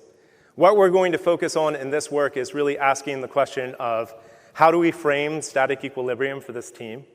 And going from that, how do we ask the question of, given where we want the payload to be, where should the robots be? And given where we know where the robots are, where will the payload end up? Additionally, we'll talk about some of the challenges in this discussion that really came out of pursuing this work, because simply put, this was the first time we had really ever worked with these types of air vehicles. Actually, it was the first time. We knew very little about it. We had to, in a flurry, pull together a motion capture arena, figure out how to work with these quadcopters, figure out the analysis, and then write the paper and submit it. So it was quite an extensive activity at the time. But what we're really looking at is this question of how can we work with these air vehicles to achieve something in coordination that goes beyond what they can do by themselves. There are many challenges here, and just clearly I'm going to move quickly through the slides, which obviously the quad rotors are under-actuated. Everyone knows this now. There were very few quad rotors at the time. There are non-smooth and nonlinear constraints, non-negative and bounded tensions, as well as lots of uncertainty and noise and many challenges with the hardware and the overall laboratory environment that we were rapidly setting up. Our motivation at the time was multifold. One could say it was aerial towing and this kind of concept, but also it came from some work that we had done previously 2 years prior for RSS, where we had a team of ground platforms coordinating together to manipulate a system. And we'd also done some work with a cable robot, and we got these really neat quad rotors, and we wanted to figure out what paper can we write bringing all of these types of concepts together. There are related works at the time looking at impacts of external effects on cables and similar, and there are even some preliminary works that look toward load transportation. But realistically, there was very little, at least that we were leaning on in the context of quadcopters and coordination, or even that much to do with quadcopters at the time. There were some great works going on, but it wasn't extensive and proliferated as it is today. This is an example of that cable actuated parallel manipulator that I mentioned a moment ago. And that is me in the background on the right, about 20 years younger, but this is from many years ago. And there are connections to these concepts of cable actuated parallel manipulators and what we do through this work. So let's just dive into, again, what we're going to talk about here. We're going to formulate the general static equilibrium conditions for the robots, the cables, and the payload. We're going to develop analytic solutions for the cable tension and stability. We're going to look at it, as I said before, in two ways. One, as what we're calling the indirect problem. Given where we want the payload to be, where must the robots be? And the direct problem, given where the robots are, where must the payload end up? We're going to look at that from the perspective, particularly the latter, in terms of bounded tension and configuration stability. And then we're going to go through the process of evaluating this experimentally to assess the performance of the proposed approach. So with that said, let's dive into it. This is where we're going to start to go much faster. We're going to set up the problem with sort of standard notation. I'm not going to define every single variable. Please take a look at the paper. But what it comes down to is we're defining where the robots are, where the payload is, and then we're going on to define the center of mass of the payload and provide some parameterization. We're also going to define, not just in the inertial frame, but in the body frame. This will allow us to make the calculations easier later, and that's for both where the robots are as well as the attachment to the payloads. And now we're going to dive into defining static equilibrium conditions. The summary here is we're going to look at the wrenches acting on the payload. It'll be a zero-pitch wrench because the cables do not exert, or the cables exert zero-pitch wrenches on the payload. And then there's a gravity wrench acting on the payload as well. And we're going to go through the process of solving for the tensions in the cable, or formulate it in the cable as well as in the body frame. So that gives you an idea of setting up the static equilibrium conditions, and now we end up getting a wrench matrix, a gravity matrix as well, or a cable wrench matrix, a gravity wrench matrix, and now we're going to move forward to solving the direct and indirect and direct problems. There is one more constraint that we're going to leverage, and that is that we're going to take into account the fact that the robots have to be a fixed distance from the payload because the length of the cables cannot extend beyond a certain length. And so as long as tension is greater than 0, the cables themselves will have a longer length. And that is defined through this kinematic constraint. Okay, this sets up the overall problem framework. From an analysis perspective, now we want to ask this question of, given where the payload is, where must the robots be? And given where the robots are, where must the payload be? Again, that's the indirect and direct problems. So we set up our conditions of static equilibrium. We define or identify the 3 degrees of freedom. This is where I'm just going to jump over this. Please check out the paper. I don't want to bog us down because I want to add some commentary once we get to the experimental section. And so we end up getting to a point where we simplify the problem, and we end up getting to a place where we can actually compute the tensions in the cable using Moore-Penrose inverse. It happens to be the case that it's the exact solution because of the way that we solved it. And then ultimately now we're able to leverage some simplifications and this fact to be able to figure out what the valid robot configurations are for a desired pose. So if I have alpha and beta as roll and pitch, and I have some tension that is greater than 0 or bounded between 0 and 1.5 mg, where can that robot be? And here are some examples of those valid robot configurations. Now we're going to solve the other version of the problem. Given where the robots are, where must the payload be? Here we're going to solve for the solution via a local potential energy minima. And in this context, what we'll end up doing is solving a numerical formulation, but we can take this formulation, we can solve for the minimal payload potential energy, and it turns out that we can, through the stability analysis, basically derive analytic solutions for not just the minimum energy solution, but also the stability of that solution. Again, just stepping really quickly through the concepts here at this time.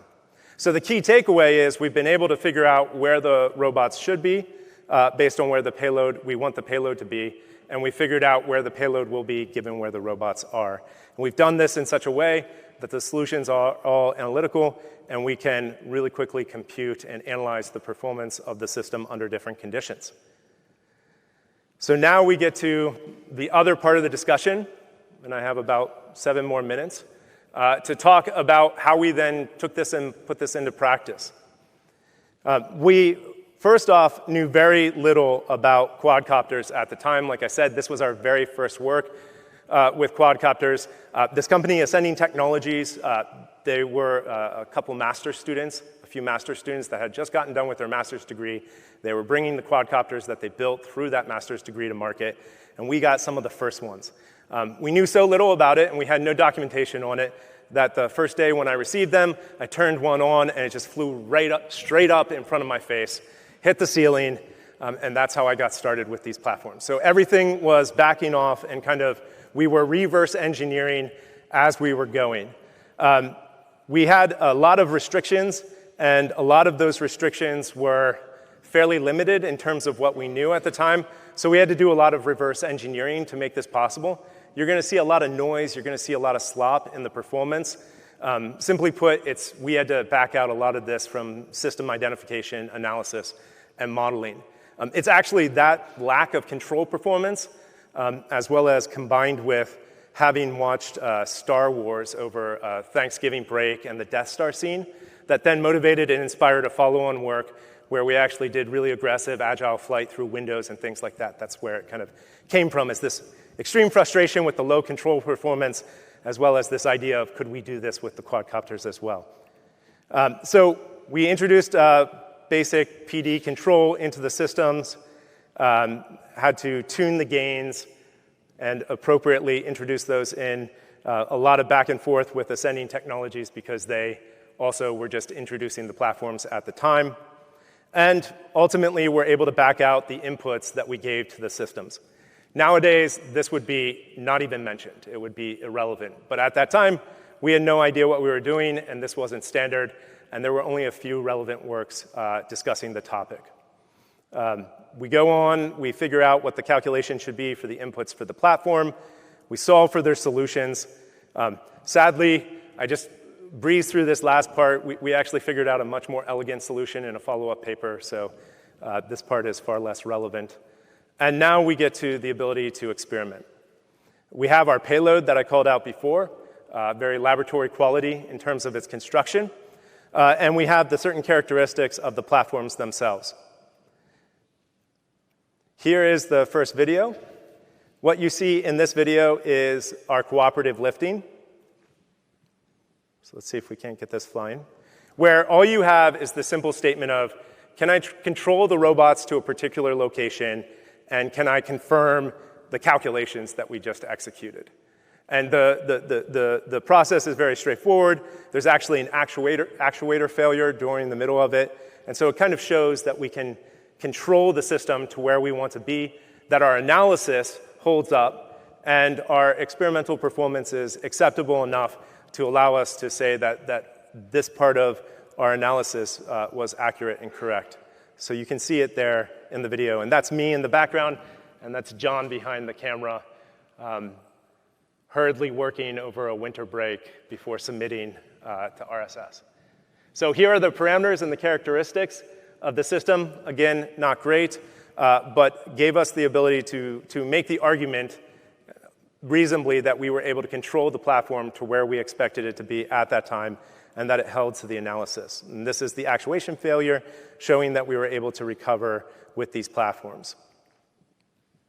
This next step is to go a little bit further and to now ask the question of, okay, can we go beyond just controlling it in a particular manner to a particular pose, but can we actually start to move the systems across based on reference waypoints? So that's what you're seeing here. And so the idea here is to, again, manipulate the system through a sequence of waypoints. We're not thinking about dynamics in the analysis. And so we're really just going to a waypoint, holding, and then going to another waypoint and holding. And then finally, and so here you can see the error analysis and the convergence to that. And then finally, you can see a little bit of the follow-on work that we had started to talk about at the time. And this is where maybe I'll add a few more remarks. And I think I have 2 more minutes. Is that right? And so at the time, we were thinking about now, how can we manipulate this platform in such a way that it's not just waypoints, but actually generating trajectories. And the idea here really came down to manipulating through the space from that indirect and direct problem set to actually design plans and motions in that space to be able to go and define a trajectory from one initial pose to another initial pose while maintaining the appropriate conditions. And so this is additional work that we did in that pursuit to analyze the performance to external disturbances, as well as understand what configurations along that trajectory are preferable based on the response of the underlying system. And so this highlights this understanding, and then this is that last obligatory slide that kind of says, and this is where we're going next. And so this is exactly what I just described, planning for this multi-robot system in terms of manipulation and transportation tasks. So maybe just a few more remarks. So where did this go from here? First, I already called out there was this entire line of work that we started to pursue that was this question of how can we very aggressively fly more than flips, but actually do really interesting maneuver with these platforms. At the same time, there were these questions that emerged of how do we actually take into account this uncertainty in the control motion, in the sensors? How do we bring this all together and actually fuse that information to enable systems to operate not just in a motion capture environment, but outside of a motion capture environment? And there were a number of additional works that looked at how can we scale to larger numbers of platforms that are working together, maybe not just for manipulation, but for other activities. And so at this point, over the last many years, those works have translated into systems that are being deployed all over the world, not only quadcopters, but other classes of platforms too. And we really see a growth, not just in these types of drones, but many different types of drones. But back at this time, the options that existed were very limited. And so this was our first step toward trying to bring these systems together to solve interesting analysis problems, and then to be able to tie it into the actual performance of the system and experiment and demonstrate those capabilities. And so with that, I'll close there.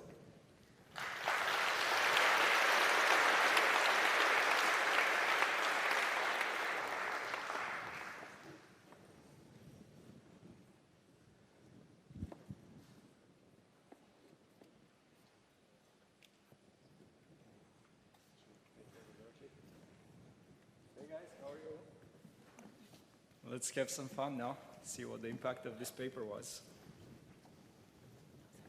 So my name is Nikolai Atanasov. I'm faculty at UC San Diego, and I'll be presenting an appraisal for the Best Paper Award together with David Saldana. You want to introduce yourself? Yeah. Hello, I'm David Saldana from Lehigh University. All right, so let's get started. Just give me 1 second.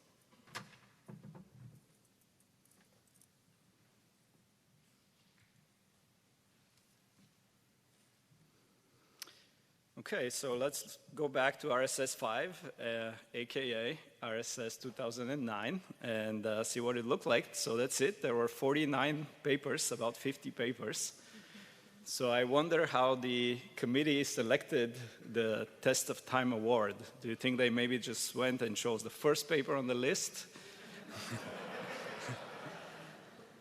That year, there were a lot of strong papers, actually, so the competition wasn't very easy.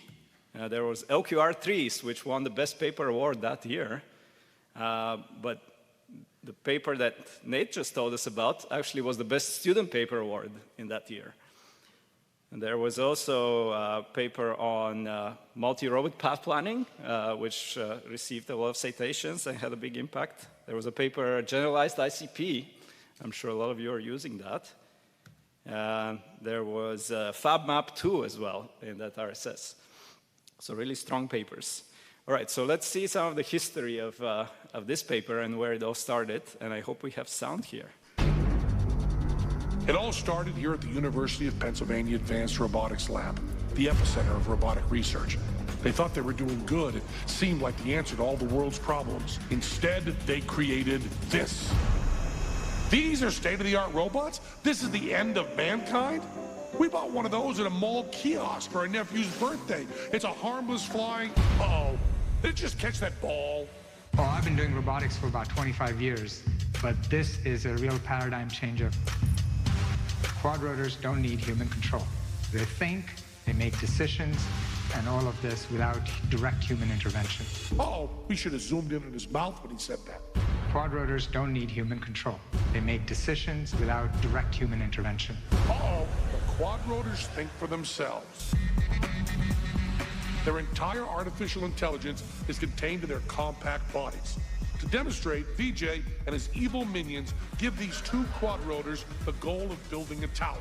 To prove no humans are controlling the robots, the team leaves the room and cowers in the hallway. The quadrotors survey their environment and decide where to assemble the tower. They're able to find the parts required, grasp them, and transport them to where they are doing the construction. Remember, no one is operating these machines. Today, it's this small building. Tomorrow, it's a palace for our robot overlords. That's because the quadrotors are making decisions themselves. So they were already doing these really amazing things, and this goes on. So let's see who else As the robot starts up, it knows nothing about the world around it, just like we would when we get into a location that we have no idea where we've been. Cameras and sensors mounted on his body scan the surrounding area, constructing this three-dimensional map in real time. Uh-oh. The robot looks around the world, gets a picture or a representation of that world in the form of a map, and then makes decisions on where to go in order to get more and more information. Uh-oh, it's creating its own map, so when it encounters obstacles like this one, it knows how to avoid it in the future. The quadrotor also remembers specifically what it's looking for, in this case, us, and searches every inch of the room, scanning and mapping until, uh-oh, colder, colder. Freezing, freezing, uh-oh. So what did Nate and VJ do next? They decided to push the abilities of quadrotors. This video presents autonomous control sure you've seen a lot of this already, helicopter. but let's remember. We use a 20-camera Vicon system and an onboard IMU for state estimation. Here we show single, double, and triple flips. We developed a method for flying to any position in space with any reasonable velocity or pitch height. We use the method to fly through windows at various angles. So where did this take us? So fast forward a few years, and we have humans versus robots. in the autonomous flight competition. So on the bottom you see the 3 world champions in drone racing versus a drone developed in Davide Scaramuza's lab. So drone racing is a challenging competition. It requires a lot of skill and a lot of practice from the humans. And Davide Scaramuza's robot was trained entirely using reinforcement learning. They were using motion capture initially, and over time they transitioned to vision-only operation. And they had this competition against the best FPV flyers in the world. And here are the results. So on the left in blue is the autonomous drones performance, that's Swift, and the other 3 are the human pilots. So you can see that the drone did a little bit better than the best human, and what we can observe is that humans were less consistent, so the drone had very consistent loop times, while the humans would have sometimes imperfect execution. So how was this last bit done? Here's a visualization of the reinforcement learning, which they first did in simulation before they transferred this on the real robot. So here, reinforcement learning starts to train a bunch of different quadrotor trajectories, and you can see the evolution over time of what the trajectories start to look like. So as the training proceeds, we start to see better and better trajectories and more of them passing through the gates. So they use the reward function that combines progress through the gates, perception, cost so you can observe the gate, command inputs, and some penalty for crashing. And I guess the interesting observation in this work was that out of the whole time it took to get superhuman performance, about 10% was learning to race or to fly well, and it's the remaining 90% of the training that took to become from good performance to really championship level performance. So what else happens with drones? So instead of in the sports world, they have already been used in the real world. So this is Exin AI. It's a startup from UPenn, and Vijay is one of the co-founders. And here we see an autonomous drone doing mapping in 3D as well as autonomous navigation. And this can be used in a number of applications, including underground environments, agriculture, and so on. Another example is a startup from Rafti Andrea. So for those of you who are at ICRA, you might have already seen part of this. So this is Verity, in which they use UAVs inside warehouses for inventory. Going back to startups from UPenn, there's also 3Swift, which is a company focusing on the lumber and forest management industry. So they use UAVs to reconstruct trees and measure the volume of tree production with the objective of lumber collection or just monitoring. So there's a big market for robotics in that area as well. They have a version of this where a human carries it, and they have the autonomy on board the robot as well. So we should also mention what Nate is doing now. And Nate is currently the CTO at Shield AI, which focuses on autonomous systems for defense. Differentiator in our autonomy capabilities and the AI that we deliver on our systems is the ability for the systems to operate in a resilient, intelligent manner. That is, to really think for themselves, to adapt to varying conditions, to operate with or without human input, to be able to navigate conditions where communications may be degraded or denied, where external information may no longer be available. Aircraft. Okay, going back to academia and where drone research went after. This is USC's campus in 2016. It's actually Gaurav and Nora were the first to show that you can have 49 quadrotors in the sky at the same time. So this is the crazy swarm work, which really evolved into a number of companies that are doing light shows now with huge numbers of drones. On the research front, there were more and more groups starting to work on multi-robot collaboration. This is John Scow group at MIT, where they were starting to work on decentralized planning techniques, dynamic obstacles involving communication delays, and really pushing the autonomy to more challenging environments. And this is my own presentation, so here's my own work.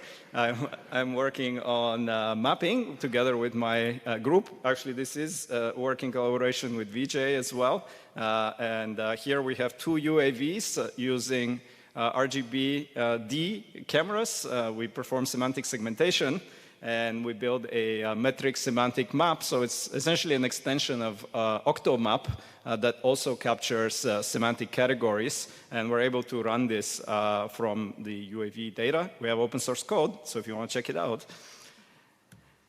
All right. I also want to highlight Amanda Prorock's lab at the University of Cambridge. They have really started to push the development of these tools and make it more accessible to people. So not everyone has access to a multi-robot system in their lab, but we're starting to see a lot of simulators, reinforcement learning. So Benchmarl is a great library for using multi-agent reinforcement learning. And another big aspect that Amanda's lab pioneered is, together with Alejandro Ribeiro at UPenn, is to use graph neural networks for multi-agent learning and control. And going back to UPenn, some of the latest work that Alejandro Ribeiro and VJ are doing in collaboration is to deploy GNNs and transformers on multiple UAVs that exchange information through communication and are able to execute tasks like coverage and exploration, just purely learning based. On the education front, it might be easier than using quadrotors to actually use blimps. They are a lot less dangerous, they're lower cost, they don't really need a motion capture, and this has managed to attract a lot of students to the field. There have been several competitions where students go and fly blimps in coordination. And actually, this is work from David Saldana, who I'm going to pass the microphone to now, and can tell us a little more about this and tell us about the world of aerial manipulation. Thank you, Nikolai. This is a pleasure to be here to talk about the work that we have been working on, and we have been how these Nathan's work have impacted transportation and manipulation in aerial robots. This is a nice overview that you can find in Aníbal Ollero's paper, when you have like different types of quadrotors moving objects. Different from many commercial systems that Nikolai showed.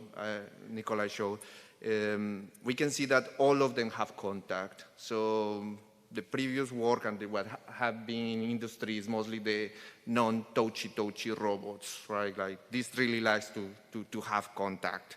So we have like this idea of transporting objects and what can we do useful, and we can go back to Raffaello De Andreas in 2011, where they start to show that quadrotors can build structures and they can cooperate. Still being separate, and they can move bricks to build the structures, right?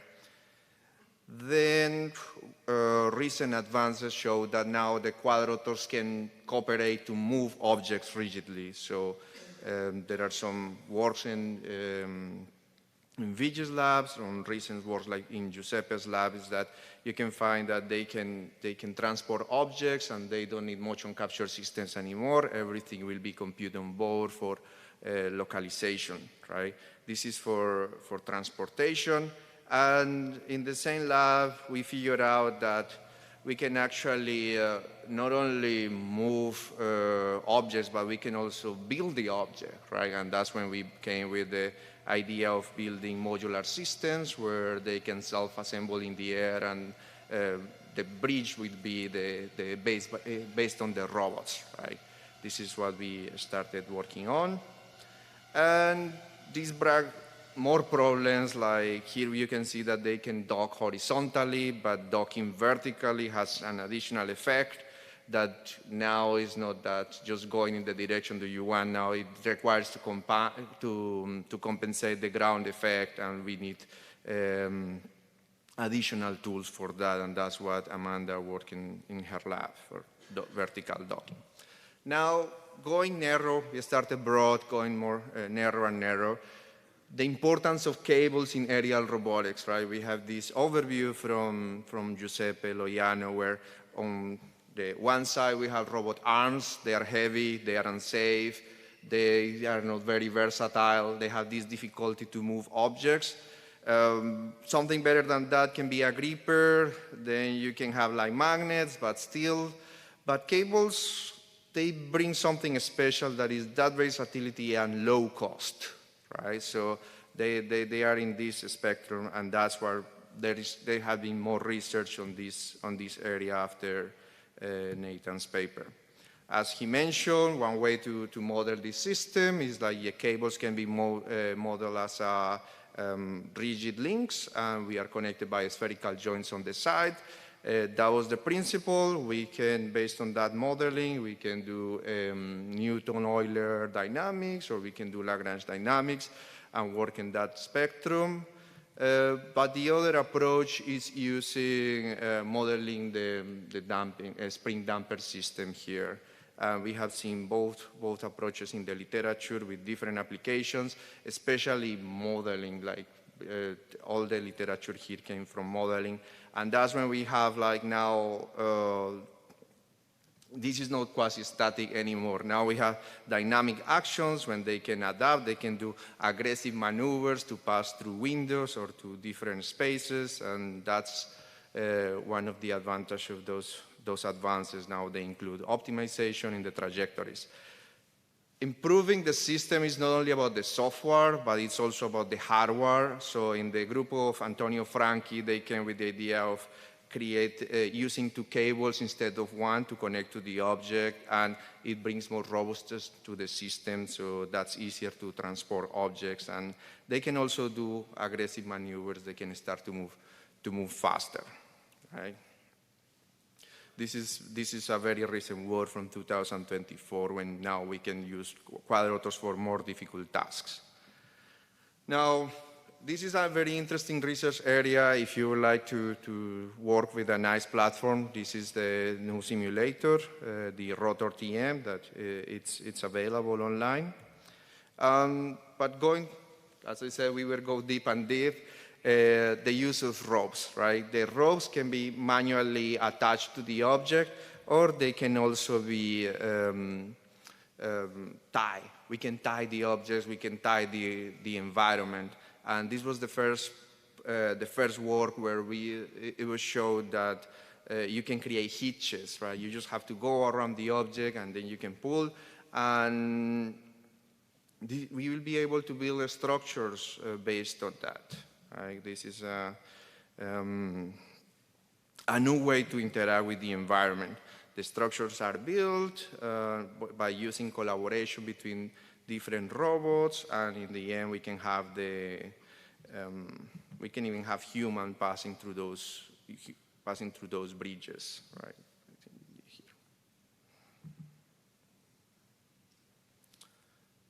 Okay, and the humans are coming. Yeah, they are coming. So this is an actual bridge, right? This part combined with Nathan's work has been very inspiring. I think in my group especially, everybody has read both papers, and that came with this plot that shows like the new trajectory, or where we want to go with aerial transportation. On one side, we have quadrotors that are attached to the object, and we have more and more quadrotors, and yes, we can be scalable, but you always need a human to go and make the knot, right? That's the most difficult part. So you have to go there. Like, the system is super autonomous, they can navigate autonomous, they can do aggressive maneuvers, but still, like, a human has to go there and make the knot. So So we were kind of like annoyed for that, and it's like, let's try to make something fully autonomous. And that's when we wanted to move to the right side of the plot and say, like, what we can do. The first idea is start simple. Quadrotors coordinating. Some objects are simple to move. Once we attach to some part of the objects, we can just transport these hoop shapes, and that is enough, right? Once the robots pass through the hook, the theory of the transportation is the same. It's just about how to move the catenary curve and how to model these as true straight lines once they have contact, right? That was the beginning. And the other part is about non-prehensive manipulation. We not always have to be tied to the objects. When you have an Amazon box in front of your house, sometimes you just kick it, so sometimes you just push it, right? So robots can also be lazy, and they can also push the objects, right? So that's the part that we started to consider this interaction between the robots and the objects and see how they can move the objects without the necessity of being tied, right? And they can slide the object, and they never had to carry the object. So we actually can move payloads that are bigger than what the quadrotors can move. And finally, this is our recent work from this year, where we have been inspired from all these works. Like, we can tie, we can move the quadrotors can coordinate to move, and then they can coordinate to create hitches. Right? They can interlace cables, and they can move around to start to tie the objects. Right? In the beginning, it's only about how you coordinate and create a hitch that actually can grab the object. And the second part is like, we actually need to grab the object, and that's what we have been studying. There are problems here, like how you slide the cables together. Sometimes they get stuck. Sometimes they need a special maneuver. There are analysis in the friction. They can release the object. We can release the object on purpose or just on or by mistakes, right? So we want this to happen where we actually want. And all of this experience working from here, like Nikolai showed how many works in quadrotors went through industry, and they have many startups. But the questions that we still have is like, you don't see many startups about collaborative robots. So the question is, what are we missing right here? Why don't we have those quadrotors? Like, if you need to move a piano, maybe just bring 50 quadrotors and they will move your piano. We don't have that yet. So what is needed for that? Where are the limits? Right? Is this a system problem? Is this just like the system is not robust enough? Maybe it's the short battery, like quadrotors are not very efficient, so maybe it's the short endurance that they have, and that's what we want to answer here. Now, we want to give the acknowledgements to the faculty who helped us with this presentation. Thank you much to Dario, to Giuseppe, John, Amanda, and Davide, who couldn't be here. Thank you. And now we move to, I go back to Amanda.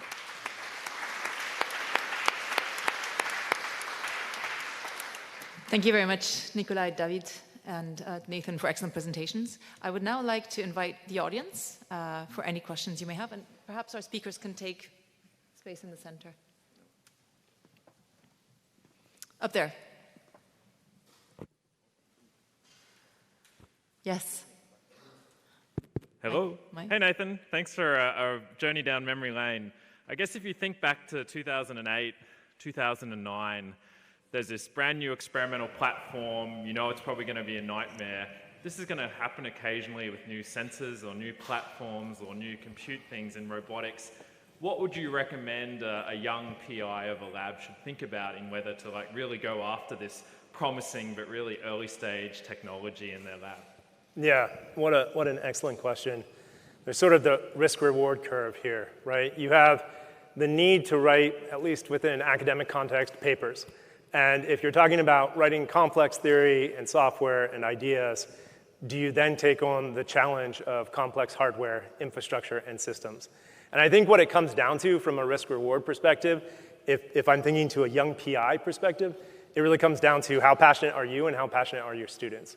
Because that's really the team that's going to grind it out and make it happen.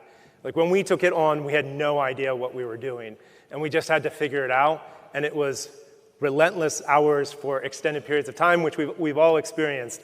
But it's really what is your passion on, and are you using it because you're really excited about that prospect and that opportunity, or is it sort of a means to an end? That's probably the way that I would weigh it out. And I'll probably throw in one more remark, and that is that the biggest mistake that I made in my career at moments, and that I've seen others make, is trying to go after the complex theory, the complex software, the complex hardware all at once. That just turns into a quagmire. You've got to simplify the degrees of freedom so that you can focus on what matters the most to you and what you care about from an interest perspective. Thank you. More questions? We have one in the middle. Hi. I'm wondering if you think back to the time when you did this work, and at that time you were projecting ahead the way that you thought quad rotors would impact the world. How does that compare to what has happened? Like, is there a lesson for us here in terms of what it seemed like the impact of this technology was going to be versus what has happened now in retrospect? And are you surprised, or was this exactly what you thought? Well, I mean, that's an excellent question. So how much of it could be foreseen and how much of it was just a wonderful surprise? And it's a bit of both, right? You could see very quickly how even at that time we could take size, weight, and power constrained sensors and processors, get them on these quadcopters, and very quickly start to deploy them. So you could really fast forward and see that that's going to be something significant and big. And that happens to be one of the directions I went with my career.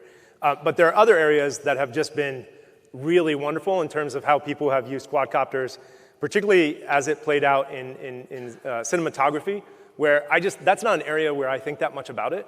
But it's really neat to see what's happened there. And then there are some really crazy ventures that you find out about where people are doing some like remote tourism and things like that. So there's this whole spectrum, and some of it was very foreseeable. Some of it was harder to anticipate. I know I can say this. When we were first doing the aggressive maneuver work, where it was sort of like start with really, going from the control that you saw with the payload to like flips and flying through windows and things like that, that was just a lot of fun. So you could look at that and you could say, that's something people are going to do a lot of. And so drone racing was very predictable at that time. There's a question over here, Jeff.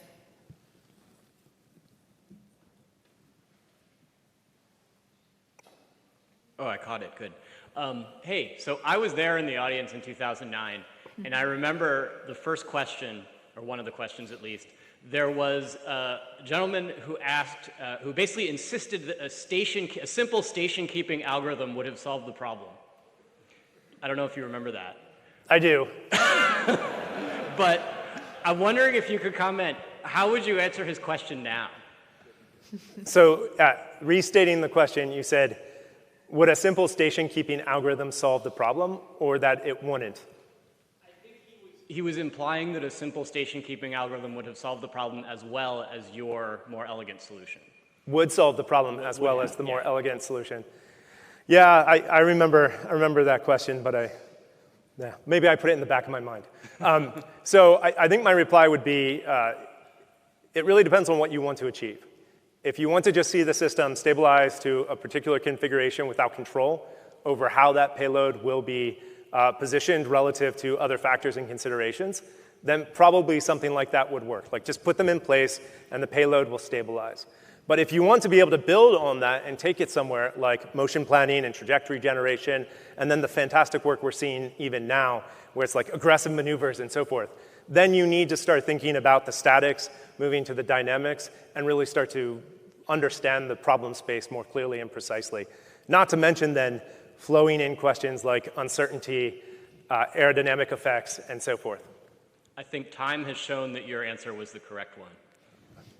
I can't even remember what I replied, so I don't remember what you I'll said take your either, word for it. Yeah. Question there in the middle. No, yeah, okay. I worked at Airbus for a while on autonomous landing.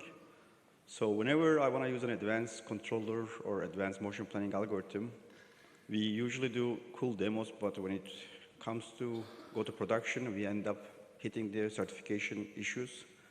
So how can you certify autonomy software or some autonomy function? Do you have any experience on that, or can you comment on that thing? Yeah.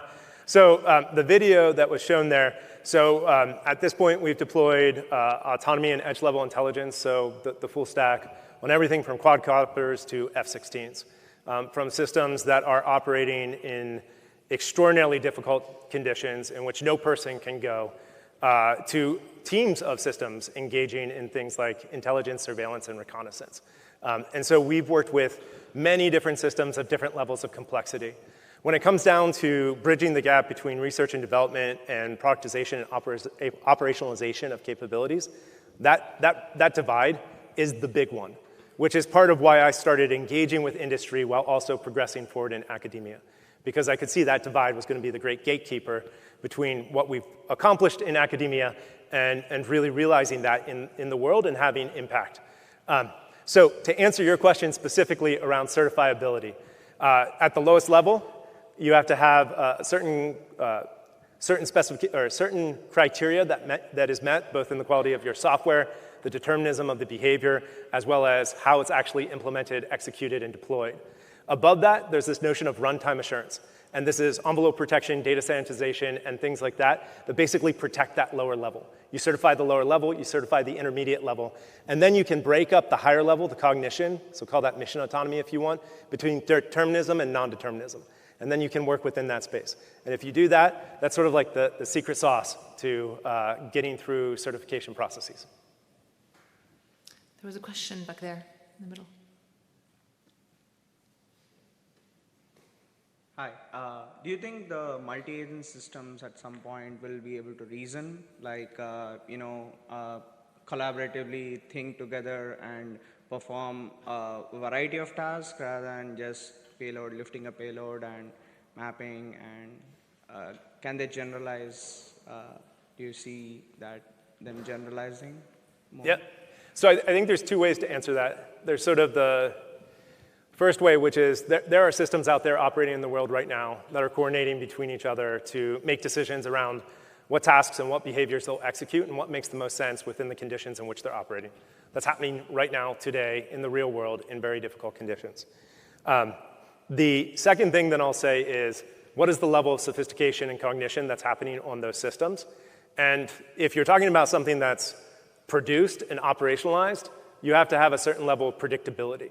And so there is a kind of hard line that has existed in this moment. And if you're asking, like, what is the thing that keeps me up at night in terms of how do I solve it? It's how do I move more toward determinism, coherence, consistency in decision-making, in terms of reasoning, and those kinds of aspects, but bringing in the most recent and favorable techniques from a Gen AI perspective. So that's sort of two-part question and answer, and that is that, yes, indeed, there are coordinating systems working together to engage in fairly sophisticated tasks and behaviors that change as a function of the environmental conditions and what they're being asked to do. And then the second part is there are fundamental theoretic limitations in where we are in the state of the art that preclude our ability to go even further beyond that. All right. Thank you. We have time for maybe one or two more questions. Down here, Paul. So maybe kind of following up on this, considering where you're sitting now, what would be academic questions that you would want to ask that like an academic could ask that could help you with this kind of operation side problems that you would see? What are, maybe the better way to put this, what are operation side problems that you think academics could well handle? Yeah, that's a really great question. So ultimately, when you look at sitting where I am now and you look at the bigger picture, the decision-making and how you actually design the implementations and the algorithms themselves is just a really small part of the big picture. And so when you're operationalizing a capability, I'd put like the papers that we write as sort of like the 3 to 5%, and then there's the whole 95 to 97%. And that's ranging from everything going from how you actually, in a rigorous manner, design the system to validate, test pass-fail criteria, quality assurance, quality control, and then how do you enable others to operate with those systems, to have human-machine interfaces that allow them to work with it. So you have to solve all of that. Now narrowing in to that super important 3 to 5%, I do have research teams that work with me, so I can just tell you the things that they're looking at right now. How do we generate, based on broader information, the tasks and behaviors that make the most sense to meet the mission needs? How do we provide assurance on the performance, the verification and validation of that? How do we automate certifiability of those underlying capabilities? Because you're moving more and more to a no-code world where a lot of what we think of ourselves doing now will ultimately just be automated and pushed to the edge, running at the edge in front of it, where we're leveraging these types of techniques to solve those problems. So how do we solve and have confidence in that? Those are probably the areas from a research perspective where there's a lot of opportunity, and if you solve that, I think there are a lot of entities out there that would be very interested. Fantastic. We're spot on 4 o'clock. I would like to thank our speakers again, and thank you very much for your attention.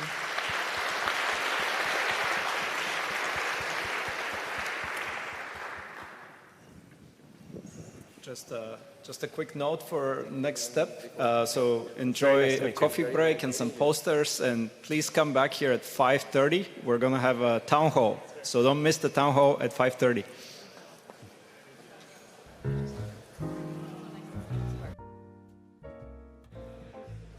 All right, hi everyone. Welcome to the RSS2025 town hall.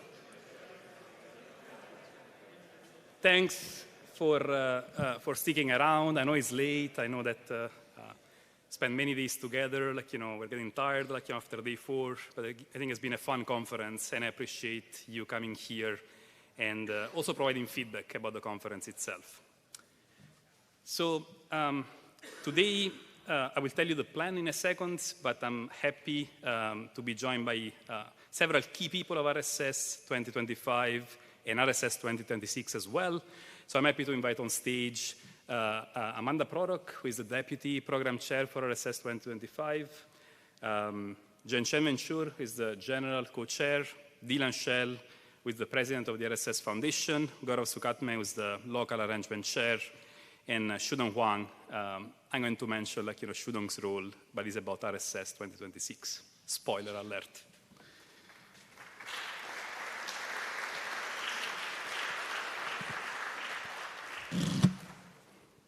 All right. So this is the plan. The town hall is going to be a little bit of an informal event, and the point of the town hall is to do 3 things. First of all, I'm going to tell you we're going to tell you the behind the scene, essentially what it takes to organize RSS 2025, what it took. The most important part is to get your questions, your feedback, and your ideas. We're going to spend substantial time just to get feedback from all of you. And then we're going to spend the final 10 minutes or so of the hour telling you about the plans for RSS 2026, very exciting plans. Okay, so I will start with a little bit of presentation, the behind the scenes, okay? So let's start with the making of RSS 2025. I want to be as transparent as possible. I think that will make also the feedback that you provide a little bit more interesting as well. I will start with a slide summarizing what it takes to organize an RSS, to organize these RSS in particular. I think this is a fair summary of what it took. A great team, been super fortunate, super lucky. Could not have asked for a better team. Local organizer, program committee, organizing committee, been fantastic to work with these people. And here I'm sticking to the numbers. I will have pictures later, but the overall set of people involved in the organization, you can see we have 64 program committee members, 34 organizing committee members, 75 great volunteers here at USC. Bottom left is the number of emails. It took around 3,000 emails. That's my folder, like an RSS folder on my laptop. That's just the received emails. It's not even the emails I send. 13,000 Slack messages and a bunch of Zoom calls. That's a little bit of a dry summary. I want to tell you a little bit more. And what I'm going to do next, I'm going to tell you the role of the program committee for RSS and the role of the organizing committee, such that you have a better idea of what's going on in preparation for the conference. So in a nutshell, the program committee is in charge of the review process, essentially selecting the paper and putting together the program for the conference itself. Is the technical branch, if you want, of the organization. And maybe a good way to start is to tell you about the review process itself. It is not a secret. If you go on the website, on the RSS website, there is going to be a tab which is probably called review process or similar, and it's going to contain exactly like the flow that you see here on the slide. We get in we got in 826 abstracts. These materialized into 594 submissions after the extended deadline on January 31st, and at the end we accepted 163 papers. The overall program committee consists on 6 senior area chairs, 54 area chairs, 700 plus active reviewers, and each paper got at least 3 reviews. I think there is a single exception to that statement, but we made sure that the exception was properly vetted afterwards.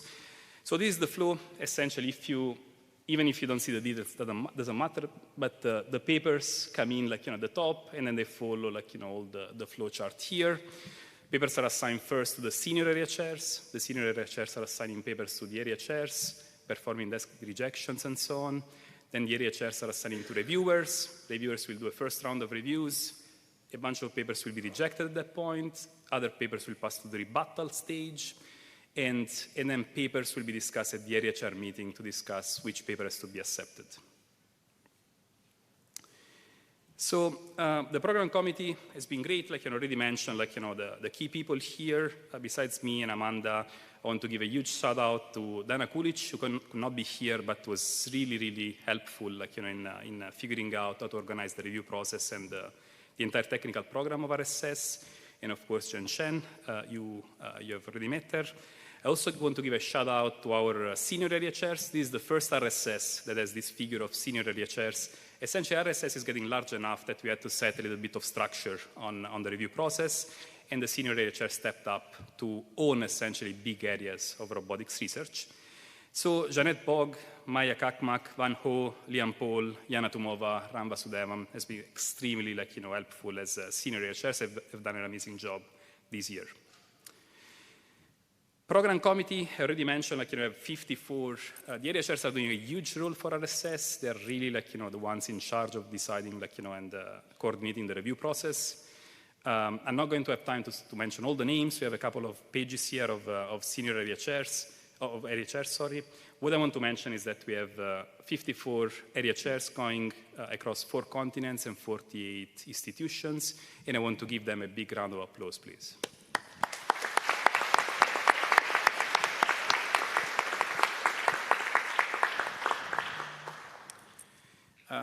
If you want to get a little bit of the details about how the papers have gone from submission to acceptance, this plot contains all the information you might care about. 594 complete submissions on the left-hand side. The number of withdrawn papers and desk rejections is actually fairly small. You see 18 withdrawn papers, 18 desk rejections. The rest is proceeding to the first round of reviews. After the first round of reviews, if the paper did not get at least a weak accept, was rejected right away, and the remaining papers went through the rebuttal process and to another round of review. And then the papers out of the second round of review were clear accept or clear reject. They were directly accepted or rejected. The large number of papers over the borderline, in particular 168 papers, were discussed at the area chair meeting in person at MIT. And out of these, we ended up accepting 52 of the remaining papers. And that end up to having 163 accepted papers overall.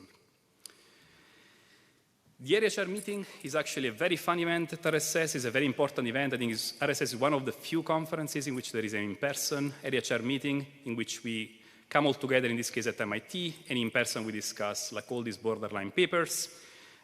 This is a picture from the area chair meeting at MIT. Essentially what happens is that we select the papers, we assign them to session, and a group of 5 to 6 area chairs are going to discuss the details of the paper, the technical value of the paper. We'll get into very heated discussion, and there will be decisions about, should we accept this paper or not.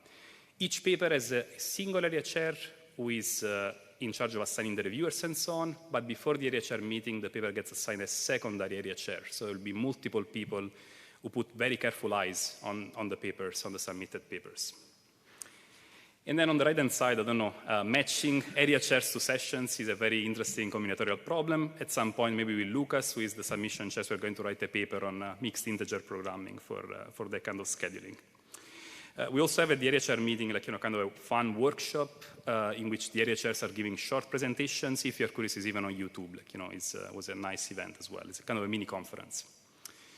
I said at the area chair meeting is a very rigorous event, very rigorous evaluation, very rigorous discussion. It's also a fun event. This is like, my demonstration. It's a fun, like, networking opportunity. It's great just to get in person with people working across all areas of robotics and spend 2 days, like, full time together to discuss, like, the program for RSS.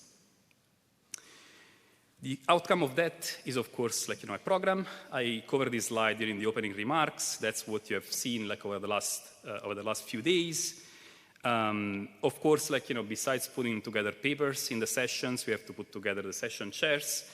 Here, I want to acknowledge all the session chairs, which are the 2 folks, like, sitting at the desk over there, as well as the chairs of the main, like, some of the main sessions, including the past, present, and future panel, the Test of Time Award, the early career spotlights, and the keynotes that you can see on this slide. So let's give them, again, a round of applause.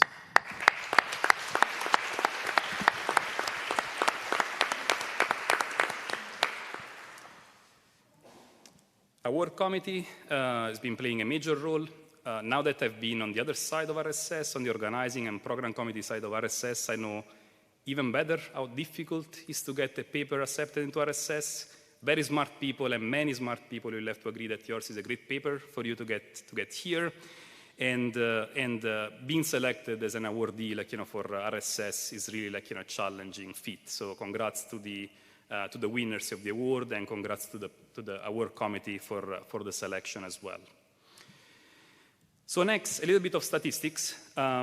Just for fun, like, this is across all the papers submitted and accepted, the statistics about the primary keywords of the paper.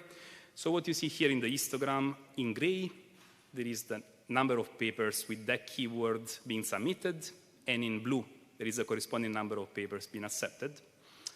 You can stare at this a little bit. You can see that the top keywords for RSS 2025 have been imitation learning, grasping and manipulation, control and dynamics. The acceptance rate for the overall conference was around 27%. So roughly you would expect that across each area, the ratio between the gray line, the gray bar, and the blue bar is roughly 1:4. That's what you should expect, which I think is about right in many of the areas. Of course, there is a little bit of dependence on the specific area. Talking a little bit more about attendance, I pulled the numbers, the attendance number. This is straight from registration. I'm not counting you, like, one by one. But according to Feedloop, at this point, we have 1,299 participants. I think the actual number was 1,300, but probably we had a test registration in there. So I think, like, this is a little bit more accurate, which is a 45% increase with respect to RSS 2024. So a little bit of statistics. I think these are quite interesting. On the left-hand side, you're going to see the ratio of students, academic, industry participants, essentially the type of registration. You see also the virtual registrations. Virtual registrations are no longer, like, a huge component here. We have 65 or so virtual registrations. Students are always a substantial, core, like, set of, like, members and attendees for RSS, which is great. It's also great to see a strong participation from industry. It is great just to see, like, friends and colleagues from industry, like, just taking a large piece of this chart. The right-hand side is telling a story about, the country of different people, like, registered at RSS. I don't know how to interpret this. I think we know that RSS has been historically, like, more US-centric, of course, also for external political reasons as well. We're seeing a huge component of registered people from North America, which is what you see in the plot here. But we still have some participation from Europe and Asia, of course, like, within the constraints of, like, visa and so on. Of course, the attendance here in the conference itself is not just the numbers. I was just taking a bunch of pictures and videos over the last few days. It's been a fun conference. I don't know, I remember taking one of the pictures, and I think the top right pictures was 9 p.m. on day one, 9 p.m. on day one. Lots of demos, sponsor booths. It's been fun. Okay, so now I have around maybe 7 minutes or so, and the rest is about telling you the role of the organizing committee. In a nutshell, the organizing committee is about organizing the logistics of the conference, not only that. It's about organizing the workshops, coordinating the presentations, the submissions, the sponsors, the website, the registration, the publicity, accessibility, as well as associate events such as RSS Pioneers and Pathways. So again, I don't want to, I really want to emphasize the key role of the local arrangement chairs. It's been just an amazing team, and I want to mention them again: Goran Sukatme, Somil Bansal, Erdem Beek, Stefanos Nikolaidis, Quan Yuan, Feifei Quen, Daniel Seta, and Yue Wang, and thanks for hosting us at UFC.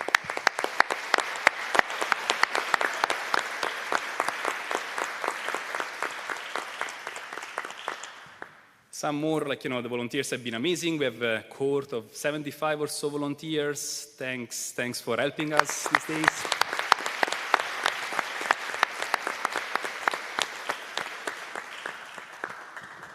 And of course, there is the main conference, but part of the organizing committee is about organizing things which are around the main conference, and probably the most important part is with the workshop. This year we had two amazing workshop chairs, Ayun Kim and Somil Bansal, have been organizing all the aspects of the workshop, selecting the proposals, organizing the logistics of the workshop, interacting with the organizers. And here I want to put just a little bit of statistics. We had 55 proposals, which is a 40% increase with respect to 2024, and we ended up accepting 32 workshops, which is a 58% acceptance rate. And of course, to squeeze in the essentially available rooms and so on, we had to do a little bit of iterations, merging together workshops, or asking organizers to make workshop half day instead of full day. Workshops, of course, were fun as well. This is some picture from the first day. It's going to be even more fun tomorrow, so stay tuned and attend the full day workshops tomorrow. But let's give them a round of applause for Ayun and Somil for organizing them.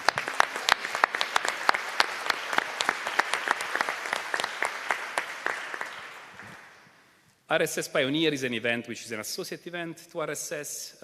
Essentially, it's taking place the day before. You see that from the schedule. It's taking the day before of the main conference, and is an intensive workshop for a senior PhD student and early career researcher. It's a very selective program and very prestigious program. And this year was organized by Pam Hui, Wen, and Sarah Gillett.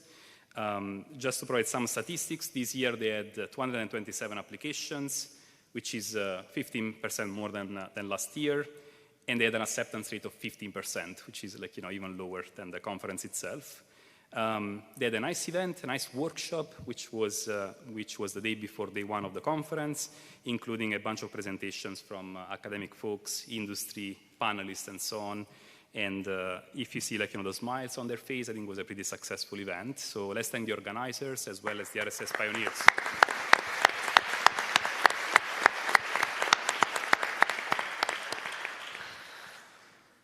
Another associate event is RSS Pathways. As you all know, the RSS community is really committed to increasing the participation of groups which are traditional, underrepresented. I realize I might have done that by playing with the HDMI cable, so sorry. So we really care about being inclusive and seeing more representation for women, minorities, first-generation college students, LGBTQ+ community, as well as people with disability. And in that spirit, the Pathways program is about selecting fellows, in particular focusing on young researchers to increase and to make more inclusive, the robotics community and the RSS community. So this year we had 159 applications, huge increase with respect to last year, 11 in-person and 2 remote attendees were selected. And the event was very interesting, like, with mentors, both from academia and industry, panelists and so on. And this year, the event, Pathways, was organized by David Saldana, as well as Simon Steputis, and was supported by sponsors, including Google, Lehigh University, and more. So this is a picture from Pathways, and I will take the opportunity to give them a round of applause, both to the court and the organizers.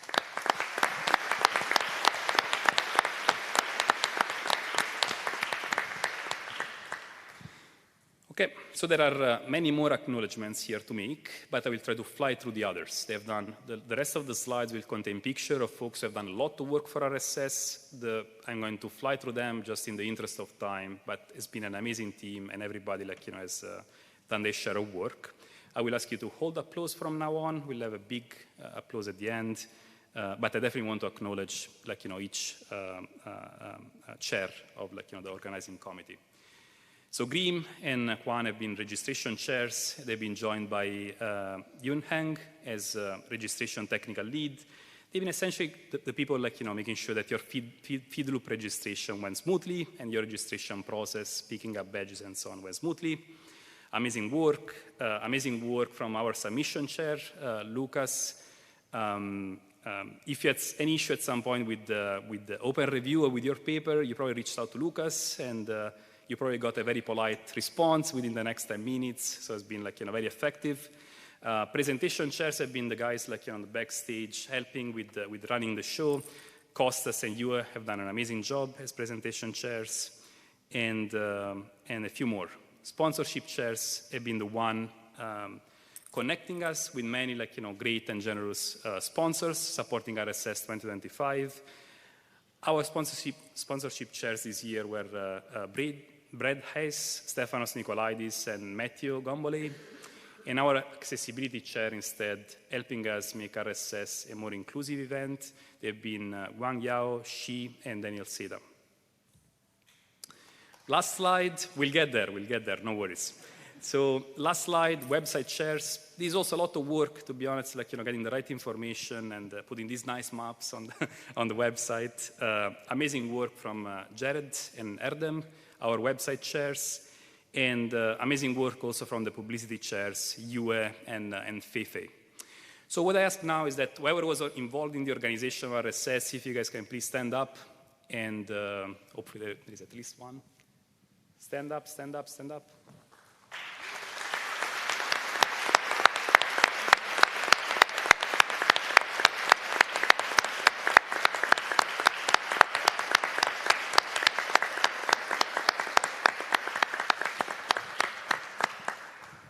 Great work, great job. So I'm at 21 minutes at this point, which is 1 minute past time, and it's good time to transition to the second and more important, or also important for us, part of the town hall, which is getting your feedback. So here, rather than spending time on slides, I'm going to essentially ask you to provide your thoughts about RSS 2025. This is a set of generic things we want to hear from you, things that you should keep doing with RSS, things that we should stop doing with RSS, things that we haven't done so far that we should start. And if you have any questions about what I said about how to put together RSS, we want to be, and we try to be as transparent as possible about the review process and so on. If you have questions, we are here to answer. These, of course, are very general questions. I also prepared specific points for which you would like to have your feedback, which are on this last slide I'm going to present. You should feel free either to address these specific questions that I'm going to mention in a second, or to provide anything that comes to mind. Any feedback about RSS, we are happy to hear, and we're happy to take action on that. So the specific feedback, I think, goes along 3 different lines. The first is about the single-track program. What's happening here is that RSS is getting larger and larger. On the right-hand side, you see plots about the number of papers over the years, and you see plot of attendance. Both the virtual attendance in red that is going down, as well as the in-person attendance that is going up in blue.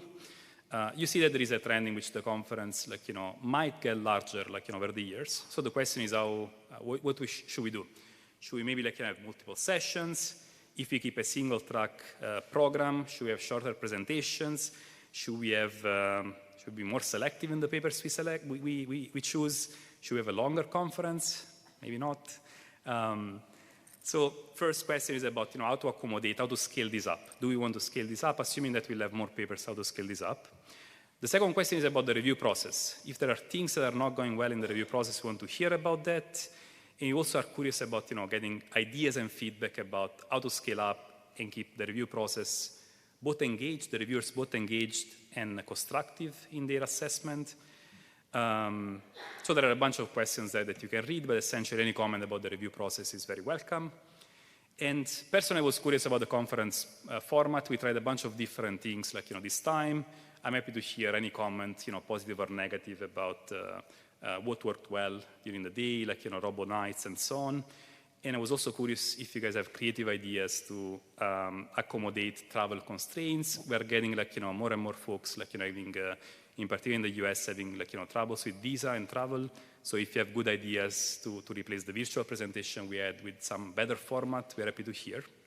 And in general, any comment. So this is the part where I stop. It would be great to have a little bit more lights in the room. And I'm happy to take any questions, and hopefully, we'll all be able to answer, potential questions. Thanks. It'd be interesting to know how the rebuttal process corresponds to the recommendations prior to the rebuttal process. Like, does the rebuttal process usually just strengthen the way it was already leaning, or does it often reverse it? It'd be interesting to see that data. So for you mean statistics about that. I cannot give you statistics right now, but I can tell you that the rebuttal process can substantially change, the initial decision. This year in particular, the rebuttal process had to be particularly fast because we had the venue constraints for which the conference had to be in June instead of July. So as you know, because I think we mentioned that the rebuttals just went to the area chair, and then the area chair was in charge essentially of weighting the rebuttal against the reviews. Of course, there are multiple layers, right? There is an area chair, but there is also a secondary area chair who is reading the same reviews. And if they are drawing different conclusions, they will go to the area chair meeting and they will fight over the paper. And everybody in the room at the area chair meeting, by construction, has some understanding of the paper. They're in the same area, so there is lots of discussion, at least 20 minutes for each paper, of discussion, because we have many, many multiple sessions going on in parallel. That, by the way, the rebuttal changes every year, but this year, because was just going to the area chair had a lot of saying in the paper itself. Two questions in the middle, ground floor. So I don't know if this is the right venue to say this, but one nitpick I had was the transcription covers the bottom of the slides. I'd love to see that changed for next time, because I feel like right now we miss some of the acknowledgements, for instance. Very fair comment. We were trying this morning something to fix that, but we thought the last day and very last minute was probably not the right time to do that test. I hear that. We have heard 2 or 3 folks commenting about that. Is a fair comment. So when I was in the audience, was clearly a glitch. Yeah. Easy to fix with a slightly different infrastructure.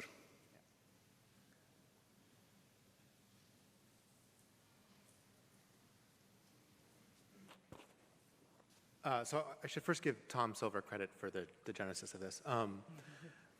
We had a discussion about maybe trying to rethink the role of workshops. I think they've steadily skewed away from being interactive and more towards self-promotion. We have a small list of speakers, invited speakers. We have people presenting their papers that are finished and not kind of half-baked ideas, along with less discussion. And so in this vein of kind of getting away from presenting existing papers, one concrete suggestion would be to say workshop proposals do not list any speakers. And they should be judged on their timeliness, on the quality of the ideas, on the proposed interaction. And then later you can come up with some combination of speakers, limiting how many people can talk, how many conferences you can talk at, and so on. But yeah, one concrete idea to kind of move towards more interaction. I don't know if there is any comment about that. I think that's a tough problem. I think that's a well-recognized problem. I agree with the problem. And I like your suggestion. we're usually quite careful to make sure that we allow workshops to run quite autonomously. But specifically as the workshops have also grown, it's become difficult to get also the infrastructure to support them. So maybe that makes sense for us to, from an organizational point of view, to put in some additional kind of requests and some shaping of that. So I think that's an excellent suggestion.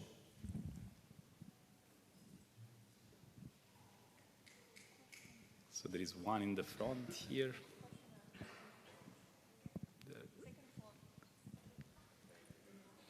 I'm confused because the volunteer is raising his hand. Okay. Okay, I'll go.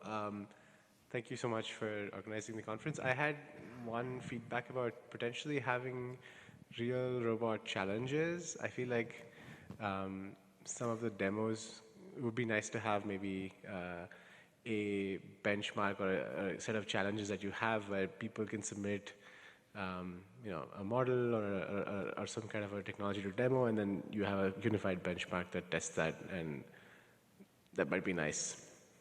Thank you. Completely agree on that. This might connect also to the question about workshops and so on. Maybe we can have a separate track or something else to incentivize having challenges would be cool. The question at the balcony. Oh, the balcony. Yeah. So we have in the middle, right, the balcony. Balcony, or you look?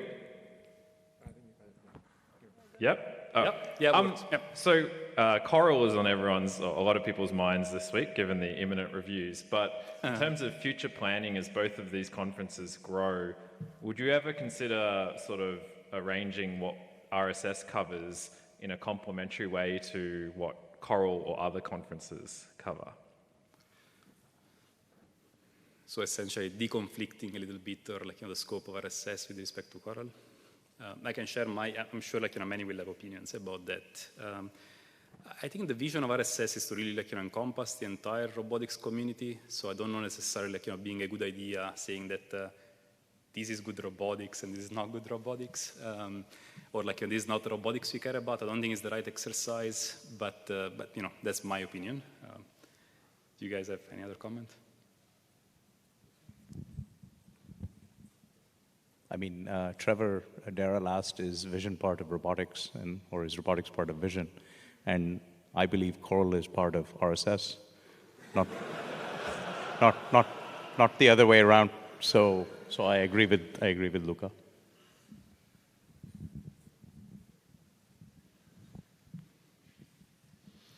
Is Costas here? By the way, if you see me on the phone, I'm taking notes. It's not that I'm texting.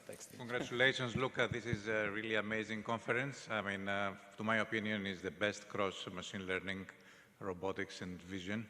And I really urge whoever is the steering committee to keep a maximum of 200 papers independent of the submissions, so that it stays as a single track. This is really the beauty of the conference, to be here on one room. You have probably the maximum attendance. Otherwise, if there are 2 or 3 sessions, you spend most of the time outside. And this is also the diversity. It is really the only conference where the diversity of the topics in the papers is so large, and there is no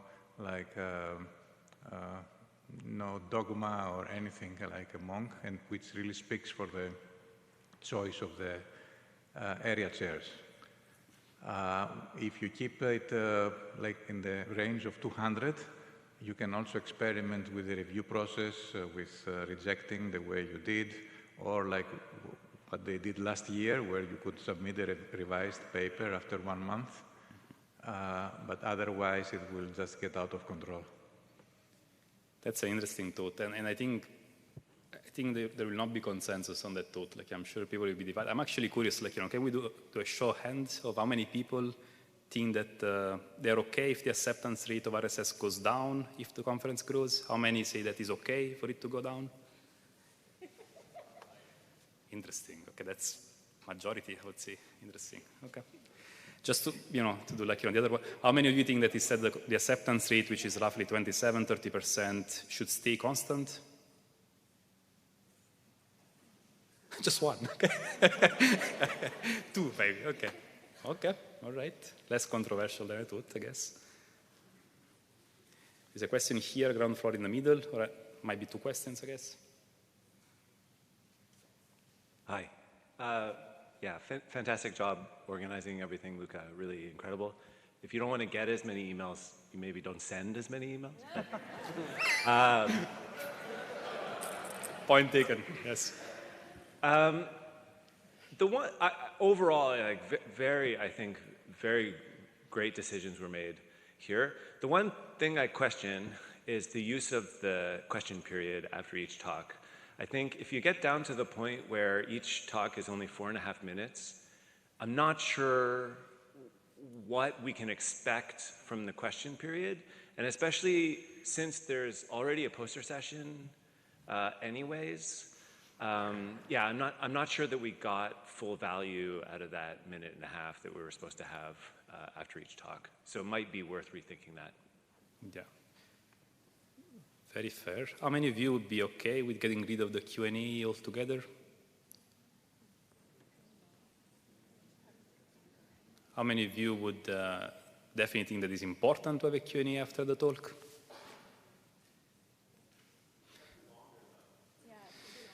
That's the question, like, where do we get the time, though? Like, if you want to do a longer Q&A, like, where do we take time from? Would you say, like, shorter talks, maybe, and longer Q&A? Yeah. That might be controversial. We had plenty of discussions about that. Like, what Tucker is talking about is having, like, this group of presentations and then a single Q&A with all the speakers on the stage. A bunch of people think that's weird. A bunch of people think that, that it's strange that, only one of the speakers on stage will get all the questions. But it's potentially, like, one solution. Yeah. I think maybe, Luca, just on that, Luca, just on that, maybe one thing also we could be using for the question is like an interface where people Just 1 second, because maybe the mic is not on. Yeah, so I think it's on now. So maybe we could use an interface so that people in the audience can start asking their questions before the talk is over, and the chair could just like report those questions. So that would smoothen the whole thing. And I love the mic flying around, but it's a challenge. Definitely a good idea. Yep. So we have Nikolai here, and there is another question here in the ground floor in the back. Can I? Yes. Yeah, mine is not a question, more of a comment. I really liked the Robo Nights, and I like the proximity of coffee, food, and posters. I think it's a really nice format for keeping everyone together. So I hope that stays. I guess the California weather helps there as well. Yeah. Thanks. But by the way, the Robo Nights, like, let me just make this remark, came out of a discussion with Gaurav that we had last year at RSS, and Gaurav mentioned that in the early days of RSS, like, many, many years ago, we had this long, or they had this long, like, poster sessions, like, going very long at night. So, like, credit to Gaurav as well for proposing that idea. Okay, next. Yep. I just wanted to follow up on the earlier point about the shortness of the talks and then the Q&A not being that interesting or useful. My suggestion would be to keep the single track, but to have orals and spotlights. And for the spotlights, do something quick, not have the Q&A. And for the orals, do something like at least a 15-minute presentation with like 5 minutes of questions. I'm also interested to get a vote on that, because we definitely thought about that as a potential way to scale up. Even this year, we're not sure, like, can we accommodate all the papers, like, in the time we have? So how many of you would be in favor of having, like, different kind of outcomes for papers, being either oral with a full presentation and poster? Or how many of you will be okay with having these different, in which some paper gets an oral presentation, some others are just posters? Would you be okay if you had next year at RSS different type of papers? Some are oral presentations, some are poster only. Is agree first or disagree first? What? Agree. Are you okay with that? Yeah. Let me ask the opposite, which is maybe, like, simpler. Would you? It's late, I know. So how many of you would like to keep RSS with all the papers being presented with the same time, same duration, same Q&A? Okay. That made sense, okay. Fair, okay. Yeah, can you hear me? Yes. Yes. I wanted to ask a quick question after the proposal of a strict upper bound of about 200 papers. And my question for you is, do you feel that, for example, if this year you had a strict upper bound of, let's say, 80 papers, you would be able to cut the accepted papers with some significant, at some significant point, or it would become a matter of comparing very tiny things between papers that are potentially in very different fields, and it would be a very noisy process? This will be very difficult. So the question is if it is easy, to set a threshold, for example, 80 papers, and out of the 163, take the best 80 papers. Yeah, I don't know. Do you feel that you had some extra room of selecting the best papers among the papers you accepted, or it felt already that you were accepting papers that got full score? I felt that... the process is very stable. I can tell you the data point, and then you can tell me if I'm not answering. But the selection of the papers was very stable. At some point, we said, we have extra space, maybe we have other 2 slots. Should we go back and take a look at these borderline papers? And we had put extra paper looking at the borderline papers, and the decision was always back to the area chair decision. So we tried to perturb the process a little bit, and this 163 was a very stable number, meaning that everybody was very sure about these papers.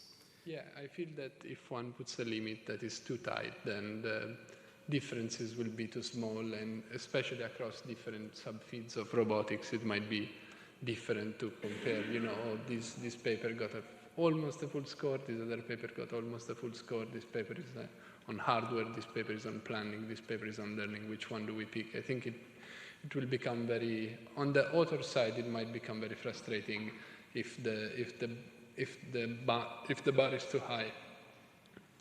Just a feedback. Thanks. There are, okay, yeah, Roberto. Hello. Yeah, first thing, I think it would be good to send a survey. I don't doubt your memory, but I think some of these things, maybe you have all our information, so maybe collecting that would be great. Mm-hmm.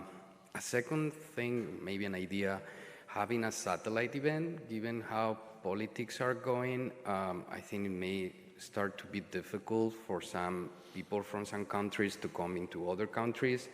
So maybe there is some way to have 2 versions, one live and the other satellite. I don't know. It defeats the purpose of getting everyone together, but at the same time, if it's going to be more and more difficult, yeah, we have seen the participation this year from outside of the US, so yeah. So actually, we had that discussion. I remember it was probably at Tyros last year, and I was chatting with some Chinese colleagues, and we said, for Chinese it will be very difficult, to maybe visit, and come to the US. Can we have, a satellite event, and maybe do a hybrid with the virtual connection, to the satellite event? And maybe there were 2 concerns. The first one is that this hybrid event never worked in my experience, but, might be just my experience. And probably the second concern is that being program chair of one conference is probably enough work than compared to doing 2 in parallel, but it's something that, if things get to an extreme, we must consider. Yeah. Mani. Thanks for the amazing conference, and everything was awesome. So I'd like to suggest throughout the year between the RSS conferences, we promote some of the papers that are published by the conference and social media, and potentially some, especially for students, and maybe some interviews with the students to promote the impact of the papers on robotics and in the literature, because I personally believe papers that are selected in RSS has asymmetric impact on the literature. You're suggesting to promote more the papers accepted? Because there's probably Twitter or other social media will go quiet until 1 month before the next year, but we could talk about the papers and the impact and what has been enabled, and that I don't know, this year, for example, something has been enabled that wasn't possible, and it's great to promote the student and the work, and then people become aware, and I think that's generally is a positive thing for the conference and students who will publish here. Definitely feasible, and I think for TRO probably there is already a mechanism. Which TRO is doing a version of it, and that's, I think, great. Point taken, okay. I think there was more, let's see. Yeah, Chris. So one of the types of formats that we haven't really done much in the robotics community is having discussants of papers, and I was wondering what people feel like about having, let's say, the session chairs having read all of the papers and having targeted questions, actually having read the papers rather than just watching a 4-minute video or presentation.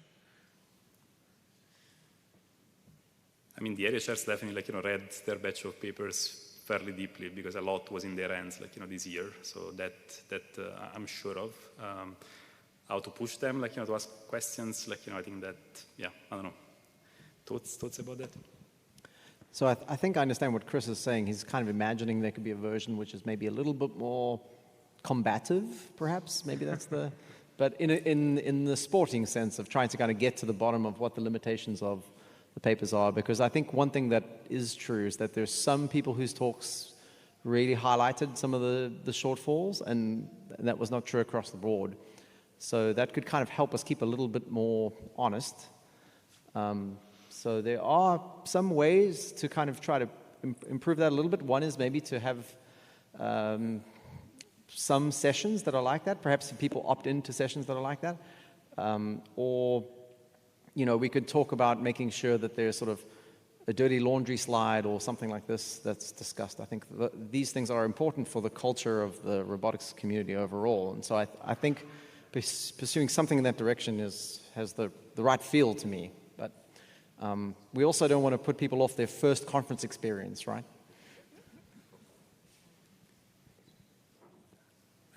I see two more, there is maybe one over there, and then we'll go back to you. Sorry, I've been holding there.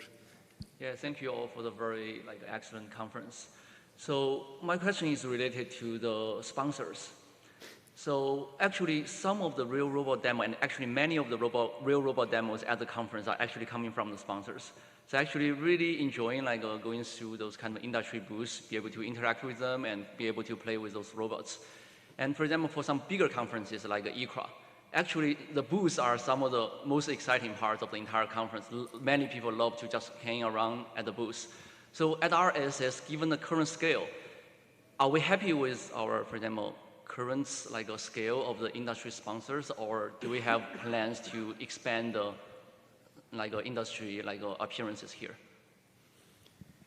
I think that's a question for me. So I'm not currently happy with the way we're doing it. It's been a little ad hoc, I must say. Certainly, there were some sponsors that showed up, and I saw some big eyes when they realized they were going to be outdoors the whole time. They had no sense that that was what was coming. So I have gotten input from a few different people on ways to do that, but I think that that's definitely an area where we could do better. And I don't know if you're a sponsor yourself or not, but I mean, yeah. But I know that they're, the sponsors are really probably better considered partners than sponsors. I mean, they do help us manage the registration costs, but they do also contribute to the conference. So I think that's part of, we have a very well-established structure for the program chair and a division with the local arrangement chair. We've had people who've agreed to play the sponsor chair role. And it's only as recent as, I think, 3 years back where we've started to make that role persist across years so we can build a bit of a relationship. But there's much more for us to do there, and we will try to do better on that, yes. So folks, there is a question in the middle. I was waiting for a while, and unfortunately, maybe the last question we'll be able to take. Hi, again, thank you for the conference. I have a very practical concern. From what I understand, we had like 65 virtual attendees.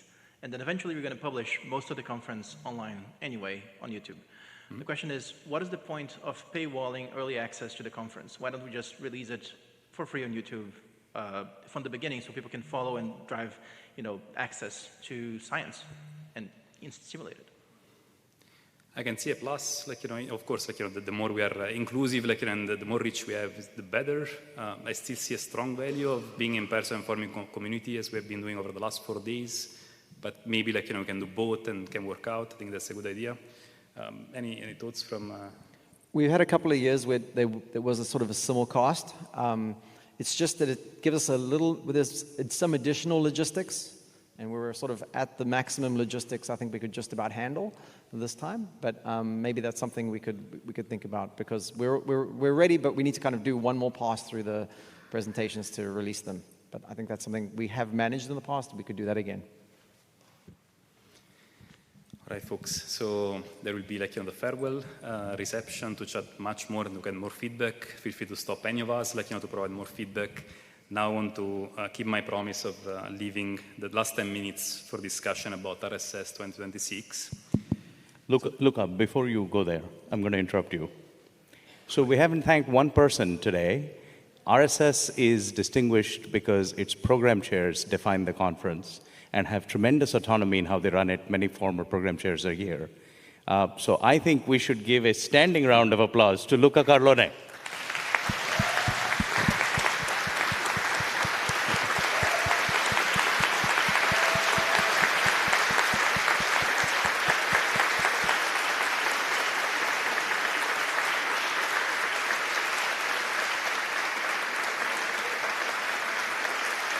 It's okay. It's okay.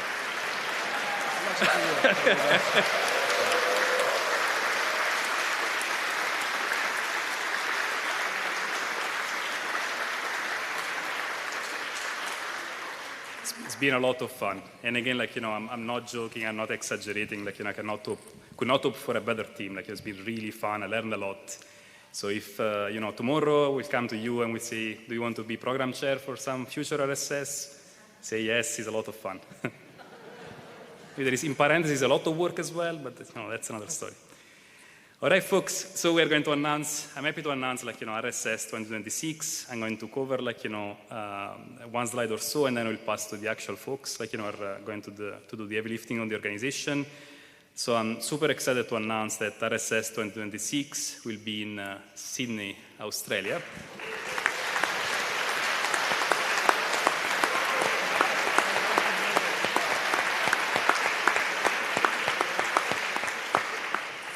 We'll go back to the usual calendar of being mid-July. So if you want to block the dates, you can do that right now.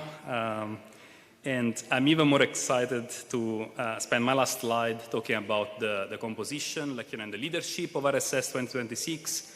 So Matej Ciocarli is going to be the next program chair of RSS 2026. Unfortunately, as you see, there is a chair without a person. He could not be here this time. We tried to get him on Zoom, but didn't succeed. But I'm happy to announce he's going to be the program chair next year. As a tradition, the program chair for 1 year is going to become the general chair the year after. So he'll be general chair of RSS 2026.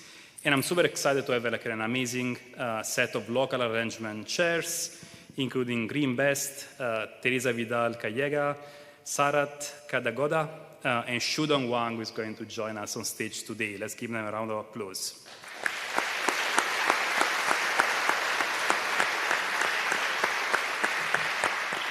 With that, Shudong, take it away and tell us what to expect next year. Okay, I'll probably start from my experience for RSS. The first RSS is in 2005, and I submitted a paper, and it was rejected. I was the program chair. And at that time, I was already a postdoc, and Iris and ICRA seemed to be too easy to me. So, so we got a good paper, we submitted to RSS, it was rejected. And we still think it's a good paper, and later we submit to IGRR, it was accepted. After 2 years, we tried to submit to RSS again. It's rejected again. And we submit the paper to TRO, and it's accepted. So at that time, I believe RSS is really a top conference. It's much tougher than top journal like TRO and IGRR. So for new reviewers for RSS, if you don't know whether to reject or accept the paper, use TRO and IGR as a reference. Finally, we got the first RSS paper accepted in 2012.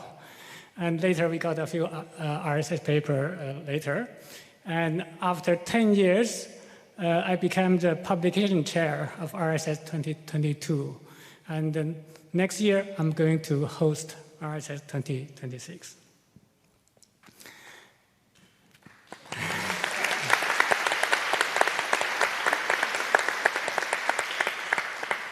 So this is a brief plan. So we want to have the workshop on RSI Pioneer at our university campus. And the main conference will be the convention center in Sydney. And there's only 10 minutes walk between the university and the convention center. This is the convention center. It's just next to the Darling Harbour. And this is a plenary theater which have 1,000 seats. Looks like we are going to have increased number of attendants. We have next to the theater, we have other rooms we can use as overflow. And we are planning to using this gallery as the main area for all the posters, catering, and exhibitions. It's 2,400 square meters. It's similar to the one we have in Korea in 2023. This is our university, UTS, University of Technology Sydney. We have a few buildings next to each other. We are planning to use those as tutorial and workshops, similar to the one we have at USC. In Sydney, there are quite a number of hotels at different level, and they are all in walking distance to the conference center and to the UTS. There are also a range of variety of food in Sydney. Also, you can have different experience. For example, Aboriginal cultural tour. Also, you have we're walking distance to the Sydney Opera House, Sydney Harbour Bridge, and the Bondi Beach and other also very close by. A little bit away, like 2 hours from Sydney, you can see Blue Mountains and other nice areas. If you have the chance to travel around Australia, you can see Great Ocean Road, Great Barrier Reef, and Uluru, and many other places. So did you see the difference in the logo? I think the main reason we changed it because in Australia, we have more kangaroos than humans. And we already got 2 local sponsors. One is the UNSW local government and the business event Sydney. We will have definitely more sponsors in the coming days. In the next, we will show you a video, and from the video, you can have a brief flavor about Sydney, about our university, University of Technology Sydney, and also our University Robotics Institute.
Welcome to Sydney.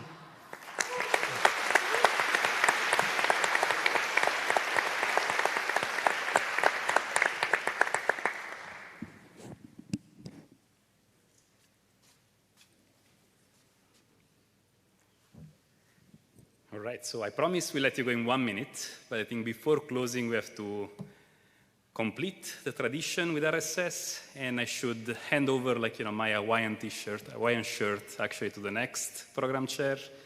So we do not have Mate in the audience, but I'm going to pass it to Shudong, and we'll have to do that. That's part of the tradition. If you can get pictures of that, we're going to do that live. So. Take it off.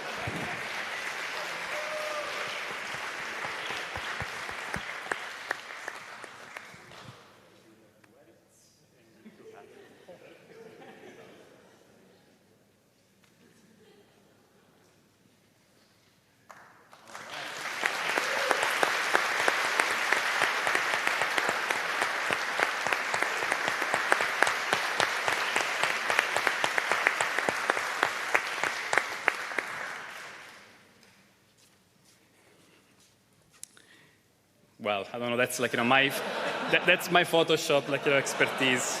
Anyways, so folks, we're done. Next, we're going to have the farewell reception.